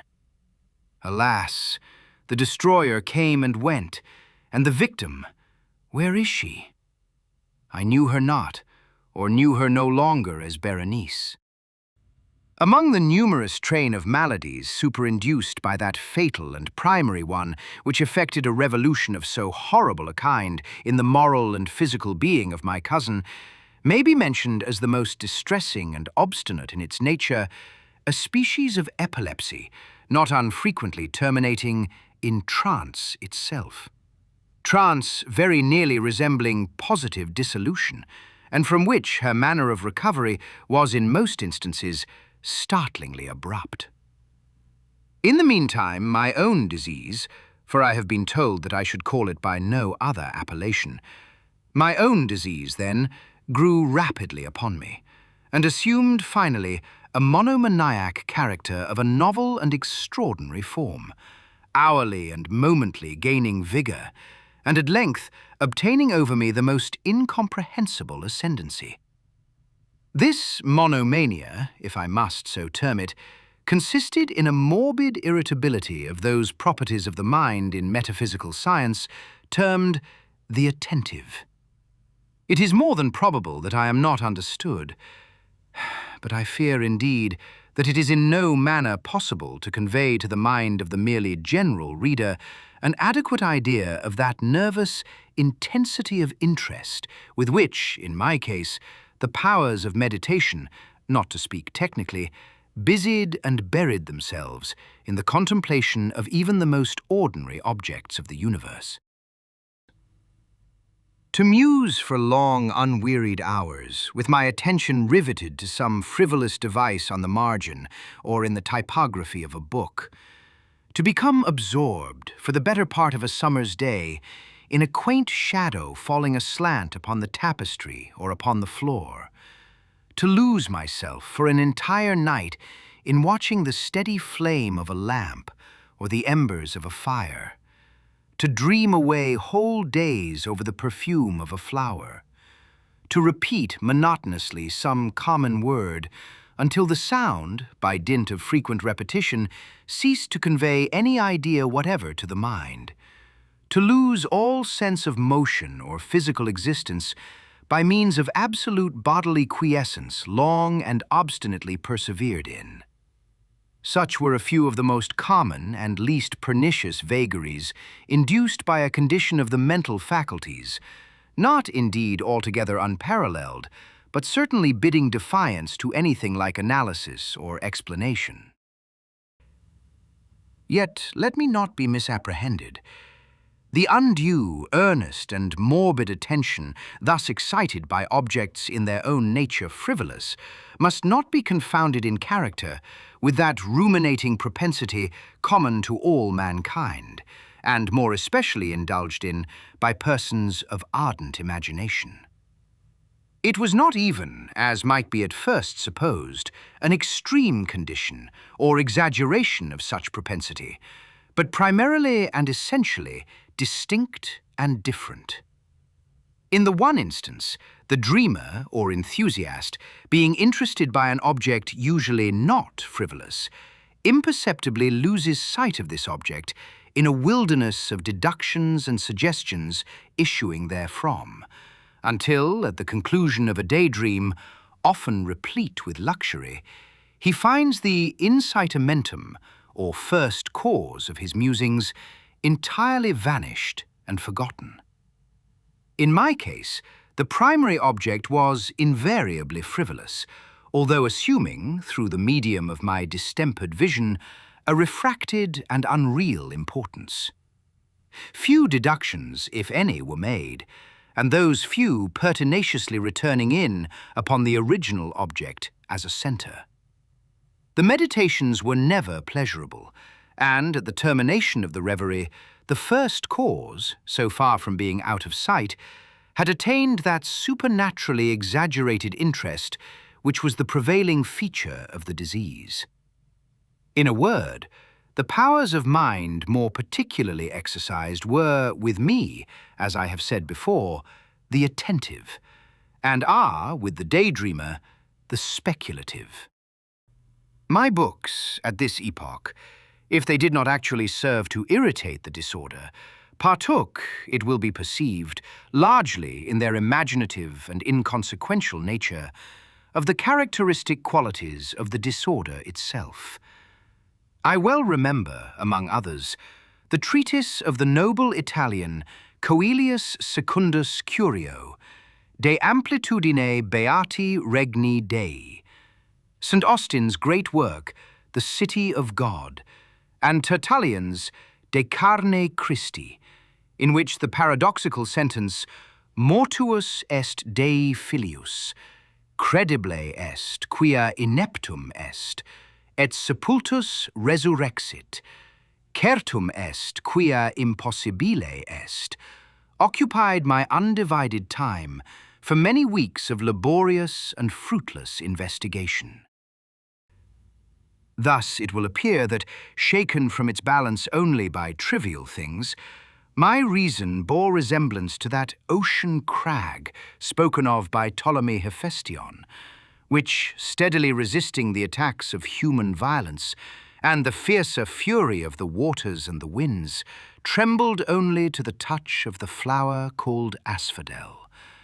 And although, to a careless thinker, it might appear a matter beyond doubt that the alteration produced by her unhappy malady in the moral condition of Berenice would afford me many objects for the exercise of that intense and abnormal meditation whose nature I have been at some trouble in explaining, yet such was not in any degree the case.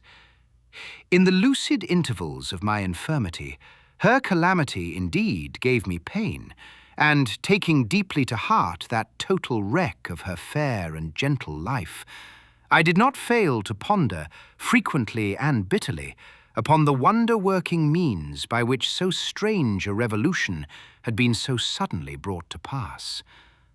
But these reflections partook not of the idiosyncrasy of my disease, and were such as would have occurred, under similar circumstances, to the ordinary mass of mankind. True to its own character, my disorder revelled in the less important but more startling changes wrought in the physical frame of Berenice, in the singular and most appalling distortion of her personal identity. During the brightest days of her unparalleled beauty, most surely I had never loved her.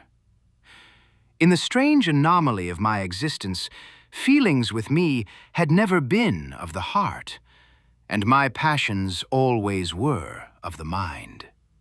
Through the grey of the early morning, among the trellised shadows of the forest at noonday, and in the silence of my library at night, she had flitted by my eyes, and I had seen her, not as the living and breathing Berenice, but as the Berenice of a dream, not as a being of the earth, earthy, but as the abstraction of such a being. Not as a thing to admire, but to analyze. Not as an object of love, but as the theme of the most abstruse, although desultory speculation. And now I shuddered in her presence, and grew pale at her approach. Yet, bitterly lamenting her fallen and desolate condition, I called to mind that she had loved me long, and, in an evil moment, I spoke to her of marriage. And at length the period of our nuptials was approaching, when, upon an afternoon in the winter of the year, one of those unseasonably warm, calm, and misty days which are the nurse of the beautiful Halcyon, I sat, as I thought, alone, in the inner apartment of the library. But, uplifting my eyes, I saw that Berenice stood before me.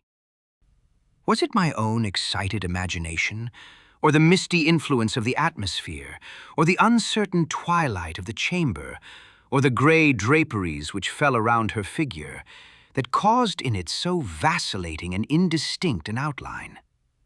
I could not tell. She spoke no word, and I, not for worlds could I have uttered a syllable. An icy chill ran through my frame. A sense of insufferable anxiety oppressed me. A consuming curiosity pervaded my soul, and sinking back upon the chair, I remained for some time breathless and motionless, with my eyes riveted upon her person. Alas, its emaciation was excessive, and not one vestige of the former being lurked in any single line of the contour. My burning glances at length fell upon the face. The forehead was high and very pale and singularly placid, and the once jetty hair fell partially over it and overshadowed the hollow temples with innumerable ringlets, now of a vivid yellow, and jarring discordantly in their fantastic character with the reigning melancholy of the countenance. The eyes were lifeless and lusterless, and seemingly pupilless, and I shrank involuntarily from their glassy stare to the contemplation of the thin and shrunken lips. They parted, and in a smile of peculiar meaning, the teeth of the changed Berenice disclosed themselves slowly to my view. Would to God that I had never beheld them, or that, having done so, I had died. The shutting of a door disturbed me, and looking up, I found that my cousin had departed from the chamber. But from the disordered chamber of my brain had not, alas, departed, and would not be driven away, the white and ghastly spectrum of the teeth. Not a speck on their surface, not a shade on their enamel, not an indenture in their edges, but what that period of her smile had sufficed to brand in upon my memory. I saw them now even more unequivocally than I beheld them then. The teeth, the teeth! They were here and there and everywhere, and visibly and palpably before me, long, narrow, and excessively white, with the pale lips writhing about them, as in the very moment of their first terrible development. Then came the full fury of my monomania, and I struggled in vain against its strange and irresistible influence. In the multiplied objects of the external world, I had no thoughts but for the teeth. For these I longed with a frenzied desire. All other matters and all different interests became absorbed in their single contemplation. They alone were present to the mental eye, and they, in their sole individuality, became the essence of my mental life. I held them in every light. I turned them in every attitude. I surveyed their characteristics. I dwelt upon their peculiarities. I pondered upon their conformation. I mused upon the alteration in their nature. I shuddered as I assigned to them in imagination a sensitive and sentient power, and even when unassisted by the lips, a capability of moral expression. Of Mademoiselle Salle it has been well said, que tous ses pas étaient des sentiments. And of Berenice, I more seriously believed que toutes ses dents étaient des idées. Des idées. Ah, here was the idiotic thought that destroyed me. Des idées. Ah, therefore it was that I coveted them so madly. I felt that their possession could alone ever restore me to peace, in giving me back to reason. And the evening closed in upon me thus. And then the darkness came, and tarried, and went. And the day again dawned, and the mists of a second night were now gathering around. And still I sat motionless in that solitary room. And still I sat buried in meditation. And still the phantasma of the teeth maintained its terrible ascendancy, as, with the most vivid, hideous distinctness, it floated about amid the changing lights and shadows of the chamber. At length there broke in upon my dreams a cry as of horror and dismay, and thereunto, after a pause, succeeded the sound of troubled voices, intermingled with many low moanings of sorrow or of pain.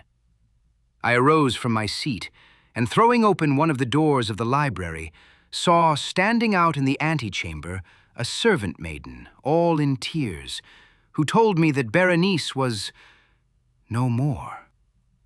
She had been seized with epilepsy in the early morning, and now, at the closing in of the night, the grave was ready for its tenant, and all the preparations for the burial were completed. I found myself sitting in the library, and again sitting there alone. It seemed that I had newly awakened from a confused and exciting dream. I knew that it was now midnight, and I was well aware that since the setting of the sun, Berenice had been interred. But of that dreary period which intervened, I had no positive, at least no definite comprehension. Yet its memory was replete with horror. Horror more horrible from being vague, and terror more terrible from ambiguity. It was a fearful page in the record of my existence, written all over with dim and hideous and unintelligible recollections. I strived to decipher them, but in vain, while ever and anon, like the spirit of a departed sound, the shrill and piercing shriek of a female voice seemed to be ringing in my ears. I had done a deed. What was it? I asked myself the question aloud, and the whispering echoes of the chamber answered me. What was it? On the table beside me burned a lamp, and near it lay a little box. It was of no remarkable character, and I had seen it frequently before, for it was the property of the family physician. But how came it there, upon my table, and why did I shudder in regarding it? These things were in no manner to be accounted for, and my eyes at length dropped to the open pages of a book, and to a sentence underscored therein. The words were the singular but simple ones of the poet Ibn Zayat. Dicebant mihi sodales, si sepulcrum amicae visitarem, curas meas aliquantulum fore levatas. Why then, as I perused them, did the hairs of my head erect themselves on end, and the blood of my body become congealed within my veins? There came a light tap at the library door, and pale as the tenant of a tomb, a menial entered upon tiptoe. His looks were wild with terror, and he spoke to me in a voice tremulous, husky, and very low. What said he? Some broken sentences I heard. He told of a wild cry disturbing the silence of the night, of the gathering together of the household, of a search in the direction of the sound, and then his tones grew thrillingly distinct as he whispered me of a violated grave, of a disfigured body enshrouded, yet still breathing, still palpitating, still alive. He pointed to garments. They were muddy and clotted with gore. I spoke not, and he took me gently by the hand. It was indented with the impress of human nails. He directed my attention to some object against the wall. I looked at it for some minutes. It was a spade. With a shriek, I bounded to the table and grasped the box that lay upon it. But I could not force it open, and in my tremor, it slipped from my hands and fell heavily and burst into pieces. And from it, with a rattling sound, there rolled out some instruments of dental surgery, intermingled with 32 small, white and ivory-looking substances that were scattered to and fro about the floor. Eleonora. Sub conservatione forme specificae salva anima. Raymond Lully. I am come of a race noted for vigor of fancy and ardor of passion. Men have called me mad, but the question is not yet settled whether madness is or is not the loftiest intelligence, whether much that is glorious, whether all that is profound does not spring from disease of thought, from moods of mind exalted at the expense of the general intellect. They who dream by day are cognizant of many things which escape those who dream only by night. In their gray visions, they obtain glimpses of eternity, and thrill in awakening to find that they have been upon the verge of the great secret. In snatches, they learn something of the wisdom which is of good, and more of the mere knowledge which is of evil. They penetrate, however, rudderless or compassless, into the vast ocean of the light ineffable, and again, like the adventures of the Nubian geographer, aggressi sunt mare tenebrarum, quid in eo esset exploraturi. We will say, then, that I am mad. I grant, at least, that there are two distinct conditions of my mental existence.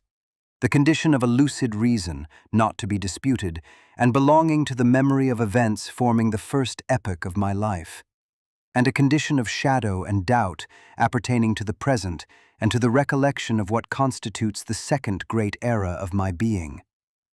Therefore, what I shall tell of the earlier period, believe, and to what I may relate of the later time, give only such credit as may seem due, or doubt it altogether, or, if doubt it ye cannot, then play unto its riddle the Oedipus. She whom I loved in youth, and of whom I now pen calmly and distinctly these remembrances, was the sole daughter of the only sister of my mother long departed. Eleonora was the name of my cousin. We had always dwelled together beneath a tropical sun in the valley of the many-colored grass. No unguided footstep ever came upon that vale, for it lay away up among a range of giant hills that hung beetling around about it, shutting out the sunlight from its sweetest recesses.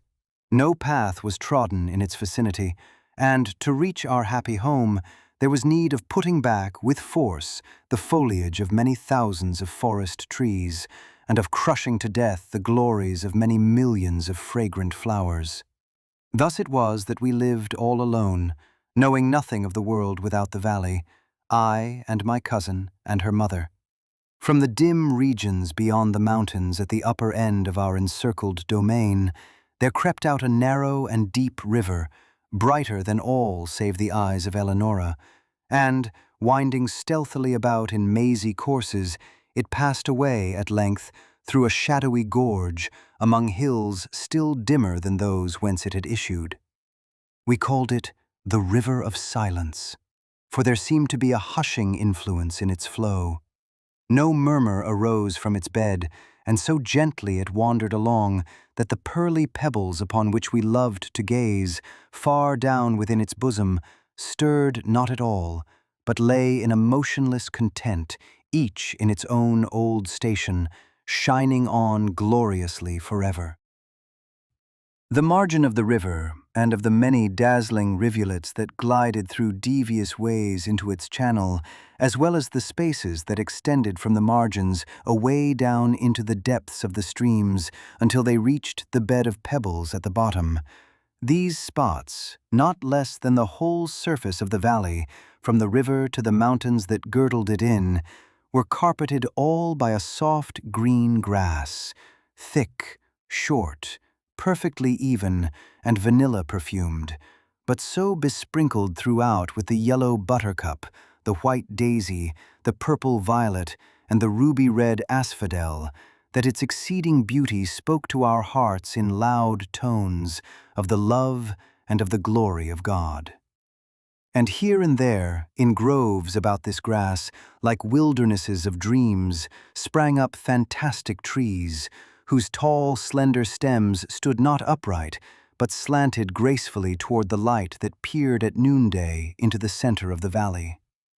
Their mark was speckled with the vivid, alternate splendor of ebony and silver, and was smoother than all save the cheeks of Eleonora, so that, but for the brilliant green of the huge leaves that spread from their summits in long, tremulous lines, dallying with the zephyrs, one might have fancied them giant serpents of Syria doing homage to their sovereign, the sun. Hand in hand about this valley, for 15 years, roamed I with Eleonora before love entered within our hearts. It was one evening at the close of the 3rd lustrum of her life, and of the 4th of my own, that we sat, locked in each other's embrace, beneath the serpent-like trees, and looked down within the water of the river of silence at our images therein.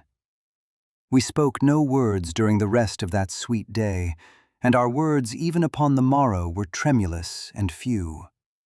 We had drawn the god Eros from that wave, and now we felt that he had enkindled within us the fiery souls of our forefathers. The passions which had for centuries distinguished our race came thronging with the fancies for which they had been equally noted, and together breathed a delirious bliss over the valley of the many-colored grass. A change fell upon all things.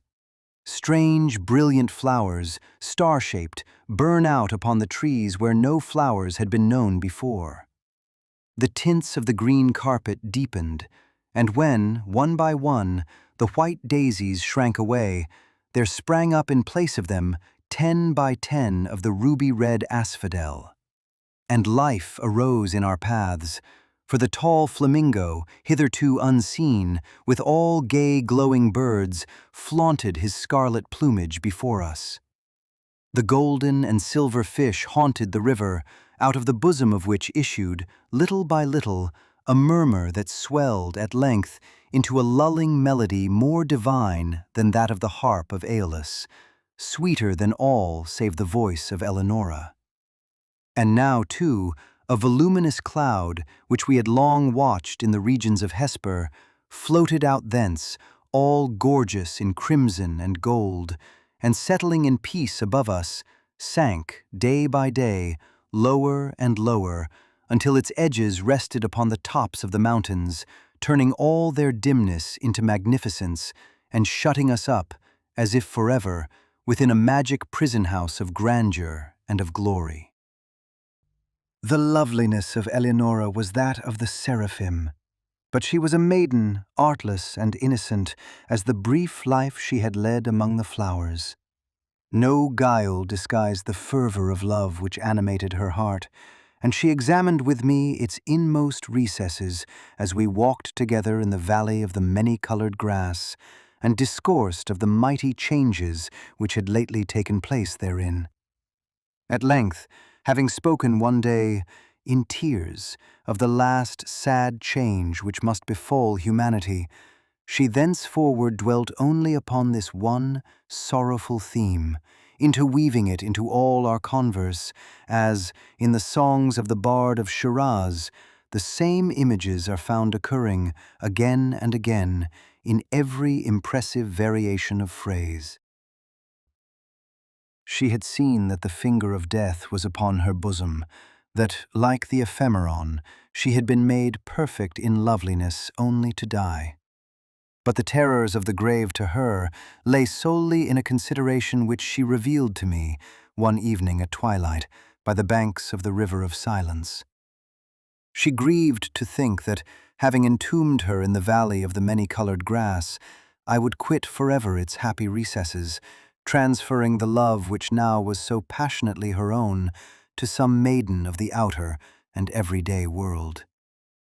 And then and there, I threw myself hurriedly at the feet of Eleonora and offered up a vow, to herself and to heaven, that I would never bind myself in marriage to any daughter of earth. that I would in no manner prove recreant to her dear memory, or to the memory of the devout affection with which she had blessed me. And I called the mighty ruler of the universe to witness the pious solemnity of my vow. And the curse which I invoked of him and of her, a saint in illusion should I prove traitorous to that promise, involved a penalty the exceeding great horror of which will not permit me to make record of it here. And the bright eyes of Eleonora grew brighter at my words, and she sighed as if a deadly burthen had been taken from her breast. And she trembled and very bitterly wept, but she made acceptance of the vow, for what was she but a child? And it made easy to her the bed of her death. And she said to me, not many days afterward, tranquilly dying, that because of what I had done for the comfort of her spirit, she would watch over me in that spirit when departed, and, if so it were permitted her, return to me visibly in the watches of the night. But if this thing were, indeed, beyond the power of the souls in paradise, that she would, at least, give me frequent indications of her presence, sighing upon me in the evening winds, or filling the air which I breathed with perfume from the censers of the angels. And with these words upon her lips, she yielded up her innocent life, putting an end to the first epoch of my own. Thus far, I have faithfully said. But as I pass the barrier in time's path, formed by the death of my beloved, and proceed with the second era of my existence, I feel that a shadow gathers over my brain, and I mistrust the perfect sanity of the record. But let me on. Years drag themselves along heavily, and still I dwelled within the valley of the many-colored grass, but a second change had come upon all things. The star-shaped flowers shrank into the stems of the trees and appeared no more. The tints of the green carpet faded, and one by one the ruby-red asphodels withered away, and there sprang up in place of them, 10 by 10, dark, eye-like violets that writhed uneasily and were ever encumbered with dew.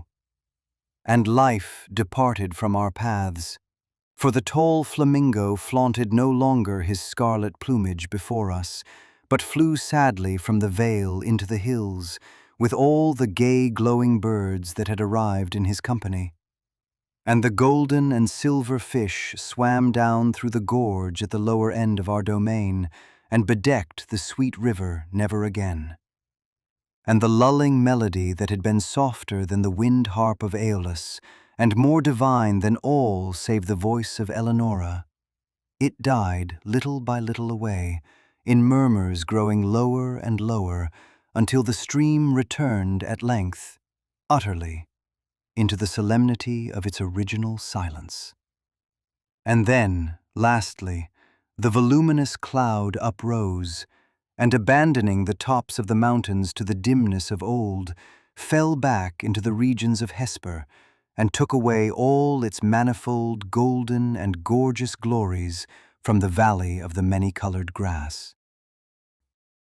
Yet the promises of Eleonora were not forgotten, for I heard the sounds of the swinging of the censers of the angels, and streams of a holy perfume floated ever and ever about the valley. And at lone hours, when my heart beat heavily, the winds that bathed my brow came unto me laden with soft sighs, and indistinct murmurs filled often the night air.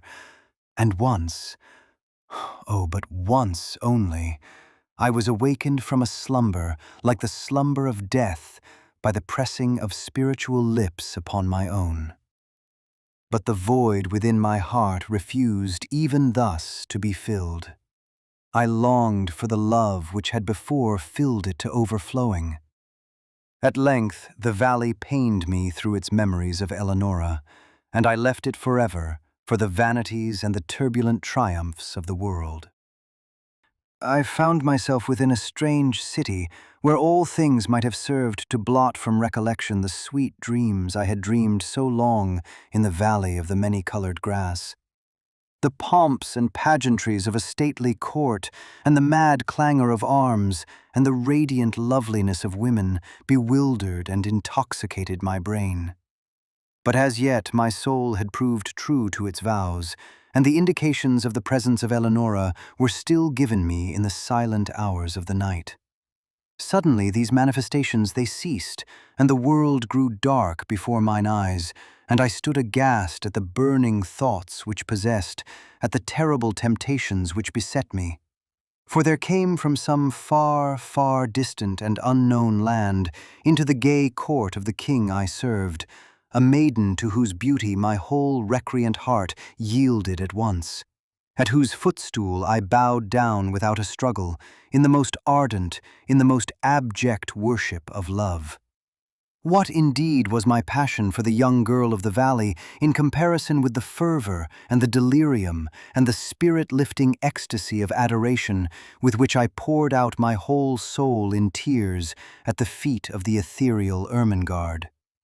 Oh, bright was the seraph Ermengarde, and in that knowledge I had room for none other. Oh, divine was the angel Ermengarde, and as I looked down into the depths of her memorial eyes, I thought only of them and of her. I wedded, nor dreaded the curse I had invoked, and its bitterness was not visited upon me.